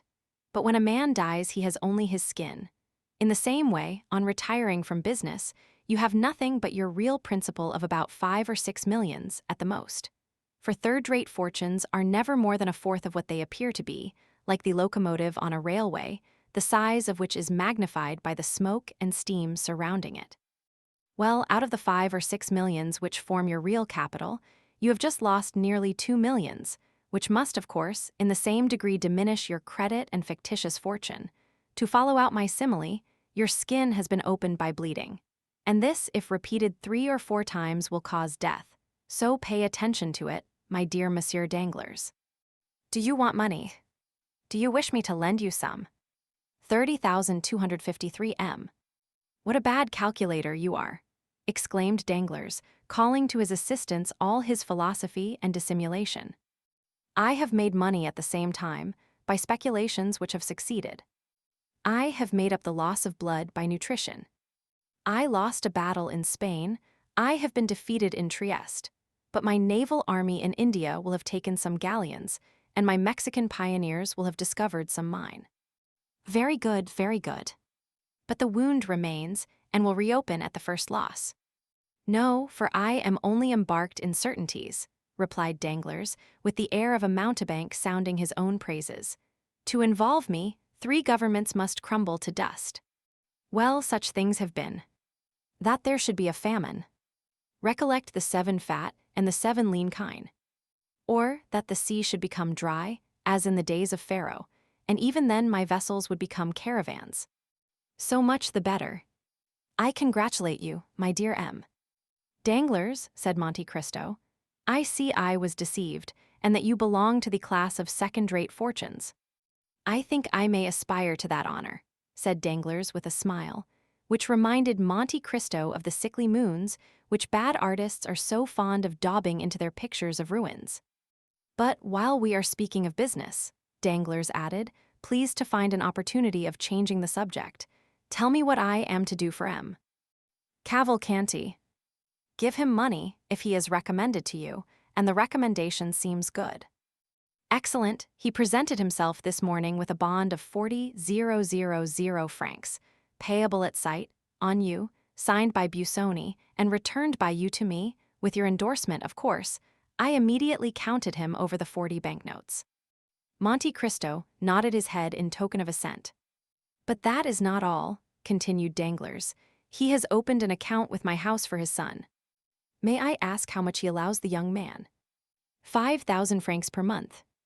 60,000 francs per year. I thought I was right in believing that Cavalcanti to be a stingy fellow. How can a young man live upon 5,000 francs a month?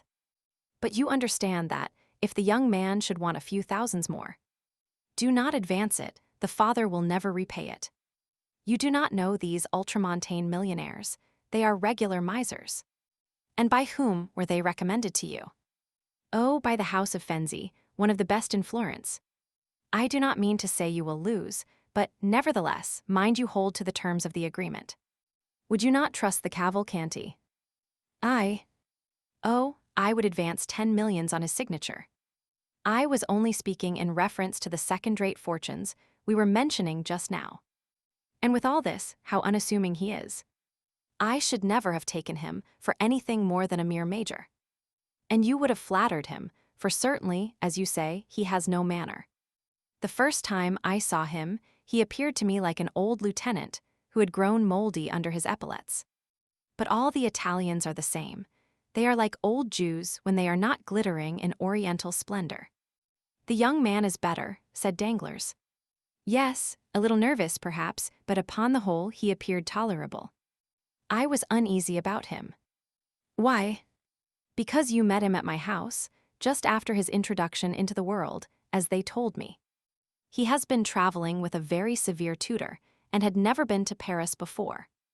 Ah, I believe noblemen marry amongst themselves, do they not? Asked Danglars carelessly. They like to unite their fortunes.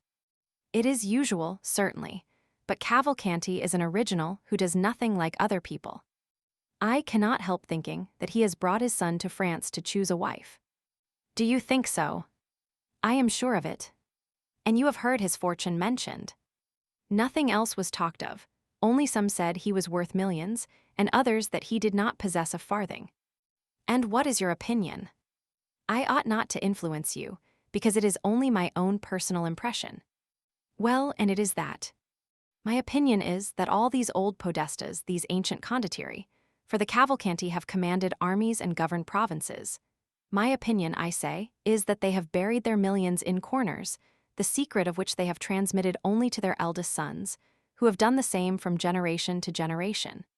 And the proof of this is seen in their yellow and dry appearance, like the florins of the Republic, which, from being constantly gazed upon, have become reflected in them. Certainly, said Danglars, and this is further supported by the fact of their not possessing an inch of land. Very little at least. I know of none which Cavalcanti possesses, excepting his palace in Lucca. Ah, he has a palace, said Danglars, laughing. Come, that is something. Yes, and more than that, he lets it to the Minister of Finance while he lives in a simple house. Oh, as I told you before, I think the old fellow is very close. Come, you do not flatter him. I scarcely know him. I think I have seen him 3 times in my life. All I know relating to him is through Busoni and himself. He was telling me this morning that, tired of letting his property lie dormant in Italy, which is a dead nation, he wished to find a method, either in France or England, of multiplying his millions, but remember that though I place great confidence in Busoni, I am not responsible for this. Never mind, accept my thanks for the client you have sent me. It is a fine name to inscribe on my ledgers, and my cashier was quite proud of it when I explained to him who the Cavalcanti were. By the way, this is merely a simple question. When this sort of people marry their sons, do they give them any fortune? Oh, that depends upon circumstances. I know an Italian prince, rich as a gold mine, one of the noblest families in Tuscany, who, when his sons married according to his wish, gave them millions, and when they married against his consent, merely allowed them 30 crowns a month. Should Andrea marry according to his father's views, he will, perhaps, give him 1, 2, or 3 millions. For example, supposing it were the daughter of a banker, he might take an interest in the house of the father-in-law of his son.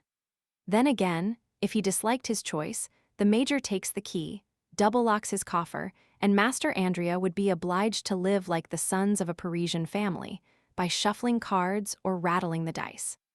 Ah, that boy will find out some Bavarian or Peruvian princess. He will want a crown, an El Dorado, and Potosi. No, these grand lords on the other side of the Alps frequently marry into plain families.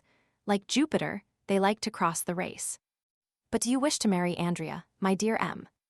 Danglars, that you are asking so many questions? Ma foi, said Danglars, it would not be a bad speculation, I fancy, and you know I am a speculator. You are not thinking of Mademoiselle Danglars, I hope. You would not like poor Andrea to have his throat cut by Albert. Albert, repeated Danglars, shrugging his shoulders. Ah, well, he would care very little about it, I think. But he is betrothed to your daughter, I believe. Well, M. de Morcerf and I have talked about this marriage, but Madame de Morcerf and Albert. You do not mean to say that it would not be a good match. Indeed, I imagine that Mademoiselle Danglars is as good as M. de Morcerf. Mademoiselle Danglars' fortune will be great, no doubt, especially if the telegraph should not make any more mistakes. Oh, I do not mean her fortune only, but tell me. What? Why did you not invite M. and Madame de Morcerf to your dinner? I did so, but he excused himself on account of Madame de Morcerf, being obliged to go to Dieppe for the benefit of sea air. Yes, yes, said Danglars, laughing, it would do her a great deal of good. Why so? Because it is the air she always breathed in her youth. Monte Cristo took no notice of this ill-natured remark. But still, if Albert be not so rich as Mademoiselle Danglars, said the Count, you must allow that he has a fine name. So he has, but I like mine as well. Certainly, your name is popular, and does honor to the title they have adorned it with. But you are too intelligent not to know that according to a prejudice, too firmly rooted to be exterminated, a nobility which dates back 5 centuries is worth more than one that can only reckon 20 years. And for this very reason, said Danglars with a smile, which he tried to make sardonic, I prefer M. Andrea Cavalcanti to M. Albert de Morcerf. Still, I should not think the Morcerfs would yield to the Cavalcanti. The Morcerfs, stay, my dear Count, said Danglars, you are a man of the world, are you not? I think so. And you understand heraldry? A little. Well, look at my coat of arms, it is worth more than Morcerf, S. Why so? Because, though I am not a baron by birth, my real name is at least Danglars. Well, what then? While his name is not Morcerf. How not Morcerf? Not the least in the world. Go on. I have been made a baron so that I actually am one. He made himself a count so that he is not one at all. Impossible. Listen, my dear Count, M. de Morcerf has been my friend, or rather my acquaintance, during the last 30 years. You know I have made the most of my arms, though I never forgot my origin. A proof of great humility or great pride, said Monte Cristo. Well, when I was a clerk, Morcerf was a mere fisherman. And then he was called Fernand. Only Fernand. Fernand Mondego. You are sure? Pardieu, I have bought enough fish of him to know his name. Then, why did you think of giving your daughter to him? Because Fernand and Danglars, being both parvenus, both having become noble, both rich, are about equal in worth, excepting that there have been certain things mentioned of him that were never said of me. What? Oh, nothing. Ah, yes, what you tell me recalls to mind something about the name of Fernand Mondego. I have heard that name in Greece, in conjunction with the affairs of Ali Pasha. Exactly so. This is the mystery, said Danglars. I acknowledge I would have given anything to find it out. It would be very easy if you much wished it. How so? Probably you have some correspondent in Greece. I should think so. At Yanina. Everywhere. Well, write to your correspondent in Yanina and ask him what part was played by a Frenchman named Fernand Mondego in the catastrophe of Ali Tepelini. You are right, exclaimed Danglars, rising quickly. I will write today. Do so. I will. 30,259 M. And if you should hear of anything very scandalous, I will communicate it to you. You will oblige me. Danglars rushed out of the room and made but one leap into his coupe. Chapter 67. The Office of the King's Attorney. Let us leave the banker, driving his horses at their fullest speed, and follow Madame Danglars in her morning excursion. We have said that at 12:30 Madame Danglars had ordered her horses and had left home in the carriage. She directed her course towards the Faubourg Saint-Germain, went down the Rue Mazarine, and stopped at the Passage du Pont Neuf. She descended and went through the passage. She was very plainly dressed, as would be the case with a woman of taste walking in the morning. At the Rue Guénégaud she called a cab and directed the driver to go to the Rue de Harlay. As soon as she was seated in the vehicle, she drew from her pocket a very thick black veil, which she tied on to her straw bonnet. She then replaced the bonnet, and saw with pleasure, in a little pocket mirror, that her white complexion and brilliant eyes were alone visible. The cab crossed the Pont Neuf and entered the Rue de Harlay by the Place Dauphine. The driver was paid as the door opened, and stepping lightly up the stairs, Madame Danglars soon reached the Salle des Passepartout. There was a great deal going on that morning, and many businesslike persons at the Palais. Businesslike persons pay very little attention to women, and Madame Danglars crossed the hall without exciting any more attention than any other woman calling upon her lawyer. There was a great press of people in M. de Villefort's antechamber, but Madame Danglars had no occasion even to pronounce her name. The instant she appeared the doorkeeper rose, came to her, and asked her whether she was not the person with whom the procureur had made an appointment, and on her affirmative answer being given, he conducted her by a private passage to M. de Villefort's office. The magistrate was seated in an armchair, writing, with his back towards the door. He did not move as he heard it open, and the doorkeeper pronounced the words, "Walk in, madame," and then reclose it. But no sooner had the man's footsteps ceased than he started up, drew the bolts, closed the curtains, and examined every corner of the room. Then, when he had assured himself that he could neither be seen nor heard, and was consequently relieved of doubts, he said, "Thanks, madam, thanks for your punctuality." And he offered a chair to Madame Danglars, which she accepted, for her heart beat so violently that she felt nearly suffocated. 30,261 M. It is a long time, madame, said the procureur, describing a half-circle with his chair, so as to place himself exactly opposite to Madame Danglars. It is a long time since I had the pleasure of speaking alone with you, and I regret that we have only now met to enter upon a painful conversation. Nevertheless, sir, you see I have answered your first appeal, although certainly the conversation must be much more painful for me than for you. Villefort smiled bitterly. It is true, then, he said, rather uttering his thoughts aloud than addressing his companion. It is true, then, that all our actions leave their traces, some sad, others bright, on our paths. It is true that every step in our lives is like the course of an insect on the sands. it leaves its track. Alas, to many the path is traced by tears. Sir, said Madame Danglars, you can feel for my emotion, can you not? Spare me then, I beseech you. When I look at this room, whence so many guilty creatures have departed, trembling and ashamed, when I look at that chair before which I now sit trembling and ashamed, oh, it requires all my reason to convince me that I am not a very guilty woman and you a menacing judge. Villefort dropped his head and sighed. And I, he said, I feel that my place is not in the judge's seat, but on the prisoner's bench. 30,263 M. You, said Madame Danglars. Yes, I think, sir, you exaggerate your situation, said Madame Danglars, whose beautiful eyes sparkled for a moment. The paths of which you were just speaking have been traced by all young men of ardent imaginations. Besides the pleasure, there is always remorse from the indulgence of our passions, and, after all, what have you men to fear from all this? The world excuses, and notoriety ennobles you. Madame, replied Villefort, you know that I am no hypocrite, or at least that I never deceive without a reason. If my brow be severe, it is because many misfortunes have clouded it. If my heart be petrified, it is that it might sustain the blows it has received. I was not so in my youth, I was not so on the night of the betrothal, when we were all seated around a table in the Rue du Cours at Marseilles. But since then everything has changed in and about me.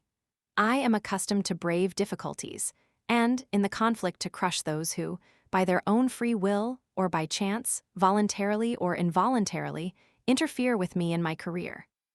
It is generally the case that what we most ardently desire is as ardently withheld from us by those who wish to obtain it, or from whom we attempt to snatch it. Thus, the greater number of a man's errors come before him disguised under the specious form of necessity. Then, after error has been committed in a moment of excitement, of delirium, or of fear, we see that we might have avoided and escaped it. The means we might have used, which we in our blindness could not see, then seems simple and easy, and we say, why did I not do this instead of that? Women, on the contrary, are rarely tormented with remorse, for the decision does not come from you, your misfortunes are generally imposed upon you, and your faults the results of others' crimes.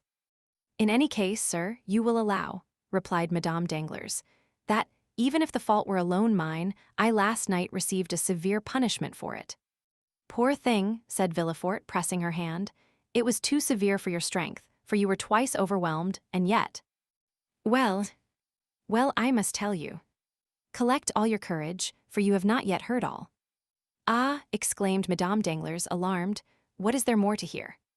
You only look back to the past, and it is, indeed, bad enough. Well, picture to yourself a future more gloomy still, certainly frightful, perhaps sanguinary. The Baroness knew how calm Villefort naturally was, and his present excitement frightened her so much that she opened her mouth to scream, but the sound died in her throat. How has this terrible past been recalled? Cried Villefort. How is it that it has escaped from the depths of the tomb and the recesses of our hearts, where it was buried, to visit us now, like a phantom, whitening our cheeks and flushing our brows with shame? Alas, said Hermann, doubtless it is chance. Chance, replied Villefort. No, madame, there is no such thing as chance. Oh, yes, has not a fatal chance revealed all this? Was it not by chance the Count of Monte Cristo bought that house? Was it not by chance he caused the earth to be dug up? Is it not by chance that the unfortunate child was disinterred under the trees? That poor innocent offspring of mine, which I never even kissed, but for whom I wept many, many tears. Ah, my heart clung to the Count when he mentioned the dear spoil found beneath the flowers. Well, no, madam, this is the terrible news I have to tell you, said Villefort in a hollow voice. No, nothing was found beneath the flowers, there was no child disinterred, no. You must not weep, no, you must not groan, you must tremble. What can you mean? Asked Madame Danglars, shuddering. I mean that M. de Monte Cristo, digging underneath these trees, found neither skeleton nor chest, because neither of them was there. Neither of them there? Repeated Madame Danglars, her staring, wide-open eyes expressing her alarm. Neither of them there, she again said, as though striving to impress herself with the meaning of the words which escaped her. No, said Villefort, burying his face in his hands, No, 100 times no. Then you did not bury the poor child there, sir. Why did you deceive me? Where did you place it? Tell me where. There. But listen to me. Listen, and you will pity me who has for 20 years alone borne the heavy burden of grief I am about to reveal, without casting the least portion upon you. Oh, you frighten me. But speak, I will listen. You recollect that sad night, when you were half expiring on that bed in the red damask room, while I, scarcely less agitated than you, awaited your delivery. The child was born, was given to me, motionless, breathless, voiceless. We thought it dead. Madame Danglars moved rapidly, as though she would spring from her chair, but Villefort stopped, and clasped his hands as if to implore her attention. We thought it dead, he repeated. I placed it in the chest, which was to take the place of a coffin. I descended to the garden, I dug a hole, and then flung it down in haste. Scarcely had I covered it with earth, when the arm of the Corsican was stretched towards me. I saw a shadow rise, and, at the same time, a flash of light. I felt pain. I wished to cry out, but an icy shiver ran through my veins and stifled my voice. I fell lifeless, and fancied myself killed. Never shall I forget your sublime courage, when, having returned to consciousness, I dragged myself to the foot of the stairs, and you, almost dying yourself, came to meet me. We were obliged to keep silent upon the dreadful catastrophe. You had the fortitude to regain the house, assisted by your nurse. A duel was the pretext for my wound. Though we scarcely expected it, our secret remained in our own keeping alone. I was taken to Versailles. For 3 months I struggled with death. At last, as I seemed to cling to life, I was ordered to the south. 4 men carried me from Paris to Chalons, walking 6 leagues a day. Madame de Villefort followed the litter in her carriage. At Chalons I was put upon the Seine, thence I passed on to the Rhône, whence I descended, merely with the current, to Arles. At Arles I was again placed on my litter, and continued my journey to Marseilles. My recovery lasted 6 months. I never heard you mentioned, and I did not dare inquire for you. When I returned to Paris, I learned that you, the widow of M. de Nargon, had married M. Danglars. What was the subject of my thoughts from the time consciousness returned to me? Always the same, always the child's corpse, coming every night in my dreams, rising from the earth, and hovering over the grave with menacing look and gesture. I inquired immediately on my return to Paris. The house had not been inhabited since we left it, but it had just been let for 9 years. I found the tenant. I pretended that I disliked the idea that a house belonging to my wife's father and mother should pass into the hands of strangers. I offered to pay them for canceling the lease. They demanded 6,000 francs. I would have given 10,000. I would have given 20,000. I had the money with me. I made the tenant sign the deed of resolution, and when I had obtained what I so much wanted, I galloped to Audiobook. No one had entered the house since I had left it. It was 5 o'clock in the afternoon. I ascended into the Red Room and waited for night. There all the thoughts which had disturbed me during my year of constant agony came back with double force. The Corsican, who had declared the vendetta against me, who had followed me from Nimes to Paris, who had hid himself in the garden, who had struck me, had seen me dig the grave, had seen me inter the child. He might become acquainted with your person, nay, he might even then have known it. Would he not one day make you pay for keeping this terrible secret? Would it not be a sweet revenge for him when he found that I had not died from the blow of his dagger? It was therefore necessary, before everything else, and at all risks, that I should cause all traces of the past to disappear, that I should destroy every material vestige. Too much reality would always remain in my recollection. It was for this I had annulled the lease. It was for this I had come. It was for this I was waiting. Night arrived. I allowed it to become quite dark. I was without a light in that room. When the wind shook all the doors, behind which I continually expected to see some spy concealed, I trembled. I seemed everywhere to hear your moans behind me in the bed, and I dared not turn around. My heart beat so violently that I feared my wound would open. At length, one by one, all the noises in the neighborhood ceased. I understood that I had nothing to fear, that I should neither be seen nor heard. so I decided upon descending to the garden. Listen, Herman, I consider myself as brave as most men, but when I drew from my breast the little key of the staircase, which I had found in my coat, that little key we both used to cherish so much, which you wished to have fastened to a golden ring, when I opened the door and saw the pale moon shedding a long stream of white light on the spiral staircase like a specter, I leaned against the wall and nearly shrieked. I seemed to be going mad. At last I mastered my agitation. I descended the staircase step by step. The only thing I could not conquer was a strange trembling in my knees. I grasped the railings. If I had relaxed my hold for a moment, I should have fallen. I reached the lower door. Outside this door, a spade was placed against the wall. I took it and advanced towards the thicket. I had provided myself with a dark lantern. In the middle of the lawn, I stopped to light it. Then I continued my path. It was the end of November. All the verdure of the garden had disappeared. The trees were nothing more than skeletons with their long, bony arms, and the dead leaves sounded on the gravel under my feet. My terror overcame me to such a degree as I approached the thicket, that I took a pistol from my pocket and armed myself. I fancied continually that I saw the figure of the Corsican between the branches. I examined the thicket with my dark lantern. It was empty. I looked carefully around. I was indeed alone. No noise disturbed the silence but the owl, whose piercing cry seemed to be calling up the phantoms of the night.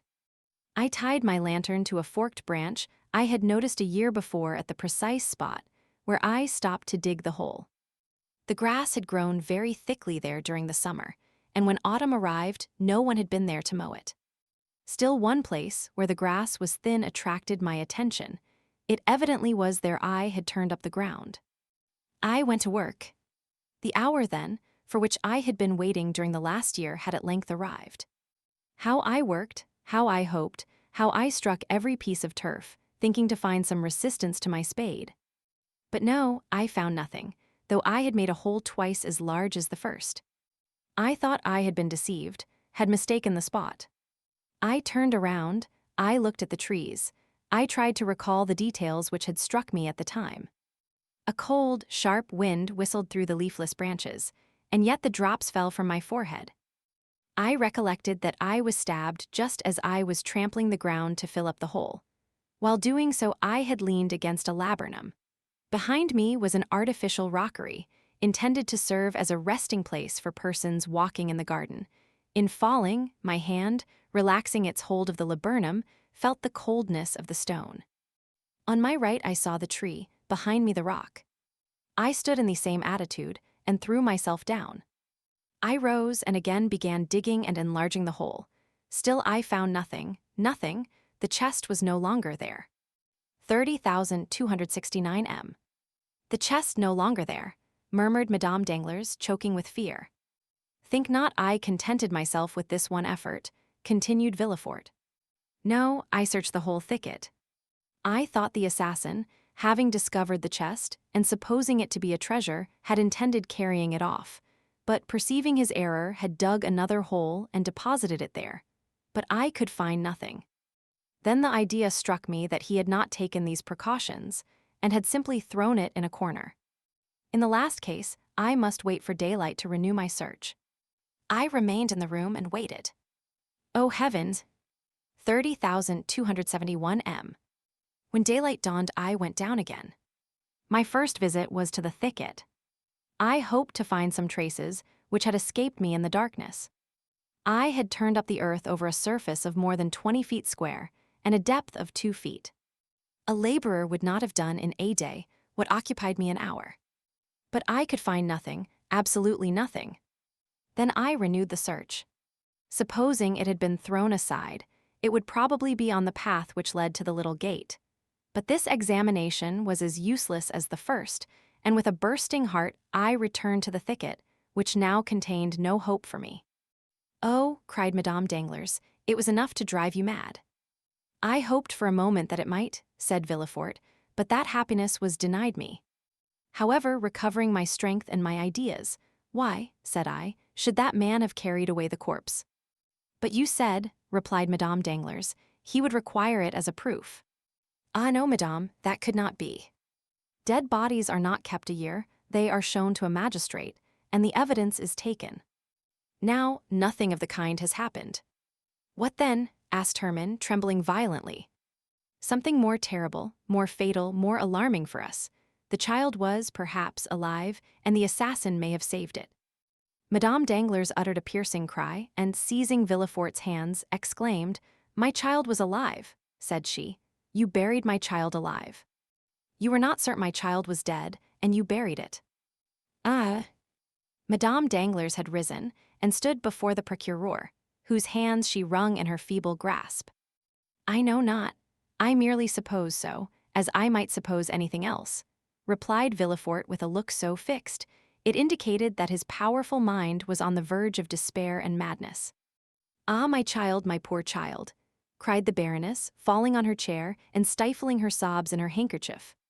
Villefort, becoming somewhat reassured, perceived that to avert the maternal storm gathering over his head, he must inspire Madame Danglars with the terror he felt. "You understand, then, that if it were so," said he, rising in his turn and approaching the Baroness to speak to her in a lower tone, "we are lost. This child lives, and someone knows it lives. Someone is in possession of our secret. And since Monte Cristo speaks before us of a child disinterred, when that child could not be found, it is he who is in possession of our secret." "Just God avenging God," murmured Madame Danglars. Villefort's only answer was a stifled groan. "But the child, sir," repeated the agitated mother. "How I have searched for him," replied Villefort, wringing his hands. "How I have called him in my long sleepless nights. How I have longed for royal wealth to purchase 1,000,000 of secrets from 1,000,000 of men, and to find mine among them. At last, one day, when for the 100th time I took up my spade, I asked myself again and again what the Corsican could have done with the child. A child encumbers a fugitive. Perhaps, on perceiving it was still alive, he had thrown it into the river." "Impossible," cried Madame Danglars. "A man may murder another out of revenge, but he would not deliberately drown a child." "Perhaps," continued Villefort, "he had put it in the foundling hospital." "Oh, yes, yes," cried the Baroness, "my child is there. I ran to the hospital and learned that the same night, the night of the 20th of September, a child had been brought there, wrapped in part of a fine linen napkin, purposely torn in half. This portion of the napkin was marked with half a baron's crown, and the letter H. Truly, truly," said Madame Danglars, "all my linen is marked thus. Monsieur de Nargon was a baron, and my name is Herman. Thank God, my child was not then dead. No, it was not dead. And you can tell me so without fearing to make me die of joy. Where is the child?" Villefort shrugged his shoulders. "Do I know?" said he. "And do you believe that if I knew I would relate to you all its trials and all its adventures as would a dramatist or a novel writer? Alas, no, I know not. A woman, about 6 months after, came to claim it with the other half of the napkin. This woman gave all the requisite particulars, and it was entrusted to her. But you should have inquired for the woman, you should have traced her. And what do you think I did? I feigned a criminal process, and employed all the most acute bloodhounds and skillful agents in search of her. They traced her to Chalons, and there they lost her. They lost her. Yes, forever." Madame Danglars had listened to this recital with a sigh, a tear, or a shriek for every detail. "And this is all," said she, "and you stopped there?" "Oh no," said Villefort, "I never ceased to search and to inquire. However, the last 2 or 3 years I had allowed myself some respite. But now I will begin with more perseverance and fury than ever, since fear urges me, not my conscience." "But," replied Madame Danglars, "the Count of Monte Cristo can know nothing, or he would not seek our society as he does." "Oh, the wickedness of man is very great," said Villefort, "since it surpasses the goodness of God. Did you observe that man's eyes while he was speaking to us?" "No." "But have you ever watched him carefully? Doubtless he is capricious, but that is all. One thing alone struck me. Of all the exquisite things he placed before us, he touched nothing. I might have suspected he was poisoning us." "And you see you would have been deceived." "Yes, doubtless. But believe me, that man has other projects. For that reason I wished to see you, to speak to you, to warn you against everyone, but especially against him." "Tell me," cried Villefort, fixing his eyes more steadfastly on her than he had ever done before, "did you ever reveal to anyone our connection?" "Never to anyone." "You understand me," replied Villefort affectionately. "When I say anyone, pardon my urgency, to anyone living I mean." "Yes, yes, I understand very well," ejaculated the Baroness. "Never, I swear to you." "Were you ever in the habit of writing in the evening what had transpired in the morning?" "Do you keep a journal?" "No, my life has been passed in frivolity. I wish to forget it myself." "Do you talk in your sleep?" 30,275 m. "I sleep soundly like a child. Do you not remember?" The color mounted to the Baroness's face, and Villefort turned awfully pale. "It is true," said he, in so low a tone that he could hardly be heard. "Well," said the Baroness. "Well, I understand what I now have to do," replied Villefort. "In less than 1 week from this time, I will ascertain who this M. de Monte Cristo is, whence he comes, where he goes, and why he speaks in our presence of children that have been disinterred in a garden." Villefort pronounced these words with an accent which would have made the Count shudder had he heard him. Then he pressed the hand the Baroness reluctantly gave him, and led her respectfully back to the door.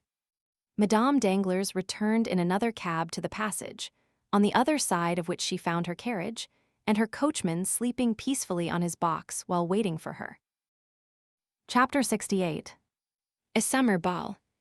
The same day, during the interview between Madame Danglars and the procureur, a traveling carriage entered the Rue du Helder, passed through the gateway of No. 27, and stopped in the yard. In a moment the door was opened, and Madame de Morcerf alighted, leaning on her son's arm. Albert soon left her, ordered his horses, and having arranged his toilet, drove to the Champs-Élysées, to the house of Monte Cristo. The Count received him with his habitual smile. It was a strange thing that no one ever appeared to advance a step in that man's favor. Those who would, as it were, force a passage to his heart found an impassable barrier. Morcerf, who ran towards him with open arms, was chilled as he drew near, in spite of the friendly smile, and simply held out his hand. Monte Cristo shook it coldly, according to his invariable practice. "Here I am, dear Count." "Welcome home again." "I arrived an hour since." "From Dieppe?" "No, from Treport." "Indeed." "And I have come at once to see you." "That is extremely kind of you," said Monte Cristo with a tone of perfect indifference. "And what is the news?" "You should not ask a stranger, a foreigner, for news." "I know it, but in asking for news, I mean, have you done anything for me?" "Had you commissioned me?" said Monte Cristo, feigning uneasiness. "Come, come," said Albert, "do not assume so much indifference. It is said sympathy travels rapidly, and when at Treport, I felt the electric shock. You have either been working for me or thinking of me." "Possibly," said Monte Cristo. "I have indeed thought of you, but the magnetic wire eye was guiding acted, indeed, without my knowledge." 30,277 m. "Indeed." "Pray tell me how it happened." "Willingly." "M. Danglars dined with me." "I know it. To avoid meeting him, my mother and I left town." "But he met here M. Andrea Cavalcanti." "Your Italian prince." "Not so fast, M. Andrea only calls himself Count." "Calls himself, do you say?" "Yes, calls himself." "Is he not a count?" "What can I know of him?" "He calls himself so." "I, of course, give him the same title, and everyone else does likewise." "What a strange man you are." "What next?" "You say M. Danglars dined here." "Yes, with Count Cavalcanti, the Marquis his father, Madame Danglars, M. And Madame de Villefort, charming people, M. Debray, Maximilian Morel, and M. de Châteaurenaud." "Did they speak of me?" "Not a word." "So much the worse." "Why so?" "I thought you wished them to forget you." "If they did not speak of me, I am sure they thought about me, and I am in despair." "How will that affect you, since Mademoiselle Danglars was not among the number here who thought of you?" "Truly, she might have thought of you at home." "I have no fear of that, or, if she did, it was only in the same way in which I think of her." Touching sympathy. So you hate each other, said the Count. Listen, said Morcerf. If Mademoiselle Danglars were disposed to take pity on my supposed martyrdom on her account, and would dispense with all matrimonial formalities between our two families, I am ready to agree to the arrangement. In a word, Mademoiselle Danglars would make a charming mistress, but a wife diable. And this, said Monte Cristo, is your opinion of your intended spouse. Yes, it is rather unkind, I acknowledge, but it is true. But as this dream cannot be realized, since Mademoiselle Danglars must become my lawful wife, live perpetually with me, sing to me, compose verses and music within 10 paces of me, and that for my whole life it frightens me. One may forsake a mistress, but a wife, good heavens! There she must always be, and to marry Mademoiselle Danglars would be awful. You are difficult to please, Viscount. Yes, for I often wish for what is impossible. What is that? To find such a wife as my father found. Monte Cristo turned pale and looked at Albert, while playing with some magnificent pistols. Your father was fortunate then, said he. You know my opinion of my mother, Count, look at her, still beautiful, witty, more charming than ever. For any other son to have stayed with his mother for 4 days at Treport, it would have been a condescension or a martyrdom, while I return, more contented, more peaceful, shall I say more poetic, than if I had taken Queen Mab or Titania as my companion. 30,279 M. That is an overwhelming demonstration, and you would make everyone vow to live a single life. Such are my reasons for not liking to marry Mademoiselle Danglars. Have you ever noticed how much a thing is heightened in value when we obtain possession of it? The diamond which glittered in the window at Marles or Fosson's shines with more splendor when it is our own. But if we are compelled to acknowledge the superiority of another, and still must retain the one that is inferior, do you not know what we have to endure? Worldling, murmured the Count. Thus I shall rejoice when Mademoiselle Eugenie perceives I am but a pitiful atom, with scarcely as many 100,000 francs as she has millions. Monte Cristo smiled. One plan occurred to me, continued Albert. France likes all that is eccentric. I tried to make him fall in love with Mademoiselle Danglars, but in spite of 4 letters, written in the most alluring style, he invariably answered, My eccentricity may be great, but it will not make me break my promise. That is what I call devoted friendship, to recommend to another one whom you would not marry yourself. Albert smiled. Apropos, continued he, France is coming soon, but it will not interest you. You dislike him, I think. I, said Monte Cristo, my dear Viscount, how have you discovered that I did not like M? France. I like everyone. And you include me in the expression everyone, many thanks. Let us not mistake, said Monte Cristo. I love everyone as God commands us to love our neighbor, as Christians, but I thoroughly hate but a few. Let us return to M. France de Pinay. Did you say he was coming? Yes, summoned by M. De Villefort, who is apparently as anxious to get Mademoiselle Valentine married as M. Danglars is to see Mademoiselle Eugenie settled. It must be a very irksome office to be the father of a grown-up daughter. It seems to make one feverish, and to raise one's pulse to 90 beats a minute until the deed is done. But M. de Pinay, unlike you, bears his misfortune patiently. Still more, he talks seriously about the matter, puts on a white tie, and speaks of his family. He entertains a very high opinion of M. and Madame de Villefort. Which they deserve, do they not? I believe they do. M. de Villefort has always passed for a severe, but ageist man. There is then one, said Monte Cristo, whom you do not condemn like poor Danglars. Because I am not compelled to marry his daughter perhaps, replied Albert, laughing. Indeed, my dear sir, said Monte Cristo, you are revoltingly foppish. I foppish? How do you mean? Yes, pray take a cigar, and cease to defend yourself, and to struggle to escape marrying Mademoiselle Danglars. Let things take their course, perhaps you may not have to retract. Bah, said Albert, staring. Doubtless, my dear Viscount, you will not be taken by force, and seriously, do you wish to break off your engagement? I would give 100,000 francs to be able to do so. Then make yourself quite easy. M. Danglars would give double that sum to attain the same end.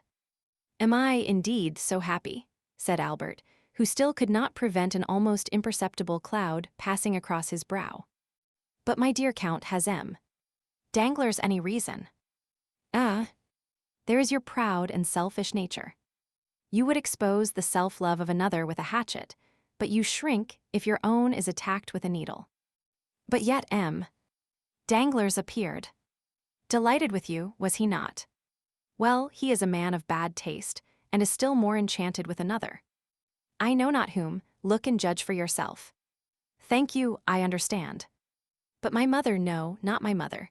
I mistake, my father intends giving a ball. A ball at this season. Summer balls are fashionable. If they were not, the Countess has only to wish it, and they would become so. You are right, you know they are select affairs. Those who remain in Paris in July must be true Parisians. Will you take charge of our invitation to Messrs. Cavalcanti? When will it take place? On Saturday. M. Cavalcanti's father will be gone. But the son will be here. Will you invite young M. Cavalcanti? I do not know him, Viscount. You do not know him? No, I never saw him until a few days since, and am not responsible for him. But you receive him at your house. That is another thing. He was recommended to me by a good abbé who may be deceived. Give him a direct invitation, but do not ask me to present him. If he were afterwards to marry Mademoiselle Danglars, you would accuse me of intrigue, and would be challenging me. Besides, I may not be there myself. Where? At your ball. Why should you not be there? Because you have not yet invited me. But I come expressly for that purpose. You are very kind, but I may be prevented. If I tell you one thing, you will be so amiable as to set aside all impediments. Tell me what it is. My mother begs you to come. The Comtesse de Morcerf, said Monte Cristo, starting. Ah, Count, said Albert, I assure you Madame de Morcerf speaks freely to me, and if you have not felt those sympathetic fibers of which I spoke just now thrill within you, you must be entirely devoid of them, for during the last 4 days we have spoken of no one else. You have talked of me. Yes, that is the penalty of being a living puzzle. Then I am also a puzzle to your mother. I should have thought her too reasonable to be led by imagination. A problem, my dear Count, for everyone, for my mother as well as others. Much studied but not solved, you still remain an enigma, do not fear. My mother is only astonished that you remain so long unsolved. I believe, while the Countess G. takes you for Lord Ruthven, my mother imagines you to be Cagliostro or the Count Saint-Germain. The first opportunity you have, confirm her in her opinion. It will be easy for you, as you have the philosophy of the one and the wit of the other. I thank you for the warning, said the Count. I shall endeavor to be prepared for all suppositions. You will, then, come on Saturday. Yes, since Madame de Morcerf invites me. You are very kind. Will M. Danglars be there? He has already been invited by my father. We shall try to persuade the great Daguesseau, 11 M.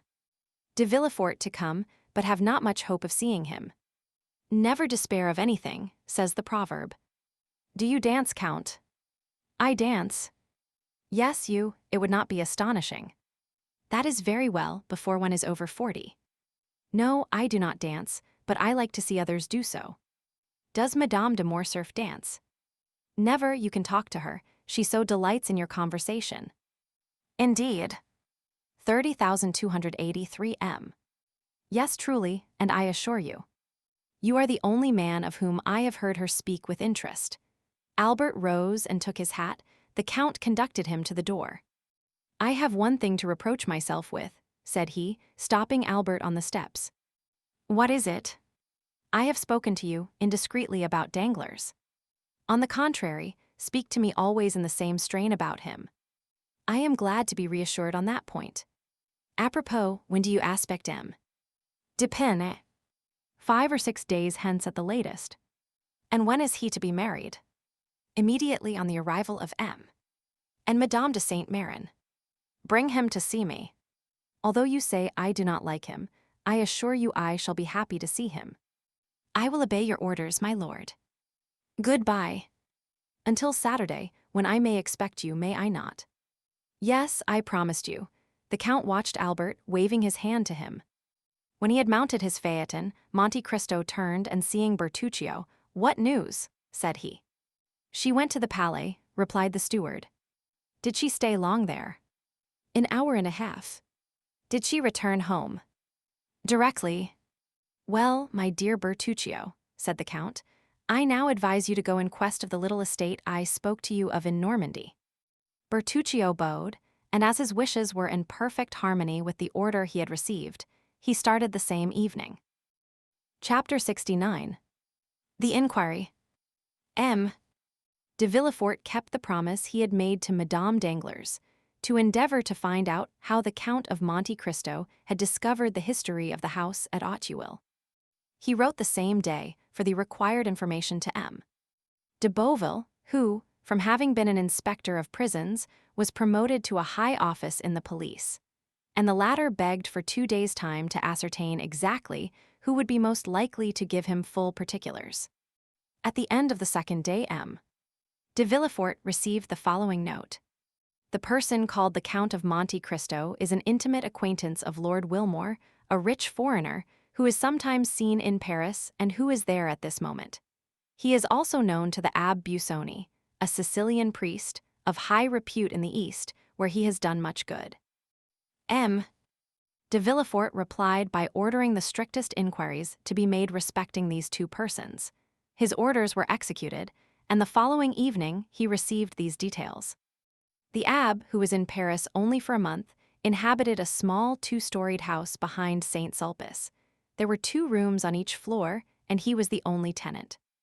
The 2 lower rooms consisted of a dining room, with a table, chairs, and sideboard of walnut, and a wainscoted parlor, without ornaments, carpet, or timepiece. It was evident that the abbé limited himself to objects of strict necessity. He preferred to use the sitting room upstairs, which was more library than parlor, and was furnished with theological books and parchments, in which he delighted to bury himself for months at a time, according to his valet de chambre. His valet looked at the visitors through a sort of wicket, and if their faces were unknown to him or displeased him, he replied that the abbé was not in Paris, an answer which satisfied most persons, because the abbé was known to be a great traveler. Besides, whether at home or not, whether in Paris or Cairo, the abbé always left something to give away, which the valet distributed through this wicket in his master's name. The other room near the library was a bedroom. A bed without curtains, 4 armchairs, and a couch covered with yellow Utrecht velvet composed with a prie-dieu all its furniture. Lord Wilmore resided in Rue Fontaine St. George's. He was one of those English tourists who consume a large fortune in traveling. He hired the apartment in which he lived furnished, passed only a few hours in the day there, and rarely slept there. One of his peculiarities was never to speak a word of French, which he, however, wrote with great facility. The day after this important information had been given to the king's attorney, a man alighted from a carriage at the corner of the Rue Pharaon, and rapping at an olive-green door, asked if the Abbé Busoni were within. "No, he went out early this morning," replied the valet. "I might not always be content with that answer," replied the visitor, "for I come from one to whom everyone must be at home. But have the kindness to give the Abbé Busoni." "I told you he was not at home," repeated the valet. "Then on his return give him that card and this sealed paper. Will he be at home at 8 o'clock this evening?" "Doubtless, unless he is at work, which is the same as if he were out." "I will come again at that time," replied the visitor, who then retired. At the appointed hour the same man returned in the same carriage, which, instead of stopping this time at the end of the Rue Pharaon, drove up to the green door. He knocked, and it opened immediately to admit him. From the signs of respect the valet paid him, he saw that his note had produced a good effect. "Is the abbé at home?" asked he. "Yes, he is at work in his library, but he expects you, sir," replied the valet. The stranger ascended a rough staircase, and before a table, illumined by a lamp whose light was concentrated by a large shade while the rest of the apartment was in partial darkness, he perceived the abbé in a monk's dress, with a cowl on his head such as was used by learned men of the Middle Ages. Have I the honor of addressing the Abbé Busoni? Asked the visitor. Yes, sir, replied the abbé, and you are the person whom M. de Beauville, formerly an inspector of prisons, sends to me from the prefect of police. Exactly, sir. One of the agents appointed to secure the safety of Paris. Yes, sir, replied the stranger with a slight hesitation and blushing. The abbé replaced the large spectacles, which covered not only his eyes but his temples, and sitting down motioned to his visitor to do the same. I am at your service, sir, said the abbé with a marked Italian accent. The mission with which I am charged, sir, replied the visitor, speaking with hesitation, is a confidential one on the part of him who fulfills it and him by whom he is employed. The abbé bowed. Your probity, replied the stranger, is so well known to the prefect that he wishes as a magistrate to ascertain from you some particulars connected with the public safety, to ascertain which I am deputed to see you. It is hoped that no ties of friendship or humane consideration will induce you to conceal the truth. Provided, sir, the particulars you wish for do not interfere with my scruples or my conscience. I am a priest, sir, and the secrets of confession, for instance, must remain between me and God, and not between me and human justice. Do not alarm yourself, monsieur, we will duly respect your conscience. At this moment the abbé pressed down his side of the shade, and so raised it on the other, throwing a bright light on the stranger's face, while his own remained obscured. Excuse me, abbé, said the envoy of the prefect of the police, but the light tries my eyes very much. The abbé lowered the shade. Now, sir, I am listening, go on. I will come at once to the point. Do you know the Count of Monte Cristo? You mean Monsieur Zacon, I presume. Zacon is not his name Monte Cristo. Monte Cristo is the name of an estate, or rather of a rock, and not a family name. Well, be it so, let us not dispute about words, and since M. de Monte Cristo and M. Zacon are the same. Absolutely the same. Let us speak of M. Zacon. Agreed. I asked you if you knew him. Extremely well. Who is he? The son of a rich shipbuilder in Malta. I know that is the report, but as you are aware, the police does not content itself with vague reports. However, replied the abbé with an affable smile, when that report is in accordance with the truth, everybody must believe it, the police as well as all the rest. Are you sure of what you assert? What do you mean by that question? Understand, sir, I do not in the least suspect your veracity. I ask if you are certain of it. I knew his father, M. Zacon. Ah, indeed. And when a child I often played with the son in the timber yards. But whence does he derive the title of count? You are aware that may be bought. In Italy. Everywhere. And his immense riches, whence does he procure them? They may not be so very great. How much do you suppose he possesses? From 150 to 200,000 livres per annum. That is reasonable, said the visitor. I have heard he had 3 or 4 millions. 200,000 per annum would make 4 millions of capital. But I was told he had 4 millions per annum. That is not probable. Do you know this island of Monte Cristo? Certainly, everyone who has come from Palermo, Naples, or Rome to France by sea must know it, since he has passed close to it and must have seen it. I am told it is a delightful place. It is a rock. And why has the Count bought a rock? For the sake of being a count. In Italy, one must have territorial possessions to be a count. You have doubtless heard the adventures of M. Zacon's youth. The father S. No, the son S. I know nothing certain. At that period of his life, I lost sight of my young comrade. Was he in the wars? I think he entered the service. In what branch? In the Navy. Are you not his confessor? No, sir, I believe he is a Lutheran. A Lutheran. I say, I believe such is the case. I do not affirm it. Besides, liberty of conscience is established in France. Doubtless, and we are not now inquiring into his creed, but his actions. In the name of the prefect of police, I ask you what you know of him. He passes for a very charitable man. Our Holy Father, the Pope, has made him a knight of Jesus Christ for the services he rendered to the Christians in the East. He has 5 or 6 rings as testimonials from Eastern monarchs of his services. Does he wear them? No, but he is proud of them. He is better pleased with rewards given to the benefactors of man than to his destroyers. He is a Quaker, then. Exactly, he is a Quaker, with the exception of the peculiar dress. Has he any friends? Yes, everyone who knows him is his friend. But has he any enemies? One only. What is his name? Lord Wilmore. Where is he? He is in Paris just now. Can he give me any particulars? Important ones. He was in India with Zacon. Do you know his abode? It's somewhere in the Chaussee d'Antin, but I know neither the street nor the number. 30,289 M. Are you at variance with the Englishman? I love Zacon and he hates him. We are consequently not friends. Do you think the Count of Monte Cristo had ever been in France before he made this visit to Paris? To that question, I can answer positively. No, sir, he had not, because he applied to me 6 months ago for the particulars he required, and as I did not know when I might again come to Paris, I recommended M. Cavalcanti to him. Andrea. No, Bartolomeo, his father. Now, sir, I have but one question more to ask, and I charge you, in the name of honor, of humanity, and of religion, to answer me candidly. What is it, sir? Do you know with what design M. de Monte Cristo purchased a house at Auteuil? Certainly, for he told me. What is it, sir? To make a lunatic asylum of it, similar to that founded by the Count of Pisani at Palermo. Do you know about that institution?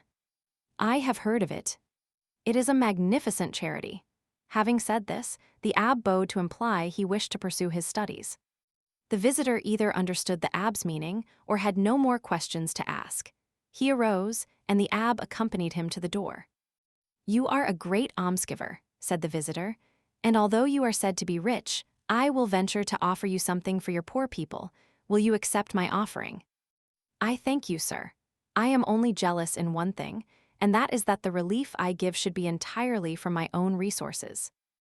However, my resolution, sir, is unchangeable, but you have only to search for yourself, and you will find, alas, but too many objects upon whom to exercise your benevolence. The abbé once more bowed as he opened the door, the stranger bowed and took his leave, and the carriage conveyed him straight to the house of M. de Villefort. An hour afterwards the carriage was again ordered, and this time it went to the Rue Fontaine Saint-Georges and stopped at No. 5, where Lord Wilmore lived. The stranger had written to Lord Wilmore, requesting an interview, which the latter had fixed for 10 o'clock. As the envoy of the prefect of police arrived 10 minutes before 10, he was told that Lord Wilmore, who was precision and punctuality personified, was not yet come in, but that he would be sure to return as the clock struck. The visitor was introduced into the drawing-room, which was like all other furnished drawing-rooms. A mantelpiece with 2 modern Sevres vases, a timepiece representing Cupid with his bent bow, a mirror with an engraving on each side, one representing Homer carrying his guide, the other Belisarius begging, a grayish paper, red and black tapestry. Such was the appearance of Lord Wilmore's drawing-room.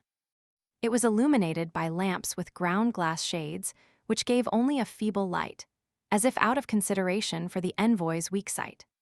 After 10 minutes, expectation the clock struck 10, at the 5th stroke the door opened and Lord Wilmore appeared.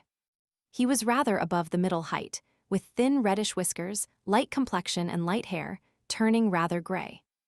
He was dressed with all the English peculiarity, namely, in a blue coat, with gilt buttons and high collar, in the fashion of 1811, a white kerseymere waistcoat, and nankeen pantaloons, 3 inches too short, but which were prevented by straps from slipping up to the knee. His first remark on entering was, "You know, sir, I do not speak French." "I know you do not like to converse in our language," replied the env. "But you may use it," replied Lord Wilmore. "I understand it." "And I," replied the visitor, changing his idiom, "know enough of English to keep up the conversation. Do not put yourself to the slightest inconvenience." "Ah," said Lord Wilmore, with that tone which is only known to natives of Great Britain. The envoy presented his letter of introduction, which the latter read with English coolness, and having finished. "I understand," said he, "perfectly. 30,293 M." Then began the questions, which were similar to those which had been addressed to the Abbé Busoni. But as Lord Wilmore, in the character of the Count's enemy, was less restrained in his answers, they were more numerous. He described the youth of Monte Cristo, who he said, at 10 years of age, entered the service of one of the petty sovereigns of India who make war on the English. It was there Wilmore had first met him and fought against him, and in that war Zacon had been taken prisoner, sent to England, and consigned to the hulks, whence he had escaped by swimming. Then began his travels, his duels, his caprices. Then the insurrection in Greece broke out, and he had served in the Grecian ranks. While in that service, he had discovered a silver mine in the mountains of Thessaly, but he had been careful to conceal it from everyone. After the Battle of Navarino, when the Greek government was consolidated, he asked of King Otho a mining grant for that district, which was given him. Hence that immense fortune, which, in Lord Wilmore's opinion, possibly amounted to 1 or 2 millions per annum. A precarious fortune, which might be momentarily lost by the failure of the mine.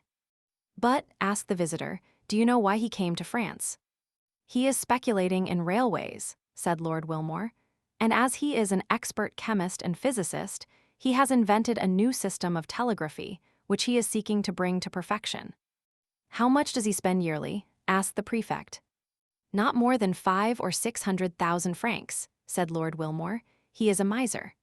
Hatred evidently inspired the Englishman, who, knowing no other reproach to bring on the Count, accused him of avarice. "Do you know his house at Auteuil?" "Certainly." "What do you know respecting it?" "Do you wish to know why he bought it?" "Yes." "The Count is a speculator, who will certainly ruin himself in experiments. He supposes there is in the neighborhood of the house, he has bought a mineral spring equal to those at Bagner's, Luchon, and Cotteret's. He is going to turn his house into a bad house, as the Germans term it. He has already dug up all the garden 2 or 3 times to find the famous spring, and, being unsuccessful, he will soon purchase all the contiguous houses. Now, as I dislike him and hope his railway, his electric telegraph, or his search for baths will ruin him, I am watching for his discomfiture, which must soon take place." "What was the cause of your quarrel?"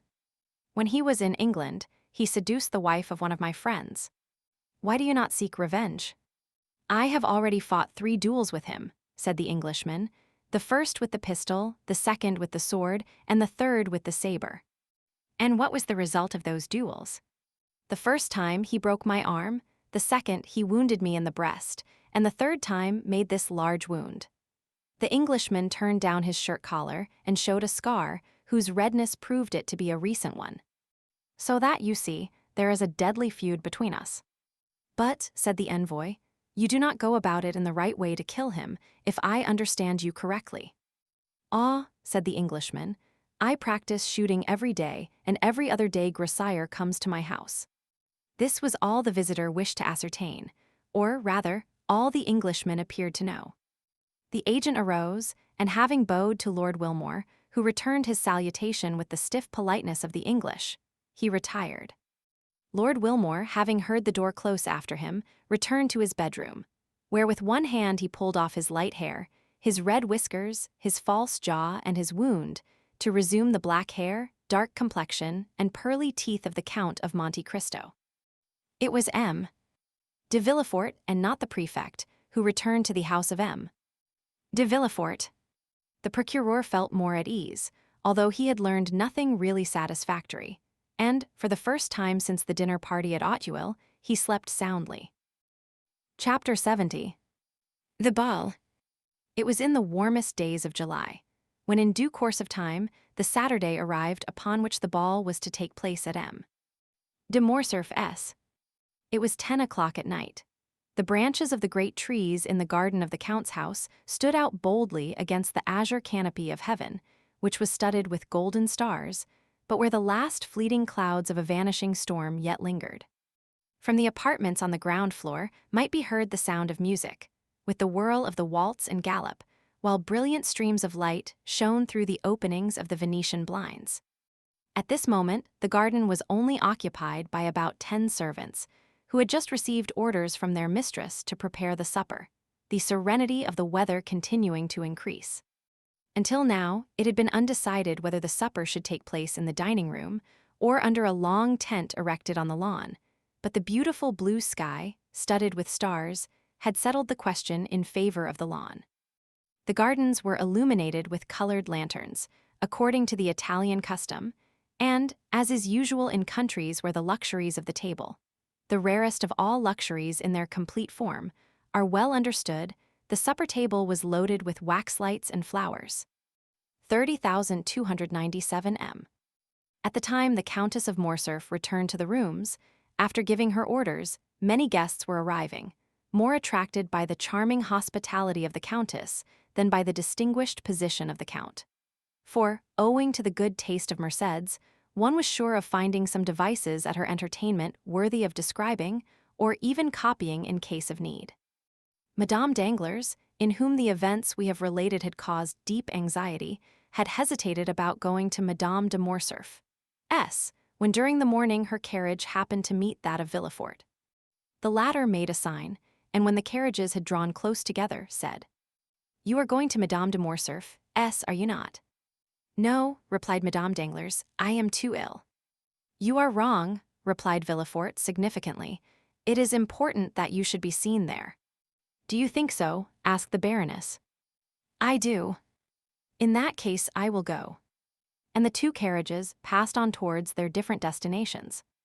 Madame Danglars therefore came, not only beautiful in person, but radiant with splendor. She entered by one door at the time when Mercédès appeared at the door. The Countess took Albert to meet Madame Danglars. He approached, paid her some well-merited compliments on her toilet, and offered his arm to conduct her to a seat. Albert looked around him. "You are looking for my daughter," said the Baroness, smiling. "I confess it," replied Albert. "Could you have been so cruel as not to bring her?" "Calm yourself. She has met Mademoiselle de Villefort and has taken her arm. See, they are following us, both in white dresses, one with a bouquet of camellias, the other with one of myosotis. But tell me—" "Well, what do you wish to know?" "Will not the Count of Monte Cristo be here tonight?" 17, replied Albert. "What do you mean?" "I only mean that the Count seems the rage," replied the Viscount, smiling, "and that you are the 17th person that has asked me the same question. The Count is in fashion. I congratulate him upon it." "And have you replied to everyone as you have to me?" "Ah, to be sure, I have not answered you. Be satisfied, we shall have this lion. We are among the privileged ones." "Were you at the opera yesterday?" "No." "He was there." "Ah, indeed. And did the eccentric person commit any new originality? Can he be seen without doing so?" Elssler was dancing in La Diable Boiteux. The Greek princess was in ecstasies. After the cachucha, he placed a magnificent ring on the stem of a bouquet and threw it to the charming danseuse, who, in the third act, to do honor to the gift, reappeared with it on her finger. "And the Greek princess, will she be here?" "No, you will be deprived of that pleasure. Her position in the Count's establishment is not sufficiently understood. Wait, leave me here, and go and speak to Madame de Villefort, who is trying to attract your attention." Albert bowed to Madame Danglars and advanced towards Madame de Villefort, whose lips opened as he approached. "I wager anything," said Albert, interrupting her, "that I know what you were about to say." "Well, what is it?" "If I guess rightly, will you confess it?" "Yes." "On your honors?" "On my honor." "You were going to ask me if the Count of Monte Cristo had arrived, or was expected." "Not at all. It is not of him that I am now thinking. I was going to ask you if you had received any news of Monsieur France." "Yes, yesterday." "What did he tell you?" "That he was leaving at the same time as his letter." "Well, now then, the Count." "The Count will come, of that you may be satisfied. You know that he has another name besides Monte Cristo." "No, I did not know it." "Monte Cristo is the name of an island, and he has a family name." "I never heard it." "Well then, I am better informed than you. His name is Zacon." "It is possible." "He is a Maltese." That is also possible. The son of a shipowner. Really, you should relate all this aloud. You would have the greatest success. He served in India, discovered a mine in Thessaly, and comes to Paris to establish a mineral water cure at Auteuil. Well, I'm sure, said Morcerf, this is indeed news. Am I allowed to repeat it? Yes, but cautiously, tell one thing at a time, and do not say I told you. Why so? Because it is a secret just discovered. By whom? The police. Then the news originated. At the prefect's last night. Paris, you can understand, is astonished at the sight of such unusual splendor, and the police have made inquiries. Well, well. Nothing more is wanting than to arrest the Count as a vagabond, on the pretext of his being too rich. Indeed, that doubtless would have happened if his credentials had not been so favorable. Poor Count! And is he aware of the danger he has been in? I think not. Then it will be but charitable to inform him. When he arrives, I will not fail to do so. Just then, a handsome young man, with bright eyes, black hair, and glossy mustache, respectfully bowed to Madame de Villefort. Albert extended his hand. Madame, said Albert, allow me to present to you M. Maximilian Morel, captain of Spahis, one of our best, and above all of our bravest officers. I have already had the pleasure of meeting this gentleman at Auteuil, at the house of the Count of Monte Cristo, replied Madame de Villefort, turning away with marked coldness of manner. This answer, and especially the tone in which it was uttered, chilled the heart of poor Morel. But a recompense was in store for him. Turning around, he saw near the door a beautiful fair face, whose large blue eyes were, without any marked expression, fixed upon him, while the bouquet of myosotis was gently raised to her lips. The salutation was so well understood that Morel, with the same expression in his eyes, placed his handkerchief to his mouth, and these two living statues, whose hearts beat so violently under their marble aspect, separated from each other by the whole length of the room, forgot themselves for a moment, or rather forgot the world in their mutual contemplation. They might have remained much longer lost in one another, without anyone noticing their abstraction. The Count of Monte Cristo had just entered. We have already said that there was something in the Count which attracted universal attention wherever he appeared. It was not the coat, unexceptional in its cut, though simple and unornamented. It was not the plain white waistcoat. It was not the trousers that displayed the foot so perfectly formed. It was none of these things that attracted the attention. It was his pale complexion, his waving black hair, his calm and serene expression, his dark and melancholy eye, his mouth chiseled with such marvelous delicacy, which so easily expressed such high disdain. These were what fixed the attention of all upon him. Many men might have been handsomer, but certainly there could be none whose appearance was more significant, if the expression may be used. Everything about the Count seemed to have its meaning, for the constant habit of thought which he had acquired had given an ease and vigor to the expression of his face, and even to the most trifling gesture, scarcely to be understood. Yet the Parisian world is so strange, that even all this might not have won attention had there not been connected with it a mysterious story, gilded by an immense fortune. 30,301 M.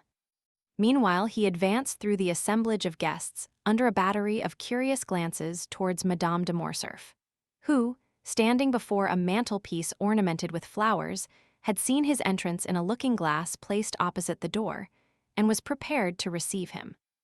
She turned towards him with a serene smile, just at the moment he was bowing to her. No doubt she fancied the Count would speak to her, while on his side the Count thought she was about to address him. But both remained silent, and after a mere bow, Monte Cristo directed his steps to Albert, who received him cordially. "Have you seen my mother?" asked Albert. "I have just had the pleasure," replied the Count, "but I have not seen your father." "See, he is down there, talking politics with that little group of great geniuses." "Indeed," said Monte Cristo, "and so those gentlemen down there are men of great talent." "I should not have guessed it." "And for what kind of talent are they celebrated?" "You know there are different sorts. That tall, harsh-looking man is very learned. He discovered, in the neighborhood of Rome, a kind of lizard with a vertebra more than lizards usually have, and he immediately laid his discovery before the Institute. The thing was discussed for a long time, but finally decided in his favor. I can assure you the vertebra made a great noise in the learned world, and the gentleman, who was only a knight of the Legion of Honor, was made an officer. Come, said Monte Cristo, this cross seems to me to be wisely awarded. I suppose, had he found another additional vertebra, they would have made him a commander. Very likely, said Albert. And who can that person be who has taken it into his head to wrap himself up in a blue coat embroidered with green? Oh, that coat is not his own idea. It is the Republic's, which deputed David XII to devise a uniform for the academicians. Indeed, said Monte Cristo, so this gentleman is an academician. Within the last week, he has been made one of the learned assembly. And what is his especial talent? His talent? I believe he thrusts pins through the heads of rabbits, he makes fowls eat madder, and punches the spinal marrow out of dogs with whalebone. And he is made a member of the Academy of Sciences for this. No, of the French Academy. But what has the French Academy to do with all this? I was going to tell you. It seems that his experiments have very considerably advanced the cause of science, doubtless. No, that his style of writing is very good. This must be very flattering to the feelings of the rabbits into whose heads he has thrust pins, to the fowls whose bones he has dyed red, and to the dogs whose spinal marrow he has punched out. Albert laughed. And the other one? Demanded the Count. That one. Yes, the third. The one in the dark blue coat. Yes. He is a colleague of the Count, and one of the most active opponents to the idea of providing the Chamber of Peers with a uniform. He was very successful upon that question. He stood badly with the liberal papers, but his noble opposition to the wishes of the court is now getting him into favor with the journalists. They talk of making him an ambassador. 30,303 M. And what are his claims to the peerage? He has composed 2 or 3 comic operas, written 4 or 5 articles in the Siècle, and voted 5 or 6 years on the ministerial side. Bravo, Viscount, said Monte Cristo, smiling. You are a delightful cicerone. And now you will do me a favor, will you not?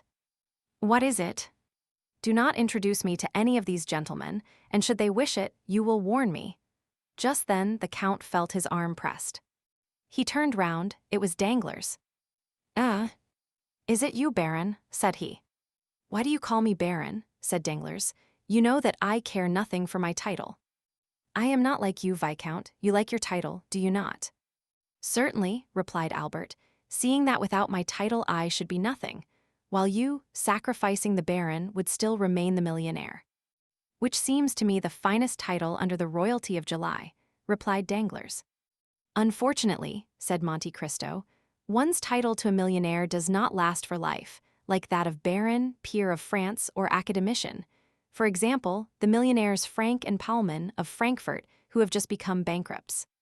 Indeed, said Danglars, becoming pale. Yes, I received the news this evening by a courier. I had about 1 million in their hands, but, warned in time, I withdrew it a month ago. Ah, mon Dieu, exclaimed Danglars, they have drawn on me for 200,000 francs. Well, you can throw out the draft. Their signature is worth 5%. Yes, but it is too late, said Danglars. I have honored their bills. Then, said Monte Cristo, here are 200,000 francs gone after. Hush, do not mention these things, said Danglars. Then, approaching Monte Cristo, he added, especially before young M. Cavalcanti, after which he smiled and turned towards the young man in question. Albert had left the Count to speak to his mother, Danglars to converse with young Cavalcanti. Monte Cristo was for an instant alone. Meanwhile the heat became excessive. The footmen were hastening through the rooms, with waiters loaded with ices. Monte Cristo wiped the perspiration from his forehead, but drew back when the waiter was presented to him. He took no refreshment. Madame de Morcerf did not lose sight of Monte Cristo. She saw that he took nothing, and even noticed his gesture of refusal. Albert, she asked, did you notice that? What, mother? That the Count has never been willing to partake of food under the roof of M.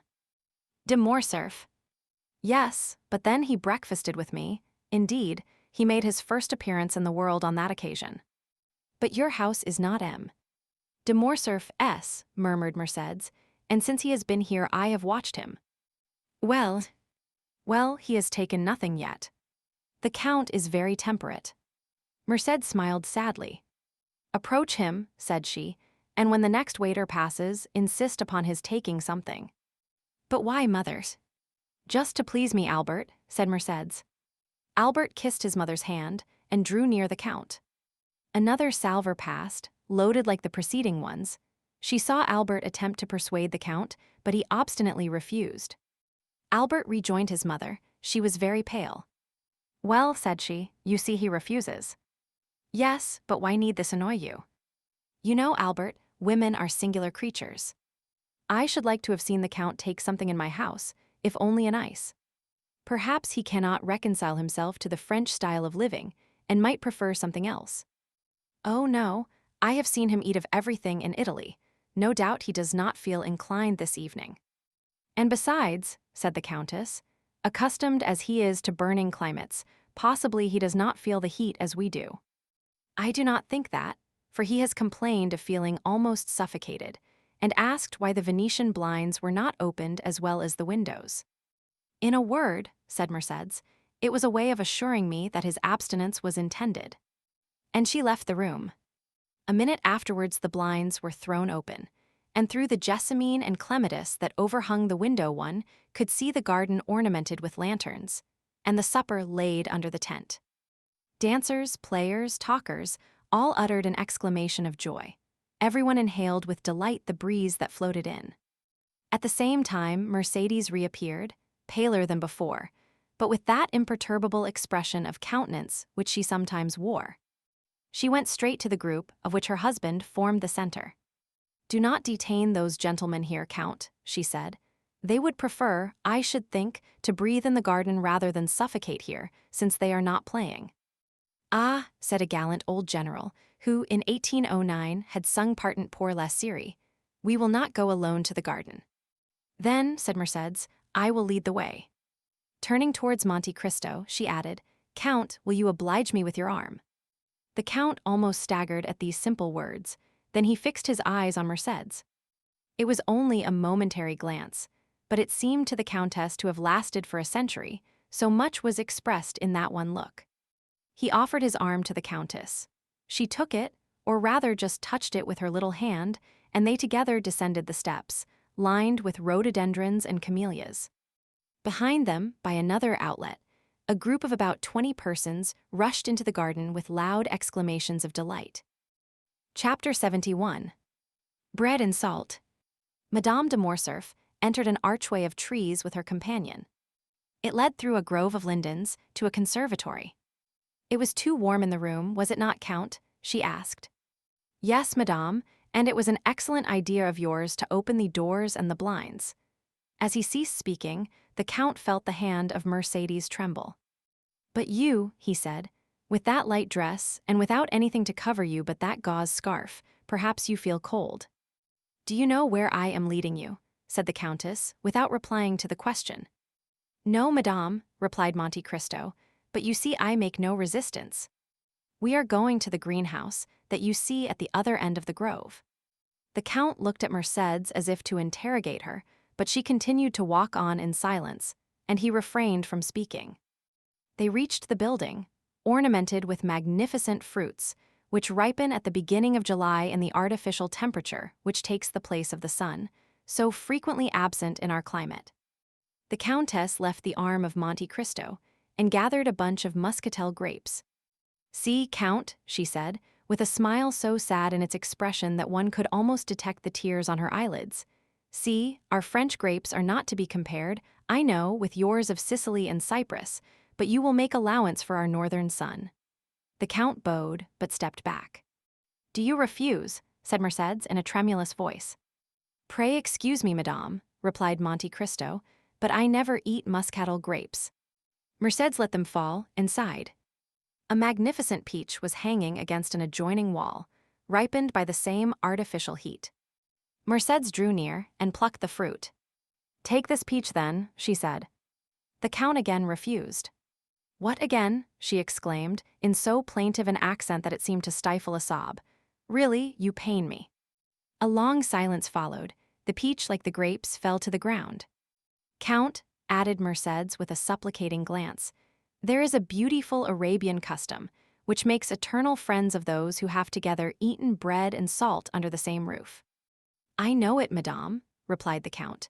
"But we are in France and not in Arabia, and in France eternal friendships are as rare as the custom of dividing bread and salt with one another."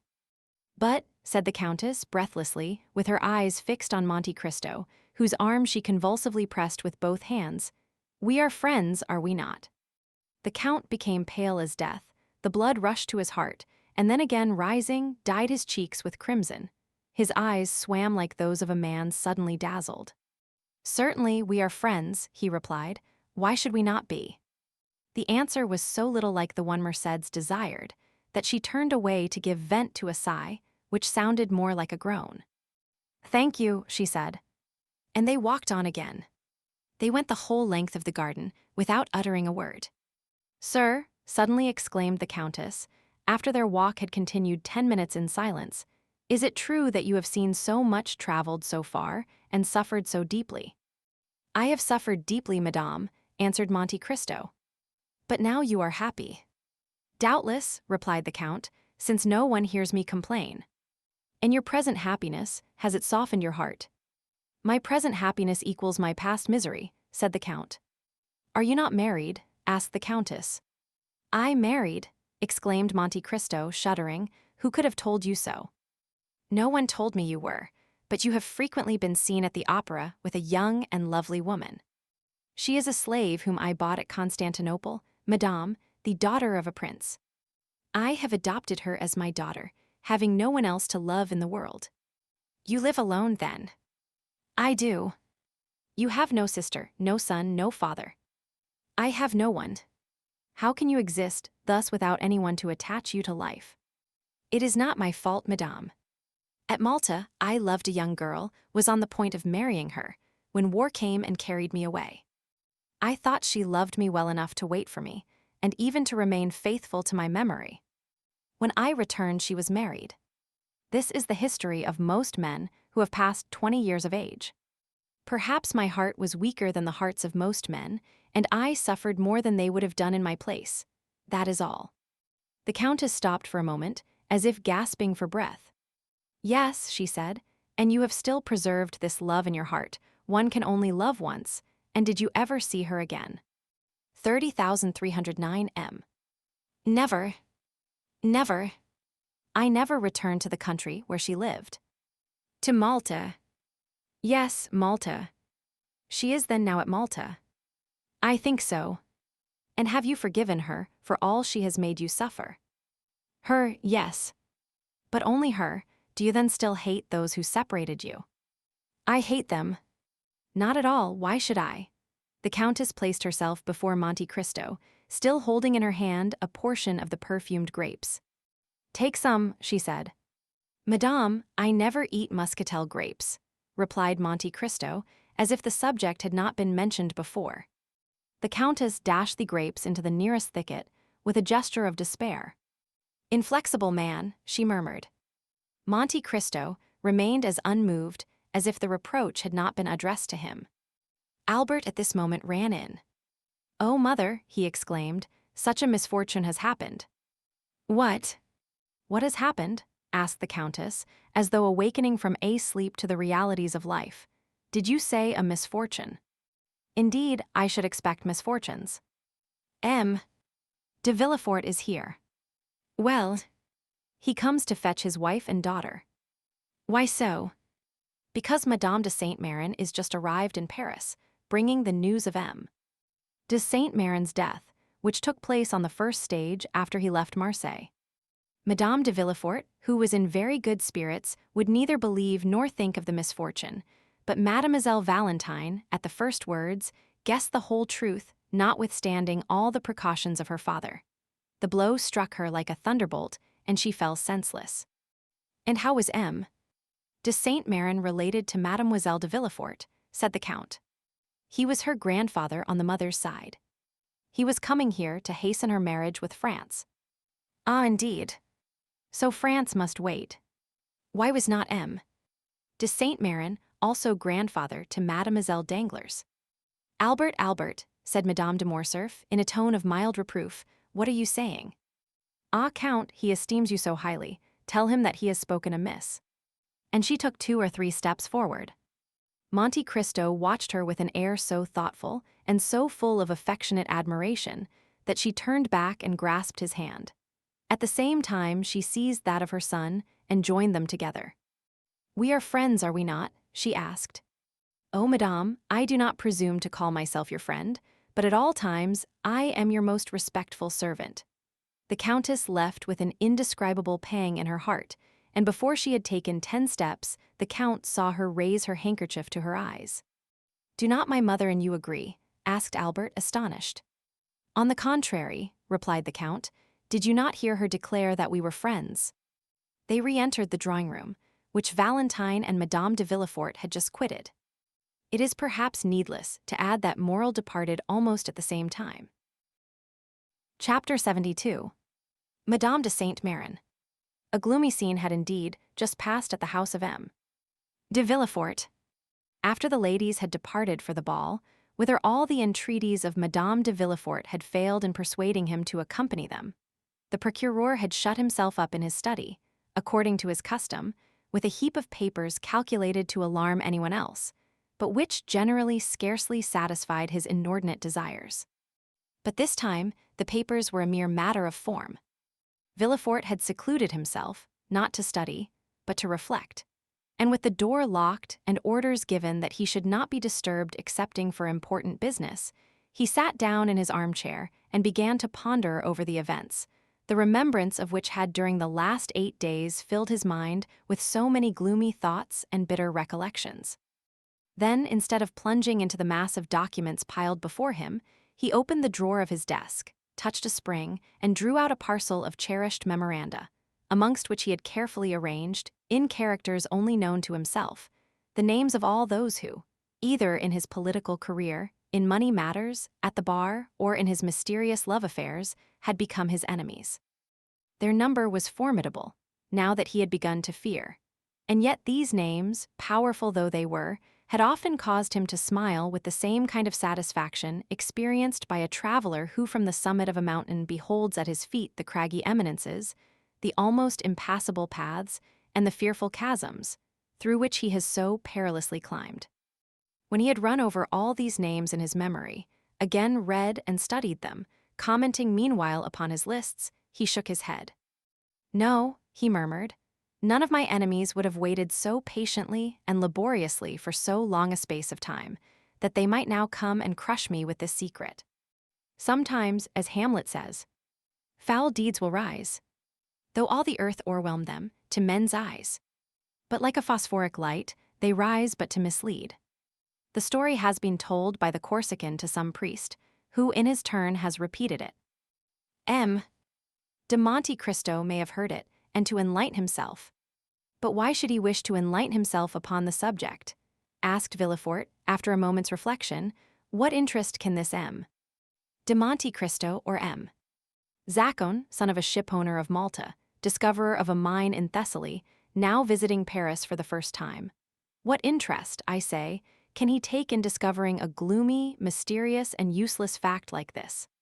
However, among all the incoherent details given to me by the Abbé Busoni and by Lord Wilmore, by that friend and that enemy, one thing appears cert and clear in my opinion, that in no period, in no case, in no circumstance, could there have been any contact between him and me. But Villefort uttered words which even he himself did not believe. He dreaded not so much the revelation, for he could reply to or deny its truth. He cared little for that mean, tekel a parson, which appeared suddenly in letters of blood upon the wall. But what he was really anxious for was to discover whose hand had traced them. While he was endeavoring to calm his fears, and instead of dwelling upon the political future that had so often been the subject of his ambitious dreams, was imagining a future limited to the enjoyments of home, in fear of awakening the enemy that had so long slept.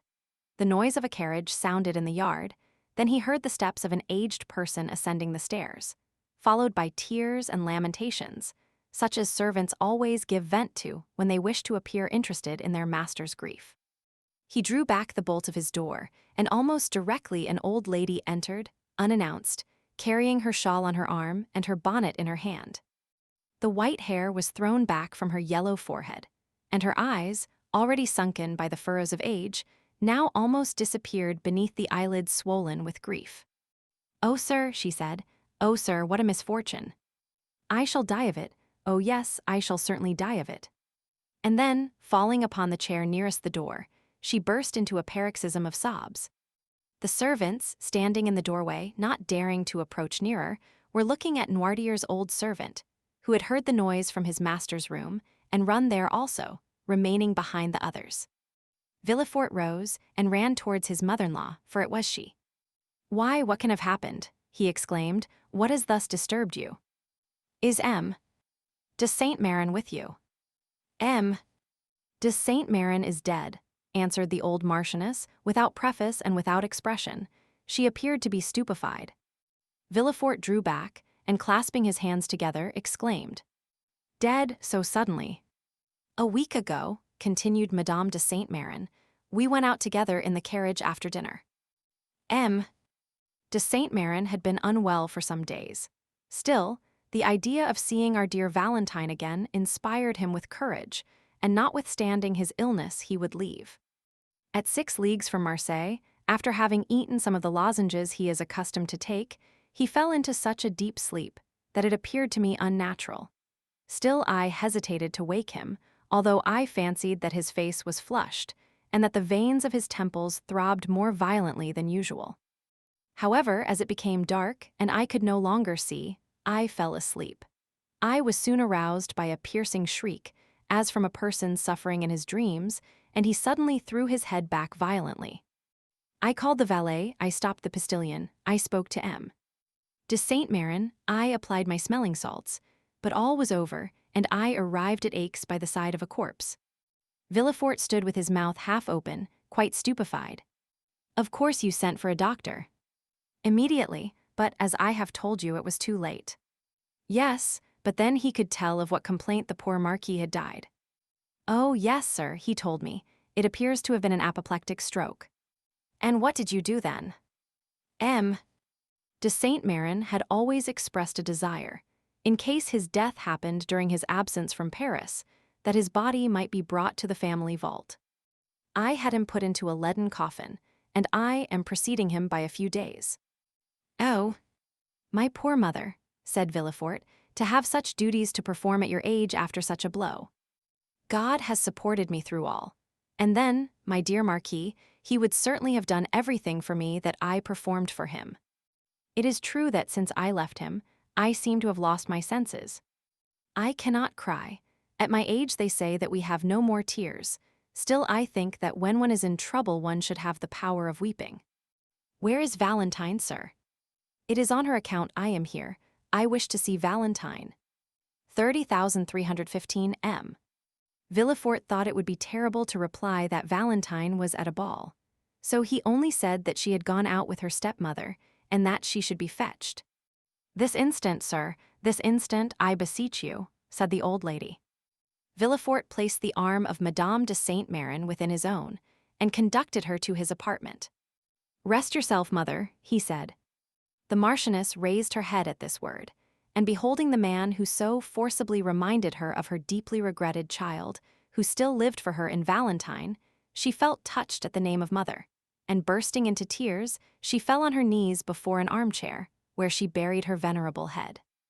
Villefort left her to the care of the women, while old Barrois ran, half scared, to his master. For nothing frightens old people so much as when death relaxes its vigilance over them for a moment in order to strike some other old person. Then, while Madame de Saint-Méran remained on her knees, praying fervently, Villefort sent for a cab, and went himself to fetch his wife and daughter from Madame de Morcerf's. He was so pale when he appeared at the door of the ballroom, that Valentine ran to him, saying, "Oh, father, some misfortune has happened." "Your grandmamma has just arrived, Valentine," said M. de Villefort. "And grandpapa?" inquired the young girl, trembling with apprehension. M. de Villefort only replied by offering his arm to his daughter. It was just in time, for Valentine's head swam, and she staggered. Madame de Villefort instantly hastened to her assistance and aided her husband in dragging her to the carriage, saying, "What a singular event! Who could have thought it? Ah, yes, it is indeed strange." And the wretched family departed, leaving a cloud of sadness hanging over the rest of the evening. At the foot of the stairs, Valentine found Berrois awaiting her. Noirtier wishes to see you tonight," he said in an undertone. "Tell him I will come when I leave my dear grandmamma," she replied, feeling, with true delicacy, that the person to whom she could be of the most service just then was Madame de Saint-Méran. Valentine found her grandmother in bed. Silent caresses, heart-wrung sobs, broken sighs, burning tears were all that passed in this sad interview, while Madame de Villefort, leaning on her husband's arm, maintained all outward forms of respect, at least towards the poor widow. She soon whispered to her husband, "I think it would be better for me to retire, with your permission, for the sight of me appears still to afflict your mother-in-law." Madame de Saint-Méran heard her. "Yes, yes," she said softly to Valentine, "let her leave, but do you stay." Madame de Villefort left, and Valentine remained alone beside the bed, for the procureur, overcome with astonishment at the unexpected death, had followed his wife. Meanwhile, Berrois had returned for the first time to old Noirtier, who, having heard the noise in the house, had, as we have said, sent his old servant to inquire the cause. On his return, his quick, intelligent eye interrogated the messenger. "Alas, sir," exclaimed Berrois, "a great misfortune has happened. Madame de Saint-Méran has arrived, and her husband is dead." De Saint-Méran and Noirtier had never been on strict terms of friendship. Still, the death of one old man always considerably affects another. Noirtier let his head fall upon his chest, apparently overwhelmed and thoughtful. Then he closed one eye, in token of inquiry. Berrois asked, "Mademoiselle Valentine?" Noirtier nodded his head. "She is at the ball, as you know, since she came to say good-bye to you in full dress." Noirtier again closed his left eye. "Do you wish to see her?" Noirtier again made an affirmative sign. "Well, they have gone to fetch her, no doubt, from Madame de Morcerf. I will await her return and beg her to come up here." "Is that what you wish for?" "Yes," replied the invalid. Berrois, therefore, as we have seen, watched for Valentine and informed her of her grandfather's wish. Consequently, Valentine came up to Noirtier, on leaving Madame de Saint-Méran, who in the midst of her grief had at last yielded to fatigue and fallen into a feverish sleep. Within reach of her hand, they placed a small table upon which stood a bottle of orangeade, her usual beverage, and a glass. Then, as we have said, the young girl left the bedside to see Noirtier. Valentine kissed the old man, who looked at her with such tenderness that her eyes again filled with tears, whose sources he thought must be exhausted. The old gentleman continued to dwell upon her with the same expression. "Yes, yes," said Valentine, "you mean that I have yet a kind grandfather left, do you not?" The old man intimated that such was his meaning. "Ah, yes, happily I have," replied Valentine. "Without that, what would become of me?" It was 1 o'clock in the morning. Berrois, who wished to go to bed himself, observed that after such sad events everyone stood in need of rest. Noirtier would not say that the only rest he needed was to see his child, but wished her good night, for grief and fatigue had made her appear quite ill. The next morning she found her grandmother in bed. The fever had not abated. On the contrary, her eyes glistened, and she appeared to be suffering from violent nervous irritability. "Oh, dear grandmamma, are you worse?" exclaimed Valentine, perceiving all these signs of agitation. "No, my child, no," said Madame de Saint-Méran, "but I was impatiently waiting for your arrival, that I might send for your father." "My father?" inquired Valentine uneasily. "Yes, I wish to speak to him." Valentine durst not oppose her grandmother's wish, the cause of which she did not know, and an instant afterwards Villefort entered. "Sir," said Madame de Saint-Méran, without using any circumlocution, and as if fearing she had no time to lose, "you wrote to me concerning the marriage of this child." "Yes, madame," replied Villefort, "it is not only projected but arranged." Your intended son-in-law is named M. France de Pinay. Yes, madame. Is he not the son of General de Pinay, who was on our side, and who was assassinated some days before the usurper returned from the island of Elba? The same. Does he not dislike the idea of marrying the granddaughter of a Jacobin? Our civil dissensions are now happily extinguished, mother, said Villefort. M. de Pinay was quite a child when his father died. He knows very little of M. Noirtier and will meet him, if not with pleasure, at least with indifference. Is it a suitable match? In every respect. And the young man is regarded with universal esteem. You approve of him? He is one of the most well-bred young men I know. During the whole of this conversation, Valentine had remained silent. Well, sir, said Madame de Saint-Méran, after a few minutes' reflection, I must hasten the marriage, for I have but a short time to live. You, madame, you dear mamma, exclaimed M. de Villefort and Valentine at the same time. I know what I am saying, continued the Marchioness. I must hurry you, so that, as she has no mother, she may at least have a grandmother to bless her marriage. I am all that is left to her belonging to my poor Renée, whom you have so soon forgotten, sir. Ah, madame, said Villefort, you forget that I was obliged to give a mother to my child. A stepmother is never a mother, sir. But this is not to the purpose. Our business concerns Valentine, let us leave the dead in peace. All this was said with such exceeding rapidity that there was something in the conversation that seemed like the beginning of delirium.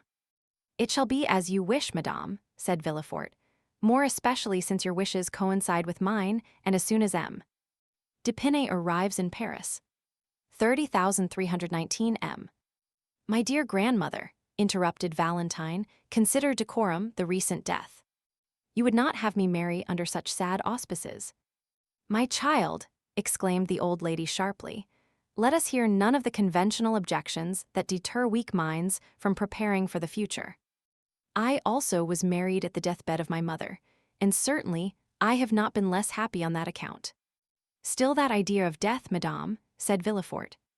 Still, always. I tell you I am going to die, do you understand? Well, before dying, I wish to see my son-in-law. I wish to tell him to make my child happy. I wish to read in his eyes whether he intends to obey me. In fact, I will know him, I will. Continued the old lady, with a fearful expression, that I may rise from the depths of my grave to find him, if he should not fulfill his duty. Madame, said Villefort, you must lay aside these exalted ideas, which almost assume the appearance of madness. The dead, once buried in their graves, rise no more. And I tell you, sir, that you are mistaken. This night I have had a fearful sleep. It seemed as though my soul were already hovering over my body, my eyes, which I tried to open, closed against my will, and what will appear impossible above all to you, sir, I saw, with my eyes shut, in the spot where you are now standing, issuing from that corner where there is a door leading into Madame Villefort's dressing room. I saw, I tell you, silently enter, a white figure. Valentine screamed. It was the fever that disturbed you, madame, said Villefort. 30,321 M. Doubt if you please, but I am sure of what I say. I saw a white figure, and as if to prevent my discrediting the testimony of only one of my senses, I heard my glass removed, the same which is there now on the table. Oh, dear mother, it was a dream. So little was it a dream that I stretched my hand towards the bell, but when I did so, the shade disappeared. My maid then entered with a light. But she saw no one. Phantoms are visible to those only who ought to see them. It was the soul of my husband. Well, if my husband's soul can come to me, why should not my soul reappear to guard my granddaughter? The tie is even more direct, it seems to me. Oh, madame, said Villefort, deeply affected in spite of himself, do not yield to those gloomy thoughts. You will long live with us, happy, loved, and honored, and we will make you forget. Never, never, never, said the Marchioness. When does M. de Pinay return? We expect him every moment. It is well. As soon as he arrives, inform me. We must be expeditious. And then I also wish to see a notary, that I may be assured that all our property returns to Valentine. Ah, grandmamma, murmured Valentine, pressing her lips on the burning brow. Do you wish to kill me? Oh, how feverish you are. We must not send for a notary, but for a doctor. A doctor, said she, shrugging her shoulders. I am not ill, I am thirsty, that is all. 30,323 M. What are you drinking, dear grandmamma? The same as usual, my dear. My glass is there on the table. Give it to me, Valentine. Valentine poured the orangeade into a glass and gave it to her grandmother with a certain degree of dread, for it was the same glass she fancied that had been touched by the spectre. The Marchioness drained the glass at a single draught, and then turned on her pillow, repeating, The notary, the notary. M. De Villefort left the room, and Valentine seated herself at the bedside of her grandmother. The poor child appeared herself to require the doctor she had recommended to her aged relative. A bright spot burned in either cheek, her respiration was short and difficult, and her pulse beat with feverish excitement. She was thinking of the despair of Maximilian, when he should be informed that Madame de Saint-Méran, instead of being an ally, was unconsciously acting as his enemy. More than once she thought of revealing all to her grandmother, and she would not have hesitated a moment if Maximilian Morrel had been named Albert de Morcerf or Raoul de Châteaurenaud. But Morrel was of plebeian extraction, and Valentine knew how the haughty Marquise de Saint-Méran despised all who were not noble. Her secret had each time been repressed when she was about to reveal it, by the sad conviction that it would be useless to do so. For, were it once discovered by her father and mother, all would be lost. 2 hours passed thus. Madame de Saint-Méran was in a feverish sleep, and the notary had arrived.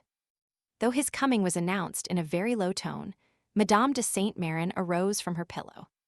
The notary, she exclaimed, let him come in. The notary, who was at the door, immediately entered. Go, Valentine, said Madame de Saint-Méran, and leave me with this gentleman. But grandmamma, leave me go.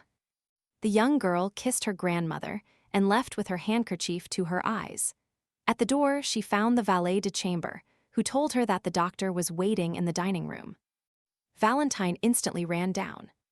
The doctor was a friend of the family, and at the same time one of the cleverest men of the day and very fond of Valentine, whose birth he had witnessed. He had himself a daughter about her age, but whose life was one continued source of anxiety and fear to him from her mother having been consumptive. Oh, said Valentine, we have been waiting for you with such impatience, dear M. D'Avrigny. But first of all, how are Madeleine and Antoinette? Madeleine was the daughter of M. D'Avrigny, and Antoinette his niece. M. D'Avrigny smiled sadly. Antoinette is very well, he said, and Madeleine tolerably so. But you sent for me, my dear child. It is not your father or Madame de Villefort who is ill. As for you, although we doctors cannot divest our patients of nerves, I fancy you have no further need of me than to recommend you not to allow your imagination to take too wide a field. Valentine colored. M. D'Avrigny carried the science of divination almost to a miraculous extent, for he was one of the physicians who always work upon the body through the mind. 30,325 M. No, she replied, it is for my poor grandmother. You know the calamity that has happened to us, do you not? I know nothing, said M. D'Avrigny. Alas, said Valentine, restraining her tears, my grandfather is dead. M. De Saint-Méran. Yes. Suddenly. From an apoplectic stroke. An apoplectic stroke, repeated the doctor. Yes, and my poor grandmother fancies that her husband, whom she never left, has called her, and that she must go and join him. Oh, M. D'Avrigny, I beseech you, do something for her. Where is she? In her room with the notary. And M. Noirtier. Just as he was, his mind perfectly clear, but the same incapability of moving or speaking. And the same love for you, eh, my dear child? Yes, said Valentine, he was very fond of me. Who does not love you? Valentine smiled sadly. What are your grandmother's symptoms? An extreme nervous excitement and a strangely agitated sleep. She fancied this morning in her sleep that her soul was hovering above her body, which she at the same time watched. It must have been delirium. She fancies, too, that she saw a phantom enter her chamber and even heard the noise it made on touching her glass. "It is singular," said the doctor. "I was not aware that Madame de Saint-Méran was subject to such hallucinations." "It is the first time I ever saw her in this condition," said Valentine. "And this morning she frightened me so that I thought her mad, and my father, who you know is a strong-minded man, himself appeared deeply impressed." "We will go and see," said the doctor. "What you tell me seems very strange." The notary here descended, and Valentine was informed that her grandmother was alone. "Go upstairs," she said to the doctor. "And you?" "Oh, I dare not, she forbade my sending for you. And as you say, I am myself agitated, feverish, and out of sorts. I will go and take a turn in the garden to recover myself." The doctor pressed Valentine's hand, and while he visited her grandmother, she descended the steps. We need not say which portion of the garden was her favorite walk. After remaining for a short time in the parterre surrounding the house, and gathering a rose to place in her waist or hair, she turned into the dark avenue which led to the bench. Then from the bench, she went to the gate. As usual, Valentine strolled for a short time among her flowers, but without gathering them. The mourning in her heart forbade her assuming this simple ornament, though she had not yet had time to put on the outward semblance of woe. 30,327 m. She then turned towards the avenue. As she advanced, she fancied she heard a voice speaking her name. She stopped astonished, then the voice reached her ear more distinctly, and she recognized it to be that of Maximilian. Chapter 73. The Promise. It was indeed Maximilian Morrel, who had passed a wretched existence since the previous day. With the instinct peculiar to lovers, he had anticipated after the return of Madame de Saint-Méran and the death of the Marquis, that something would occur at M. de Villefort's in connection with his attachment for Valentine. His presentiments were realized, as we shall see, and his uneasy forebodings had goaded him pale and trembling to the gate under the chestnut trees. Valentine was ignorant of the cause of this sorrow and anxiety, and as it was not his accustomed hour for visiting her, she had gone to the spot simply by accident or perhaps through sympathy. Morrel called her, and she ran to the gate. "You here at this hour?" said she. "Yes, my poor girl," replied Morrel. "I come to bring and to hear bad tidings." "This is, indeed, a house of mourning," said Valentine. "Speak, Maximilian, although the cup of sorrow seems already full." "Dear Valentine," said Morrel, endeavoring to conceal his own emotion, "listen, I entreat you. What I am about to say is very serious. When are you to be married?" "I will tell you all," said Valentine. "From you I have nothing to conceal. This morning the subject was introduced, and my dear grandmother, on whom I depended as my only support, not only declared herself favorable to it, but is so anxious for it that they only await the arrival of M. de Pinay, and the following day the contract will be signed." A deep sigh escaped the young man, who gazed long and mournfully at her he loved. "Alas," replied he, "it is dreadful thus to hear my condemnation from your own lips. The sentence is passed, and in a few hours will be executed. It must be so, and I will not endeavor to prevent it. But since you say nothing remains but for M. de Pinay to arrive that the contract may be signed, and the following day you will be his. Tomorrow you will be engaged to M. de Pinay, for he came this morning to Paris." Valentine uttered a cry. "I was at the house of Monte Cristo an hour since," said Morrel. "We were speaking, he of the sorrow your family had experienced, and I of your grief, when a carriage rolled into the courtyard. Never, till then, had I placed any confidence in presentiments, but now I cannot help believing them, Valentine. At the sound of that carriage I shuddered. Soon I heard steps on the staircase, which terrified me as much as the footsteps of the commander did Don Juan. The door at last opened.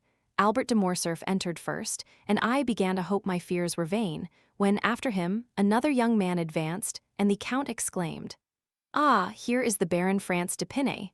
I summoned all my strength and courage to my support. Perhaps I turned pale and trembled, but certainly I smiled, and 5 minutes after I left, without having heard one word that had passed. 'Poor Maximilian,' murmured Valentine. 'Valentine, the time has arrived when you must answer me. And remember, my life depends on your answer.' What do you intend doing? Valentine held down her head. She was overwhelmed.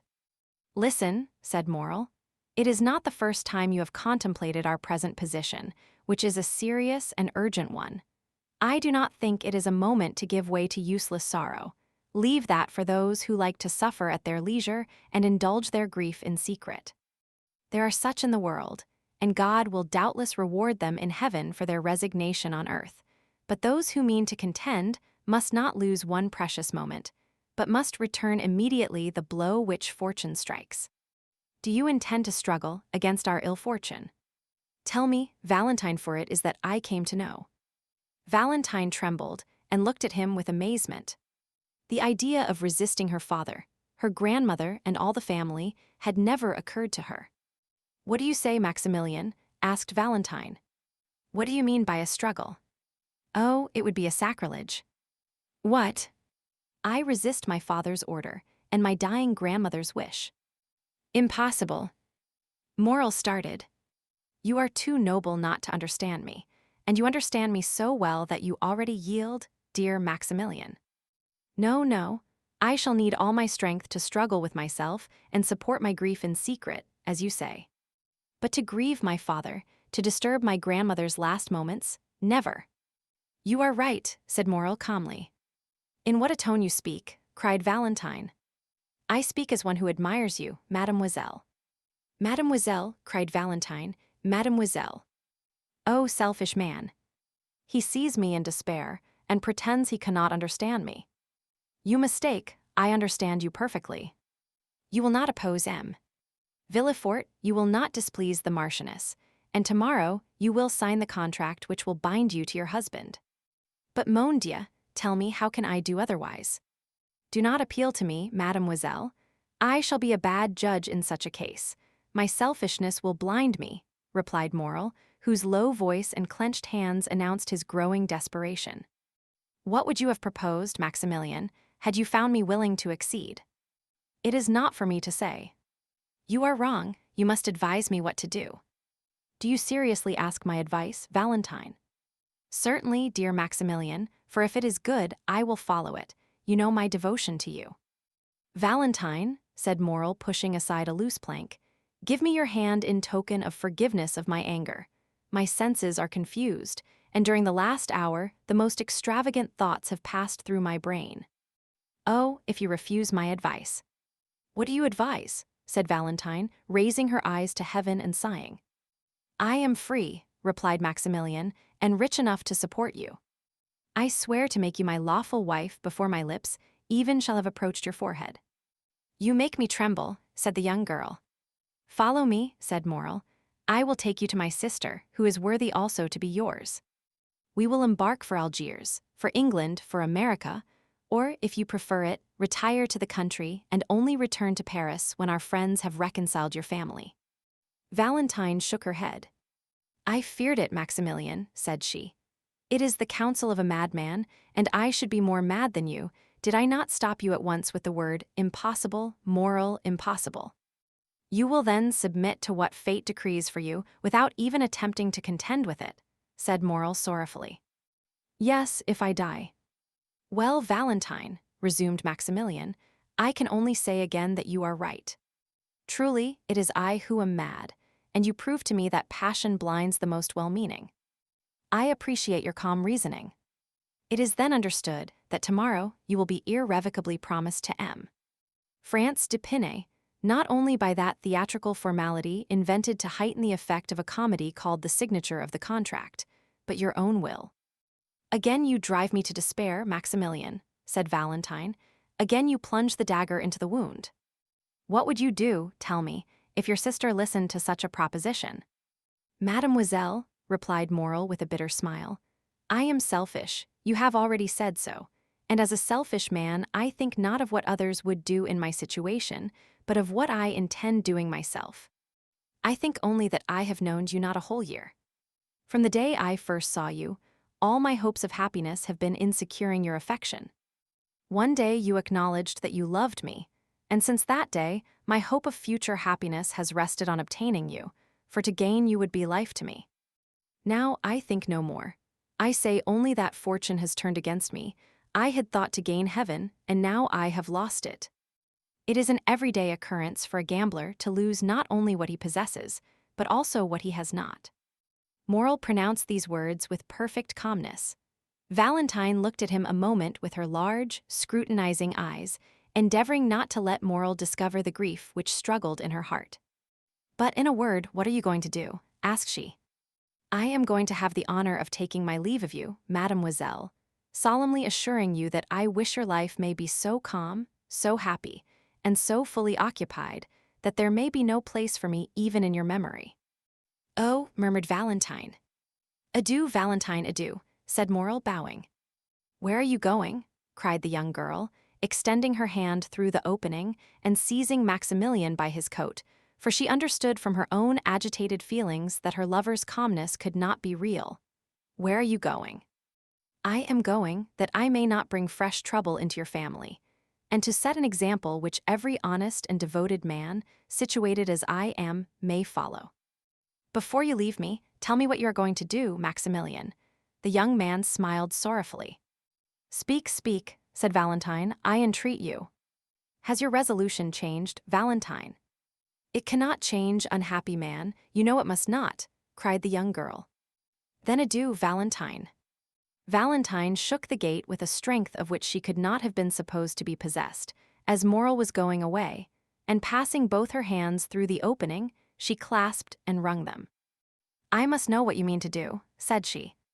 "Where are you going?" "Oh, fear not," said Maximilian, stopping at a short distance. "I do not intend to render another man responsible for the rigorous fate reserved for me. Another might threaten to seek France to provoke him and to fight with him, all that would be folly. What has France to do with it? He saw me this morning for the first time, and has already forgotten he has seen me. He did not even know I existed when it was arranged by your two families that you should be united. I have no enmity against France, and promise you the punishment shall not fall on him." "On whom then? On me." "On you." "Valentine." "Oh, heaven forbid. Woman is sacred, the woman one loves is holy." "On yourself then, unhappy man, on yourself." "I am the only guilty person, am I not?" said Maximilian. "Maximilian," said Valentine, "Maximilian, come back, I entreat you." He drew near with his sweet smile, and but for his paleness, one might have thought him in his usual happy mood. "Listen, my dear, my adored Valentine," said he in his melodious and grave tone. "Those who, like us, have never had a thought for which we need blush before the world, such may read each other's hearts. I never was romantic, and am no melancholy hero. I imitate neither Manfred nor Anthony, but without words, protestations, or vows, my life has entwined itself with yours. You leave me, and you are right in doing so. I repeat it, you are right. But in losing you, I lose my life. The moment you leave me, Valentine, I am alone in the world. My sister is happily married. Her husband is only my brother-in-law, that is, a man whom the ties of social life alone attach to me. No one then longer needs my useless life. This is what I shall do. I will wait until the very moment you are married, for I will not lose the shadow of one of those unexpected chances which are sometimes reserved for us, since France may, after all, die before that time. A thunderbolt may fall even on the altar as you approach it. Nothing appears impossible to one condemned to die, and miracles appear quite reasonable when his escape from death is concerned.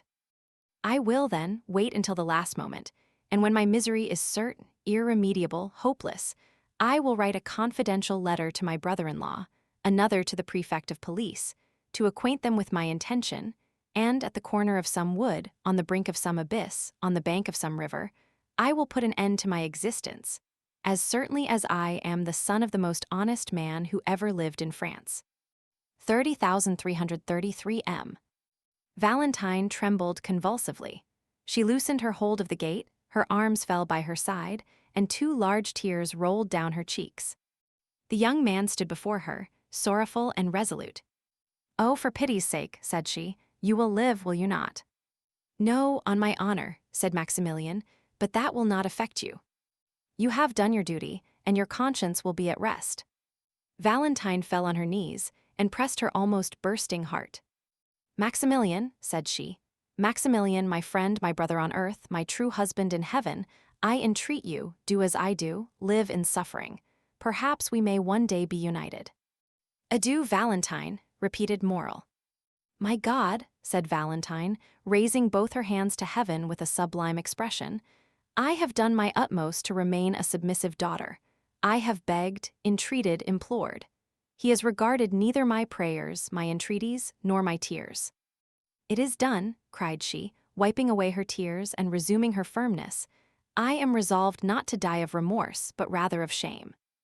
Live, Maximilian, and I will be yours. Say, when shall it be? Speak, command, I will obey." Morrel, who had already gone some few steps away, again returned, and pale with joy extended both hands towards Valentine through the opening. "Valentine," said he, "dear Valentine, you must not speak thus, rather let me die. Why should I obtain you by violence, if our love is mutual? Is it from mere humanity you bid me live? I would then rather die." "Truly," murmured Valentine, "who on this earth cares for me if he does not? Who has consoled me in my sorrow but he? On whom do my hopes rest? On whom does my bleeding heart repose? On him, always on him. Yes, you are right, Maximilian, I will follow you. I will leave the paternal home, I will give up all." "Oh, ungrateful girl that I am," cried Valentine, sobbing, "I will give up all, even my dear old grandfather, whom I had nearly forgot." "No," said Maximilian, "you shall not leave him. Noirtier has evinced, you say, a kind feeling towards me. Well, before you leave, tell him all. His consent would be your justification in God's sight. As soon as we are married, he shall come and live with us. Instead of one child, he shall have two. You have told me how you talk to him and how he answers you. I shall very soon learn that language by signs, Valentine, and I promise you solemnly that instead of despair, it is happiness that awaits us. Oh, see, Maximilian, see the power you have over me, you almost make me believe you. And yet, what you tell me is madness, for my father will curse me, he is inflexible, he will never pardon me. Now listen to me, Maximilian. If by artifice, by entreaty, by accident, in short, if by any means I can delay this marriage, will you wait? Yes, I promise you, as faithfully as you have promised me that this horrible marriage shall not take place, and that if you are dragged before a magistrate or a priest, you will refuse. I promise you by all that is most sacred to me in the world, namely, by my mother." "We will wait then," said Morrel. "Yes, we will wait," replied Valentine, who revived at these words. "There are so many things which may save unhappy beings such as we are." "I rely on you, Valentine," said Morrel. "All you do will be well done, only if they disregard your prayers, if your father and Madame de Saint-Méran insist that M. d'Épinay should be called tomorrow to sign the contract. Then you have my promise, Maximilian. Instead of signing, I will go to you, and we will fly. But from this moment until then, let us not tempt Providence, let us not see each other. It is a miracle, it is a providence that we have not been discovered. If we were surprised, if it were known that we met thus, we should have no further resource.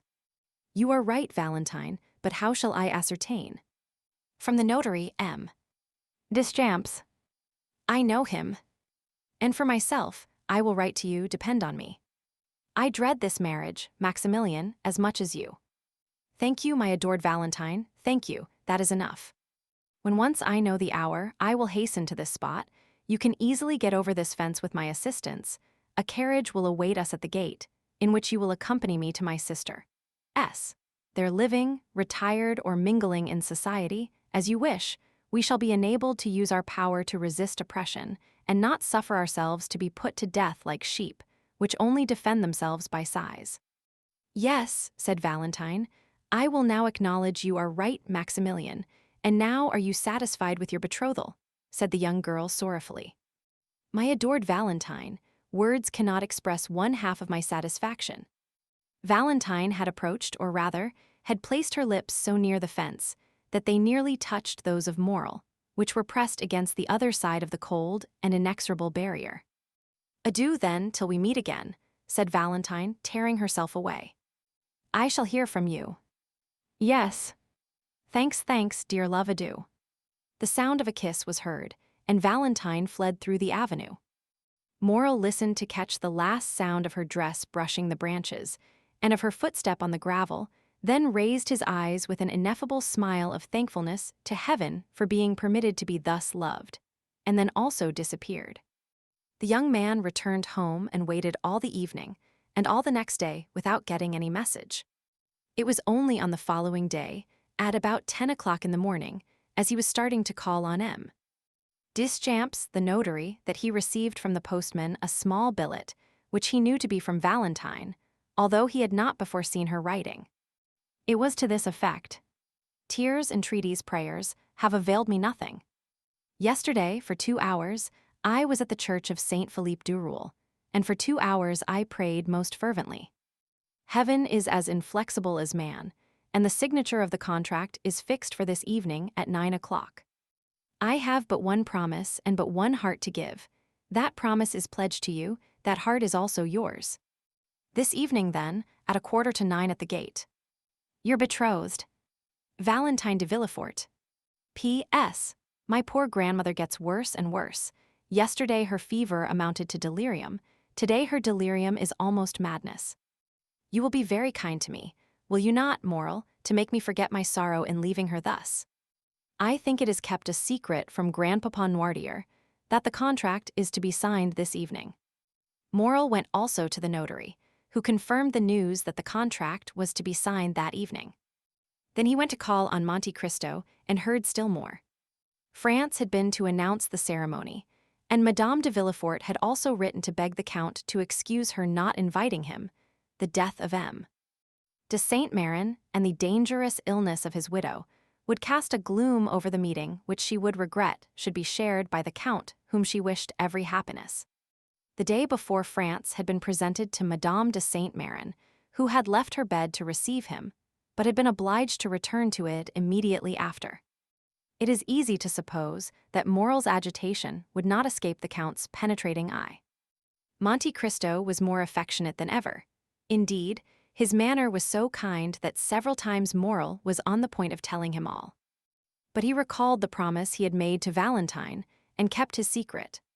The young man read Valentine's letter 20 times in the course of the day. It was her first, and on what an occasion! Each time he read it, he renewed his vow to make her happy. How great is the power of a woman who has made so courageous a resolution! What devotion does she deserve from him, for whom she has sacrificed everything? How ought she really to be supremely loved? She becomes at once a queen and a wife, and it is impossible to thank and love her sufficiently. Moral longed intensely for the moment when he should hear Valentine say, "Here I am, Maximilian, come and help me."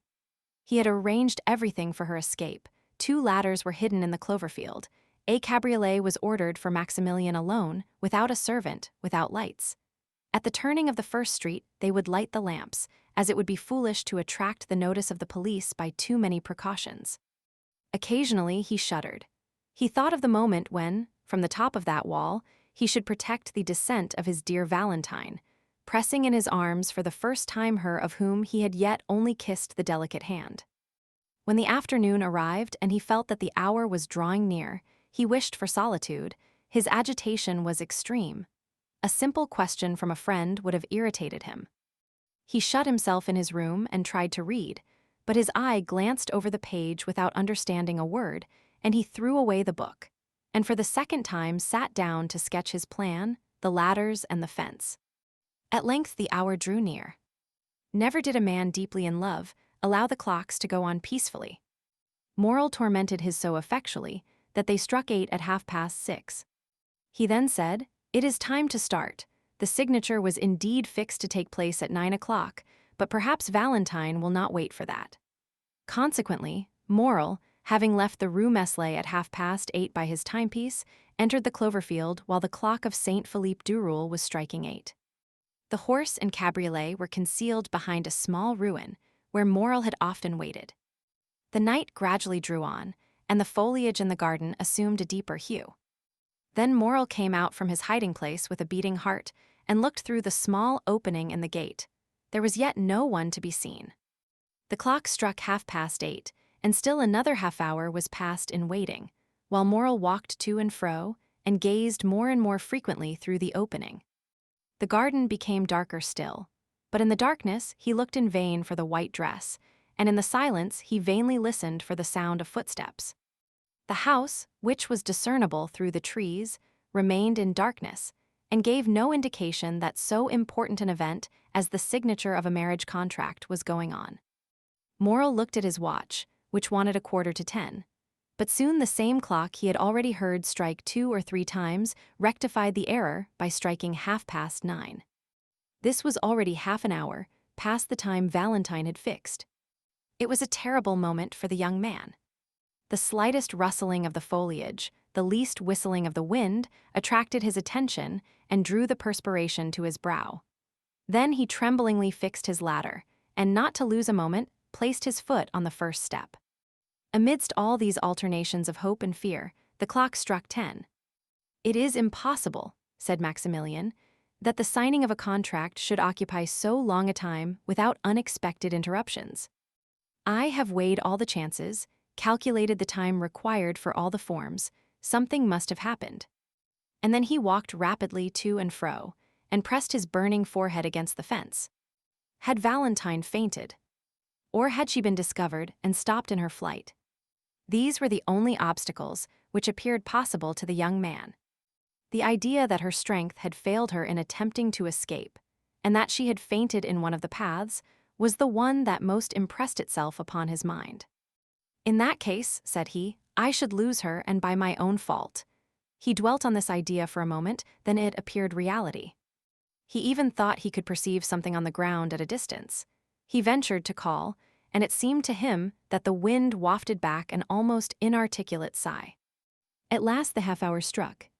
It was impossible to wait longer. His temples throbbed violently, his eyes were growing dim. He passed one leg over the wall, and in a moment leaped down on the other side. He was on Villefort's premises, had arrived there by scaling the wall. What might be the consequences? However, he had not ventured thus far to draw back. He followed a short distance close under the wall, then crossed a path, entered a clump of trees.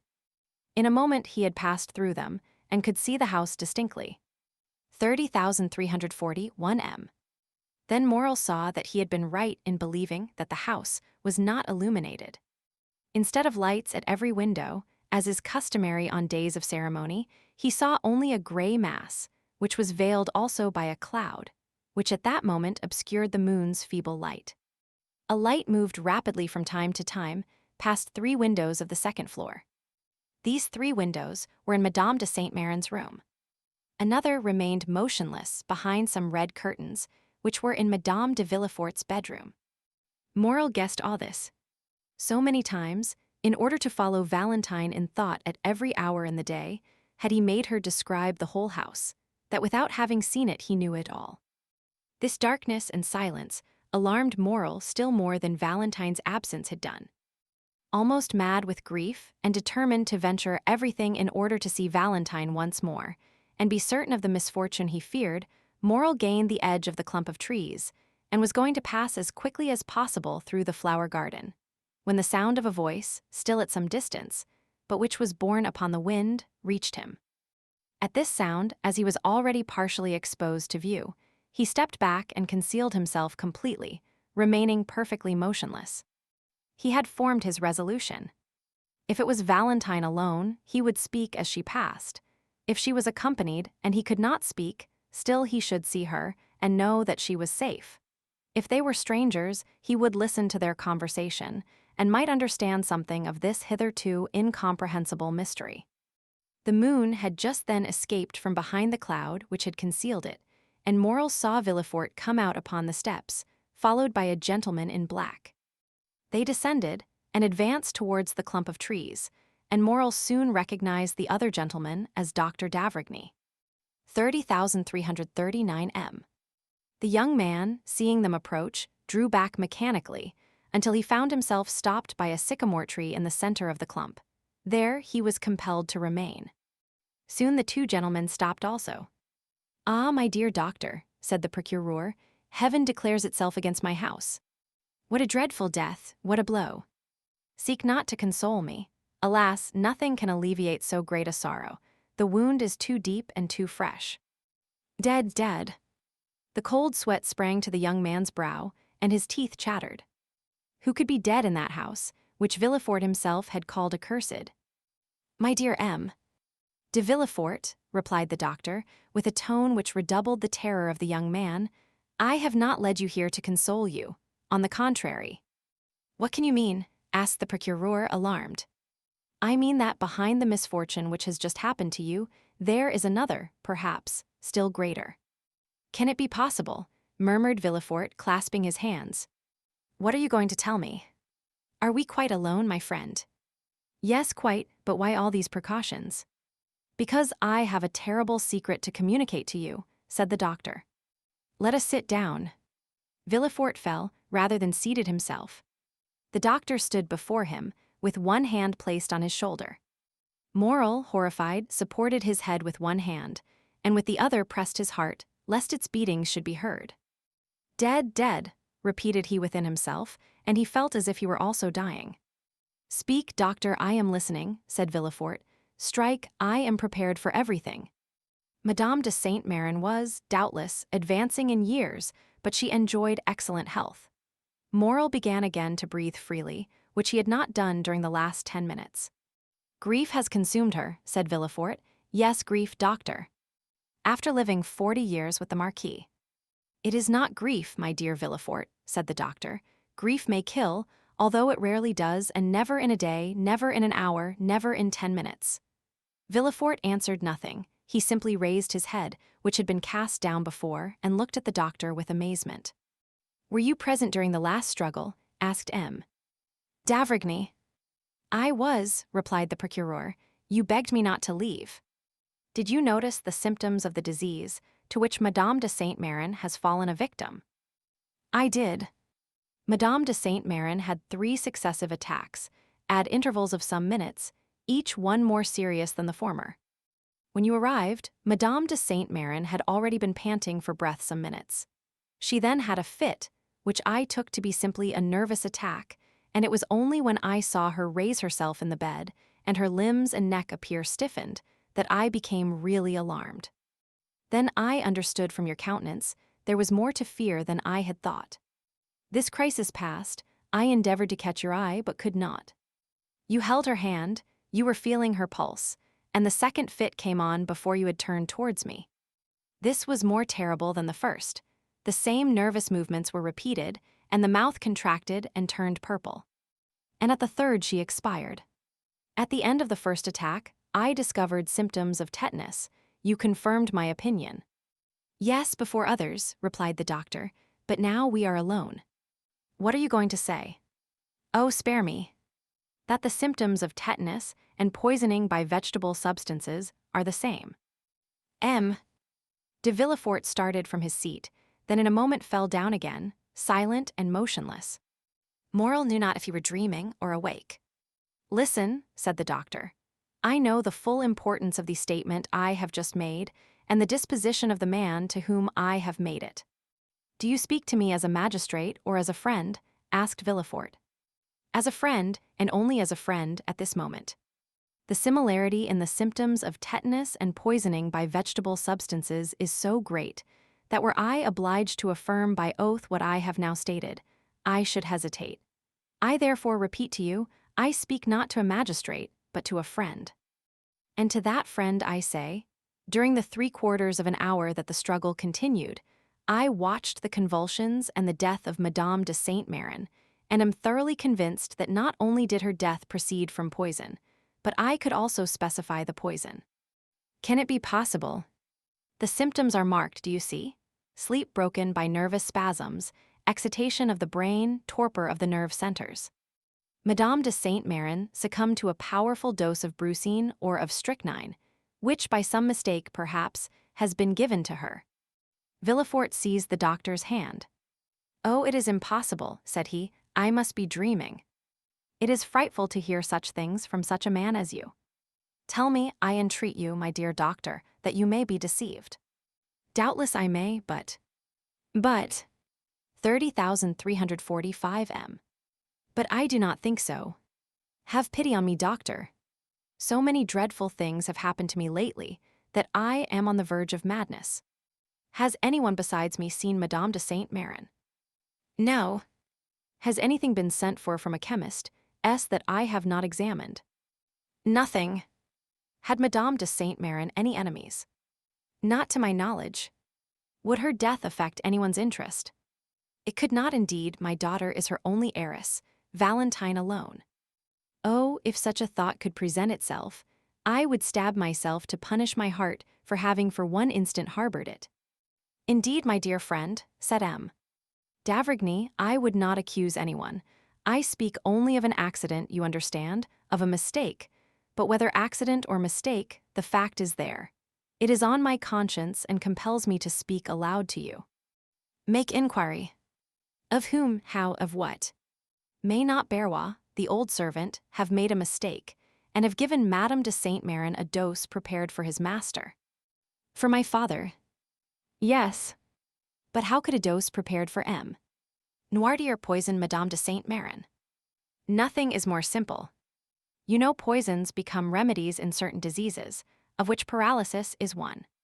For instance, having tried every other remedy to restore movement and speech to M. Noirtier, I resolved to try one last means, and for 3 months I have been giving him brucine, so that in the last dose I ordered for him there were 6 grains. This quantity, which is perfectly safe to administer to the paralyzed frame of M. Noirtier, which has become gradually accustomed to it, would be sufficient to kill another person. My dear doctor, there is no communication between M. Noirtier's apartment and that of Madame de Saint-Méran, and Berrois never entered my mother-in-law's room. In short, doctor, although I know you to be the most conscientious man in the world, and although I place the utmost reliance in you, I want, notwithstanding my conviction, to believe this axiom, errare humanum est. Is there one of my brethren in whom you have equal confidence with myself? Why do you ask me that? What do you wish? Send for him, I will tell him what I have seen, and we will consult together and examine the body. And you will find traces of poison. No, I did not say of poison, but we can prove what was the state of the body. We shall discover the cause of her sudden death, and we shall say, dear Villefort, if this thing has been caused by negligence, watch over your servants. If from hatred, watch your enemies. What do you propose to me, d'Avrigny? Said Villefort in despair. So soon as another is admitted into our secret, an inquest will become necessary, and an inquest in my house, impossible. Still, continued the procureur, looking at the doctor with uneasiness, if you wish it, if you demand it, why then it shall be done. But doctor, you see me already so grieved. How can I introduce into my house so much scandal, after so much sorrow? My wife and my daughter would die of it. And I, doctor, you know a man does not arrive at the post I occupy. One has not been king's attorney 25 years without having amassed a tolerable number of enemies. Mine are numerous. Let this affair be talked of, it will be a triumph for them, which will make them rejoice, and cover me with shame. Pardon me, doctor, these worldly ideas. Were you a priest, I should not dare tell you that, but you are a man, and you know mankind. Doctor, pray recall your words, you have said nothing, have you? My dear M. de Villefort, replied the doctor, my first duty is to humanity. I would have saved Madame de Saint-Méran if science could have done it, but she is dead, and my duty regards the living. Let us bury this terrible secret in the deepest recesses of our hearts. I am willing, if anyone should suspect this, that my silence on the subject should be imputed to my ignorance. Meanwhile, sir, watch always, watch carefully, for perhaps the evil may not stop here. And when you have found the culprit, if you find him, I will say to you, you are a magistrate, do as you will. I thank you, doctor, said Villefort with indescribable joy. I never had a better friend than you. And, as if he feared Dr. d'Avrigny would recall his promise, he hurried him towards the house. When they were gone, Morrel ventured out from under the trees, and the moon shone upon his face, which was so pale it might have been taken for that of a ghost. I am manifestly protected in a most wonderful, but most terrible manner, said he. But Valentine, poor girl, how will she bear so much sorrow? As he thought thus, he looked alternately at the window with red curtains and the 3 windows with white curtains. The light had almost disappeared from the former. Doubtless Madame de Villefort had just put out her lamp, and the night lamp alone reflected its dull light on the window. At the extremity of the building, on the contrary, he saw one of the 3 windows open. A wax light placed on the mantelpiece threw some of its pale rays without, and a shadow was seen for one moment on the balcony. Morrel shuddered. He thought he heard a sob. It cannot be wondered at that his mind, generally so courageous, but now disturbed by the 2 strongest human passions, love and fear, was weakened even to the indulgence of superstitious thoughts. Although it was impossible that Valentine should see him, hidden as he was, he thought he heard the shadow at the window call him. His disturbed mind told him so. This double error became an irresistible reality, and by one of the incomprehensible transports of youth, he bounded from his hiding place, and with 2 strides, at the risk of being seen, at the risk of alarming Valentine, at the risk of being discovered by some exclamation which might escape the young girl, he crossed the flower garden, which by the light of the moon resembled a large white lake, and having passed the rows of orange trees which extended in front of the house, he reached the step, ran quickly up and pushed the door, which opened without offering any resistance. Valentine had not seen him. Her eyes, raised towards heaven, were watching a silvery cloud gliding over the azure, its form that of a shadow mounting towards heaven. Her poetic and excited mind pictured it as the soul of her grandmother. Meanwhile, Morrel had traversed the anteroom and found the staircase, which, being carpeted, prevented his approach being heard, and he had regained that degree of confidence that the presence of M. de Villefort even would not have alarmed him. He was quite prepared for any such encounter. He would at once approach Valentine's father and acknowledge all, begging Villefort to pardon and sanction the love which united 2 fond and loving hearts. Morrel was mad. Happily, he did not meet anyone. Now, especially, did he find the description Valentine had given of the interior of the house useful to him. He arrived safely at the top of the staircase, and while he was feeling his way, a sob indicated the direction he was to take. He turned back. A door partly open enabled him to see his road, and to hear the voice of one in sorrow. He pushed the door open and entered. At the other end of the room, under a white sheet which covered it, lay the corpse, still more alarming to Morrel since the account he had so unexpectedly overheard. By its side, on her knees, and with her head buried in the cushion of an easy-chair, was Valentine, trembling and sobbing, her hands extended above her head, clasped and stiff. She had turned from the window, which remained open, and was praying in accents that would have affected the most unfeeling. Her words were rapid, incoherent, unintelligible, for the burning weight of grief almost stopped her utterance. The moon shining through the open blinds made the lamp appear to burn paler, and cast a sepulchral hue over the whole scene. Morrel could not resist this. He was not exemplary for piety, he was not easily impressed, but Valentine's suffering, weeping, wringing her hands before him, was more than he could bear in silence. He sighed and whispered a name, and the head bathed in tears and pressed on the velvet cushion of the chair. A head, like that of a Magdalene by Correggio, was raised and turned towards him. Valentine perceived him, without betraying the least surprise. A heart overwhelmed with one great grief is insensible to minor emotions. Morrel held out his hand to her. Valentine, as her only apology for not having met him, pointed to the corpse under the sheet, and began to sob again. Neither dared for some time to speak in that room. They hesitated to break the silence which death seemed to impose. At length Valentine ventured. "My friend," said she, "how came you here?" "Alas, I would say you are welcome, had not death opened the way for you into this house." "Valentine," said Morrel with a trembling voice, "I had waited since 8:30 and did not see you come. I became uneasy, leaped the wall, found my way through the garden, when voices conversing about the fatal event." "What voices?" asked Valentine. Morrel shuddered as he thought of the conversation of the doctor and M. de Villefort, and he thought he could see through the sheet the extended hands, the stiff neck, and the purple lips. "Your servants," said he, who were repeating the whole of the sorrowful story. "From them I learned it all. But it was risking the failure of our plan to come up here, love." "Forgive me," replied Morrel, I will go away. No, said Valentine, you might meet someone, stay. But if anyone should come here. The young girl shook her head. No one will come, said she. Do not fear, there is our safeguard, pointing to the bed.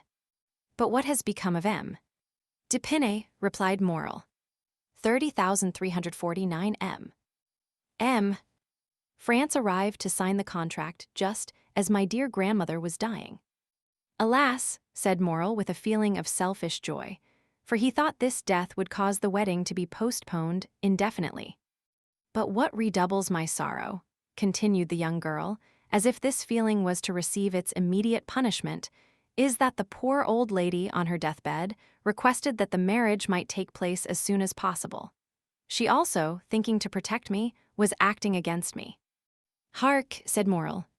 They both listened. Steps were distinctly heard in the corridor and on the stairs. It is my father, who has just left his study. To accompany the doctor to the door, added Morel. How do you know it is the doctor? Asked Valentine, astonished. I imagined it must be, said Morel. Valentine looked at the young man.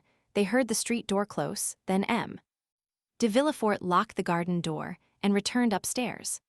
He stopped a moment in the anteroom, as if hesitating whether to turn to his own apartment or into Madame de Saint-Méran's. Morel concealed himself behind a door. Valentine remained motionless, grief seeming to deprive her of all fear. M. De Villefort passed on to his own room. Now, said Valentine, you can neither go out by the front door nor by the garden. Morel looked at her with astonishment. There is but one way left you that is safe, said she. It is through my grandfather's room. She rose. Come, she added. Where? Asked Maximilian. To my grandfather's room. I in M. Noirtier's apartment. Yes. Can you mean it, Valentine? I have long wished it. He is my only remaining friend and we both need his help. Come. Be careful, Valentine, said Morel, hesitating to comply with the young girl's wishes. I now see my error. I acted like a madman in coming in here. Are you sure you are more reasonable? Yes, said Valentine, and I have but one scruple, that of leaving my dear grandmother's remains, which I had undertaken to watch. Valentine, said Morel, death is in itself sacred. Yes, said Valentine, besides it will not be for long. She then crossed the corridor and led the way down a narrow staircase to M. Noirtier's room. Morel followed her on tiptoe. At the door they found the old servant. Berrois, said Valentine, shut the door and let no one come in. She passed first. Noirtier, seated in his chair and listening to every sound, was watching the door. He saw Valentine and his eye brightened. There was something grave and solemn in the approach of the young girl which struck the old man, and immediately his bright eye began to interrogate. Dear grandfather, said she hurriedly, you know poor grandmamma died an hour since, and now I have no friend in the world but you. His expressive eyes evinced the greatest tenderness. To you alone, then, may I confide my sorrows and my hopes. The paralytic motioned, yes. Valentine took Maximilian's hand. Look attentively, then, at this gentleman. The old man fixed his scrutinizing gaze, with slight astonishment on Morel. It is M. Maximilian Morel, said she, the son of that good merchant of Marseilles, whom you doubtless recollect. Yes, said the old man. He brings an irreproachable name, which Maximilian is likely to render glorious, since at 30 years of age he is a captain, an officer of the Legion of Honor. The old man signified that he recollected him. Well, grandpapa, said Valentine, kneeling before him and pointing to Maximilian, I love him and will be only his. Were I compelled to marry another, I would destroy myself. The eyes of the paralytic expressed a multitude of tumultuous thoughts. You like M. Maximilian Morel, do you not, grandpapa? Asked Valentine. Yes. And you will protect us, who are your children, against the will of my father. Noirtier cast an intelligent glance at Morel, as if to say, perhaps I may. Maximilian understood him. Mademoiselle, said he, you have a sacred duty to fulfill in your deceased grandmother's room. Will you allow me the honor of a few minutes? Conversation with M. Noirtier. That is it, said the old man's eye. Then he looked anxiously at Valentine. Do you fear he will not understand? Yes. Oh, we have so often spoken of you that he knows exactly how I talk to you. Then turning to Maximilian with an adorable smile, although shaded by sorrow, he knows everything I know, said she. Valentine arose, placed a chair for Morel, requested Berrois not to admit anyone, and having tenderly embraced her grandfather and sorrowfully taken leave of Morel, she went away. To prove to Noirtier that he was in Valentine's confidence and knew all their secrets, Morel took the dictionary, a pen, and some paper, and placed them all on a table where there was a light. But first, said Morel, allow me, sir, to tell you who I am, how much I love Mademoiselle Valentine, and what are my designs respecting her. Noirtier made a sign that he would listen. It was an imposing sight to witness this old man, apparently a mere useless burden, becoming the sole protector, support, and advisor of the lovers who were both young, beautiful, and strong. His remarkably noble and austere expression struck Morel, who began his story with trembling. He related the manner in which he had become acquainted with Valentine, and how he had loved her, and that Valentine, in her solitude and her misfortune, had accepted the offer of his devotion. He told him his birth, his position, his fortune, and more than once, when he consulted the look of the paralytic, that look answered, "That is good, proceed." And now, said Morel, when he had finished the first part of his recital, now I have told you of my love and my hopes, may I inform you of my intentions? Yes, signified the old man. This was our resolution. A cabriolet was in waiting at the gate, in which I intended to carry off Valentine to my sister's house, to marry her, and to wait respectfully M. de Villefort's pardon. No, said Noirtier. We must not do so. No. You do not sanction our project. No. There is another way, said Morel. The old man's interrogative eye said, which? I will go, continued Maximilian, I will seek M. France de Pinay. I am happy to be able to mention this in Mademoiselle de Villefort's absence, and will conduct myself toward him so as to compel him to challenge me. Noirtier's look continued to interrogate. You wish to know what I will do? Yes. I will find him, as I told you. I will tell him the ties which bind me to Mademoiselle Valentine. If he be a sensible man, he will prove it by renouncing of his own accord the hand of his betrothed, and will secure my friendship and love until death. If he refuse, either through interest or ridiculous pride, after I have proved to him that he would be forcing my wife from me, that Valentine loves me and will have no other, I will fight with him, give him every advantage, and I shall kill him, or he will kill me. If I am victorious, he will not marry Valentine, and if I die, I am very sure Valentine will not marry him. Noirtier watched, with indescribable pleasure, this noble and sincere countenance, on which every sentiment his tongue uttered was depicted, adding by the expression of his fine features all that coloring adds to a sound and faithful drawing. Still, when Morel had finished, he shut his eyes several times, which was his manner of saying no. No, said Morel, you disapprove of this second project as you did of the first. I do, signified the old man. But what then must be done? Asked Morel. Madame de Saint-Méran's last request was that the marriage might not be delayed. Must I let things take their course? Noirtier did not move. I understand, said Morel. I am to wait. Yes. But delay may ruin our plans, sir, replied the young man. Alone, Valentine has no power. She will be compelled to submit. I am here almost miraculously, and can scarcely hope for so good an opportunity to occur again. Believe me, there are only the two plans I have proposed to you. Forgive my vanity, and tell me which you prefer. Do you authorize Mademoiselle Valentine to entrust herself to my honor? No. Do you prefer I should seek M? Depend. No. Whence then will come the help we need? From chance, resumed Morel. No. From you. Yes. You thoroughly understand me, sir. Pardon my eagerness, for my life depends on your answer. Will our help come from you? Yes. You are sure of it?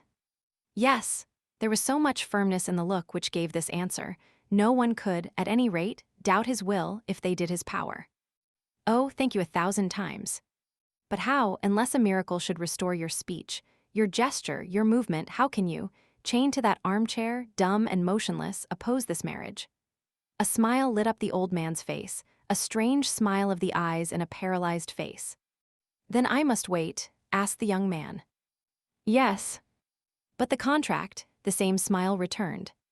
Will you assure me it shall not be signed? Yes, said Noirtier. The contract shall not be signed, cried Morel. Oh, pardon me, sir, I can scarcely realize so great a happiness. Will they not sign it? No, said the paralytic. Notwithstanding that assurance, Morel still hesitated. This promise of an impotent old man was so strange that, instead of being the result of the power of his will, it might emanate from enfeebled organs. Is it not natural that the madman, ignorant of his folly, should attempt things beyond his power? The weak man talks of burdens he can raise, the timid of giants he can confront, the poor of treasures he spends. The most humble peasant, in the height of his pride, calls himself Jupiter. Whether Noirtier understood the young man's indecision, or whether he had not full confidence in his docility, he looked uneasily at him. What do you wish, sir? Asked Morel. That I should renew my promise of remaining tranquil?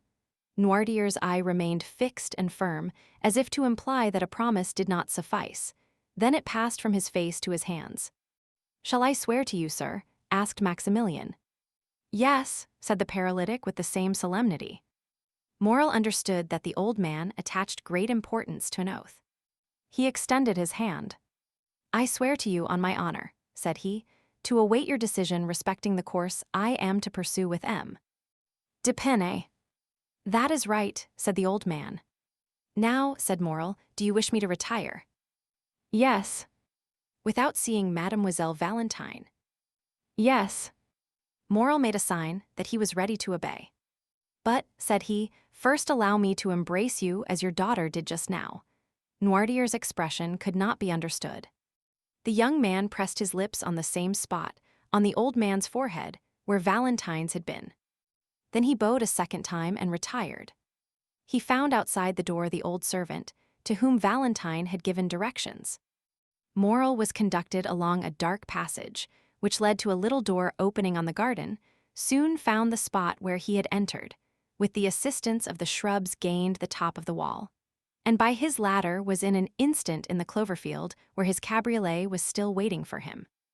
He got in it, and thoroughly wearied by so many emotions, arrived about midnight in the Rue Meslay, threw himself on his bed and slept soundly. Volume 4. 40,010 Chapter 74. The Villefort Family Vault. 2 days after, a considerable crowd was assembled, towards 10 o'clock in the morning, around the door of M. de Villefort's house, and a long file of mourning coaches and private carriages extended along the Faubourg Saint-Honore and the Rue de la Pépinière. Among them was one of a very singular form, which appeared to have come from a distance. It was a kind of covered wagon, painted black, and was one of the first to arrive.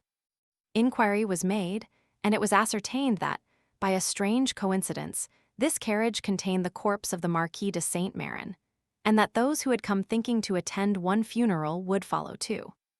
Their number was great. The Marquis de Saint-Méran, one of the most zealous and faithful dignitaries of Louis Roman XVIII, and King Charles X, had preserved a great number of friends, and these, added to the personages whom the usages of society gave Villefort a claim on, formed a considerable body. Due information was given to the authorities, and permission obtained that the 2 funerals should take place at the same time. A second hearse, decked with the same funereal pomp, was brought to M. de Villefort's door, and the coffin removed into it from the post-wagon. The 2 bodies were to be interred in the cemetery of Père-Lachaise, where M. de Villefort had long since had a tomb prepared for the reception of his family. The remains of poor Renée were already deposited there, and now, after 10 years of separation, her father and mother were to be reunited with her. The Parisians, always curious, always affected by funereal display, looked on with religious silence while the splendid procession accompanied to their last abode 2 of the number of the old aristocracy, the greatest protectors of commerce and sincere devotees to their principles. In one of the morning coaches, Beauchamp, Debray, and Châteaurenaud were talking of the very sudden death of the Marchioness. "I saw Madame de Saint-Méran only last year at Marseilles, when I was coming back from Algiers," said Châteaurenaud. "She looked like a woman destined to live to be 100 years old, from her apparent sound health and great activity of mind and body." "How old was she?" "France assured me," replied Albert, "that she was 66 years old. But she has not died of old age, but of grief. It appears that since the death of the Marquis, which affected her very deeply, she has not completely recovered her reason." "But of what disease then did she die?" asked Debray. "It is said to have been a congestion of the brain, or apoplexy, which is the same thing, is it not?" "Nearly." "It is difficult to believe that it was apoplexy," said Beauchamp. "Madame de Saint-Méran, whom I once saw, was short, of slender form, and of a much more nervous than sanguine temperament. Grief could hardly produce apoplexy in such a constitution as that of Madame de Saint-Méran." "At any rate," said Albert, "whatever disease or doctor may have killed her, M. de Villefort, or rather, Mademoiselle Valentine, or, still rather, our friend France, inherits a magnificent fortune, amounting, I believe, to 80,000 livres per annum. And this fortune will be doubled at the death of the old Jacobin Noirtier." "That is a tenacious old grandfather," said Beauchamp. "Tenacem propositi verum." "I think he must have made an agreement with death to outlive all his heirs, and he appears likely to succeed. He resembles the old conventionalist of '93, who said to Napoleon in 1814, 'You bend because your empire is a young stem, weakened by rapid growth.' Take the Republic for a tutor. Let us return with renewed strength to the battlefield, and I promise you 500,000 soldiers, another Marengo, and a second Austerlitz. Ideas do not become extinct, sire. They slumber sometimes, but only revive the stronger before they sleep entirely." "Ideas and men appeared the same to him," said Albert. "One thing only puzzles me, namely, how France d'Épinay will like a grandfather who cannot be separated from his wife." "But where is France?" "In the first carriage with M. de Villefort, who considers him already as one of the family. 40,024 M." Such was the conversation in almost all the carriages. These two sudden deaths, so quickly following each other, astonished everyone, but no one suspected the terrible secret which M. d'Avrigny had communicated in his nocturnal walk to M. de Villefort. They arrived in about an hour at the cemetery. The weather was mild, but dull, and in harmony with the funeral ceremony. Among the groups which flocked towards the family vault, Châteaurenaud recognized Morel, who had come alone in a cabriolet, and walked silently along the path bordered with yew trees. "You here," said Châteaurenaud, passing his arms through the young Captain S. "Are you a friend of Villefort S.? How is it that I have never met you at his house?" "I am no acquaintance of M. de Villefort S.," answered Morel, "but I was of Madame de Saint-Méran." Albert came up to them at this moment with France. "The time and place are but ill-suited for an introduction," said Albert, "but we are not superstitious. M. Morel, allow me to present to you M. France d'Épinay, a delightful traveling companion with whom I made the tour of Italy. My dear France M. Maximilian Morel, an excellent friend I have acquired in your absence, and whose name you will hear me mention every time I make any allusion to affection, wit, or amiability." Morel hesitated for a moment. He feared it would be hypocritical to accost, in a friendly manner, the man whom he was tacitly opposing, but his oath and the gravity of the circumstances recurred to his memory. He struggled to conceal his emotion and bowed to France. "Mademoiselle de Villefort is in deep sorrow, is she not?" said Debray to France. "Extremely," replied he. "She looked so pale this morning, I scarcely knew her." These apparently simple words pierced Morel to the heart. This man had seen Valentine and spoken to her. The young and high-spirited officer required all his strength of mind to resist breaking his oath. He took the arm of Châteaurenaud and turned towards the vault, where the attendants had already placed the two coffins. "This is a magnificent habitation," said Beauchamp, looking towards the mausoleum, "a summer and winter palace. You will, in turn, enter it, my dear d'Épinay, for you will soon be numbered as one of the family. I, as a philosopher, should like a little country house, a cottage down there under the trees, without so many free stones over my poor body. In dying, I will say to those around me what Voltaire wrote to Pyrrhon, "Io ruse, and all will be over. But come, France, take courage, your wife is an heiress." Indeed, Beauchamp, you are unbearable. Politics has made you laugh at everything, and political men have made you disbelieve everything. But when you have the honor of associating with ordinary men, and the pleasure of leaving politics for a moment, try to find your affectionate heart, which you leave with your stick when you go to the chamber. But tell me, said Beauchamp, what is life? Is it not a halt in death's anteroom? 40,026 M. I am prejudiced against Beauchamp, said Albert, drawing France away, and leaving the former to finish his philosophical dissertation with Debray. The Villefort vault formed a square of white stones, about 20 feet high. An interior partition separated the two families, and each apartment had its entrance door. Here were not, as in other tombs, ignoble drawers, one above another, where thrift bestows its dead and labels them like specimens in a museum. All that was visible within the bronze gates was a gloomy-looking room, separated by a wall from the vault itself. The two doors before mentioned were in the middle of this wall, and enclosed the Villefort and Saint Méran coffins. Their grief might freely expend itself without being disturbed by the trifling loungers who came from a picnic party to visit Père Lachaise, or by lovers who make it their rendezvous. The two coffins were placed on trestles previously prepared for their reception in the right-hand crypt, belonging to the Saint Méran family. Villefort, France, and a few near relatives alone entered the sanctuary. As the religious ceremonies had all been performed at the door, and there was no address given, the party all separated. Châteaurenaud, Albert, and Morel went one way, and Debray and Beauchamp the other. France remained with M. De Villefort, at the gate of the cemetery. Morel made an excuse to wait. He saw France and M. De Villefort get into the same mourning coach, and thought this meeting foreboded evil. He then returned to Paris, and although in the same carriage with Châteaurenaud and Albert, he did not hear one word of their conversation. As France was about to take leave of M. De Villefort, when shall I see you again? Said the latter. At what time you please, sir, replied France. As soon as possible. I am at your command, sir. Shall we return together? If not unpleasant to you. On the contrary, I shall feel much pleasure. Thus the future father and son-in-law stepped into the same carriage, and Morel, seeing them pass, became uneasy. Villefort and France returned to the Faubourg Saint-Honore. The procureur, without going to see either his wife or his daughter, went at once to his study, and offering the young man a chair. M.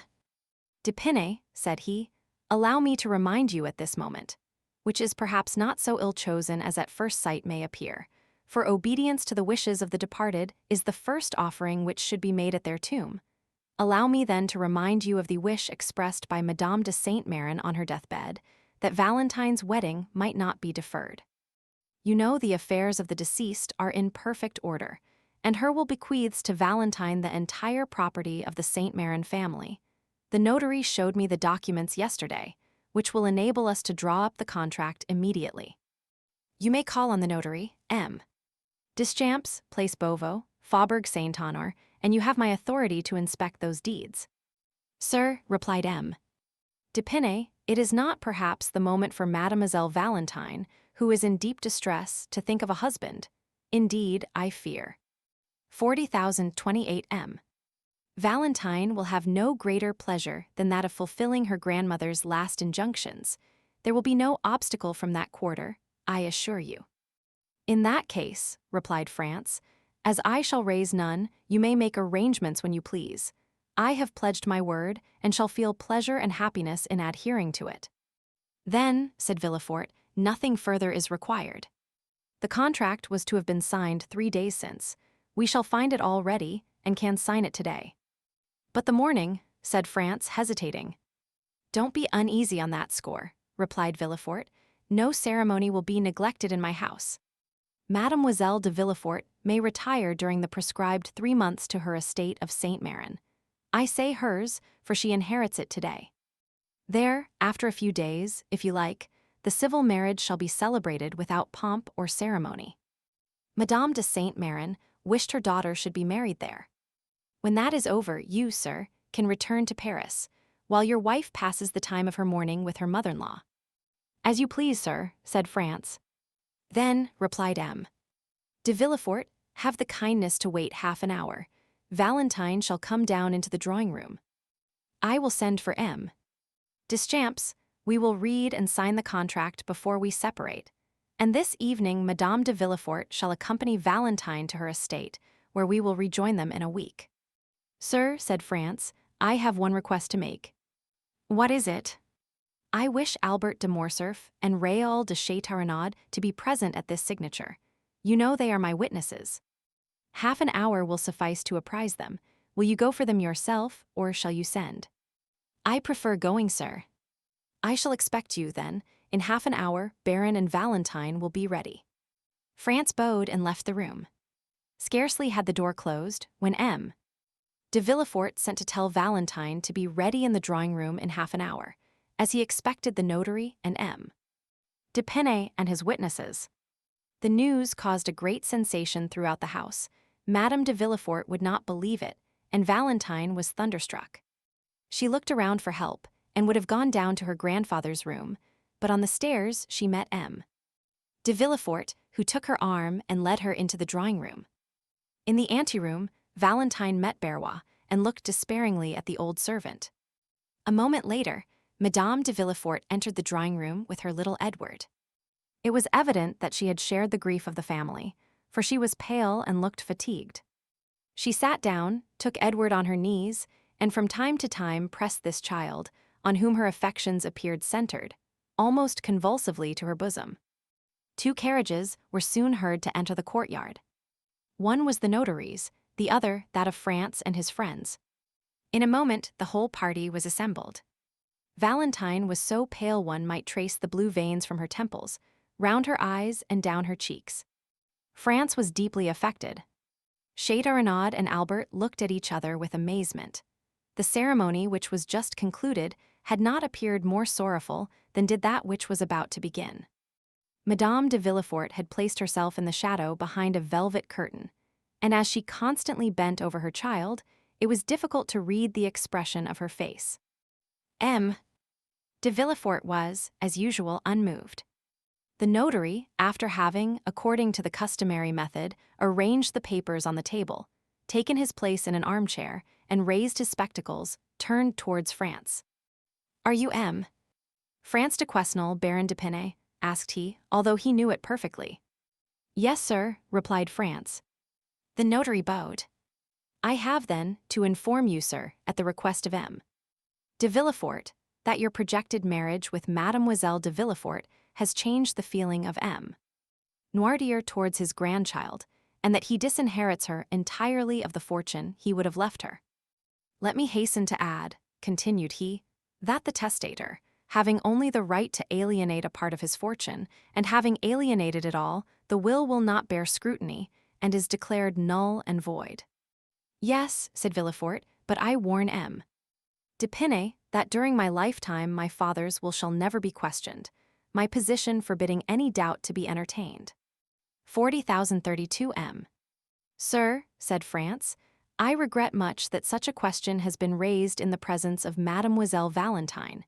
I have never inquired the amount of her fortune, which, however limited it may be, exceeds mine. My family has sought consideration in this alliance with M. de Villefort. All I seek is happiness.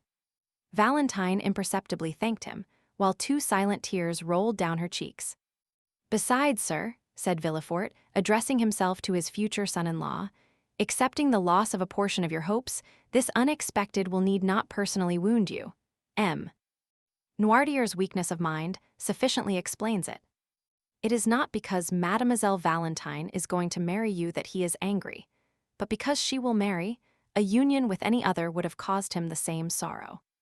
Old age is selfish, sir, and Mademoiselle de Villefort has been a faithful companion to M. Noirtier, which she cannot be when she becomes the Baroness d'Épinay.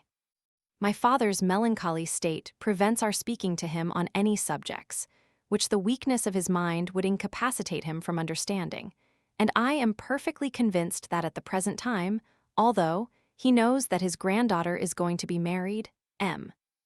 Noirtier has even forgotten the name of his intended grandson, M. De Villefort had scarcely said this, when the door opened and Barrois appeared. "Gentlemen," said he, in a tone strangely firm for a servant speaking to his masters under such solemn circumstances, "Gentleman M. Noirtier de Villefort wishes to speak immediately to M. France de Quesnel, Baron de Pinay." He, as well as the notary, that there might be no mistake in the person, gave all his titles to the bridegroom-elect. Villefort started, Madame de Villefort let her son slip from her knees, Valentine rose, pale and dumb as a statue. Albert and Châteaurenaud exchanged a second look, more full of amazement than the first. The notary looked at Villefort. "It is impossible," said the procureur. "M. de Pinay cannot leave the drawing-room at present." "It is at this moment," replied Barrois with the same firmness, "that M. Noirtier, my master, wishes to speak on important subjects to M. France de Pinay." "Grandpapa Noirtier can speak now, then," said Edward, with his habitual quickness. However, his remark did not make Madame de Villefort even smile. So much was every mind engaged, and so solemn was the situation. "Tell M. Noirtier," resumed Villefort, "that what he demands is impossible." "Then M. Noirtier gives notice to these gentlemen," replied Barrois, "that he will give orders to be carried to the drawing-room." Astonishment was at its height. Something like a smile was perceptible on Madame de Villefort's countenance. Valentine instinctively raised her eyes, as if to thank heaven. "Pray go, Valentine," said M. de Villefort, "and see what this new fancy of your grandfather's is." Valentine rose quickly and was hastening joyfully towards the door when M. de Villefort altered his intention. "Stop," said he, "I will go with you." "Excuse me, sir," said France, "since M. Noirtier sent for me, I am ready to attend to his wish. Besides, I shall be happy to pay my respects to him, not having yet had the honor of doing so." "Pray, sir," said Villefort with marked uneasiness, "do not disturb yourself." 40,032 M. "Forgive me, sir," said France in a resolute tone. "I would not lose this opportunity of proving to M. Noirtier how wrong it would be of him to encourage feelings of dislike to me, which I am determined to conquer, whatever they may be, by my devotion." And without listening to Villefort he arose, and followed Valentine, who was running downstairs with the joy of a shipwrecked mariner who finds a rock to cling to. M. de Villefort followed them. Châteaurenaud and Morcerf exchanged a third look of still increasing wonder.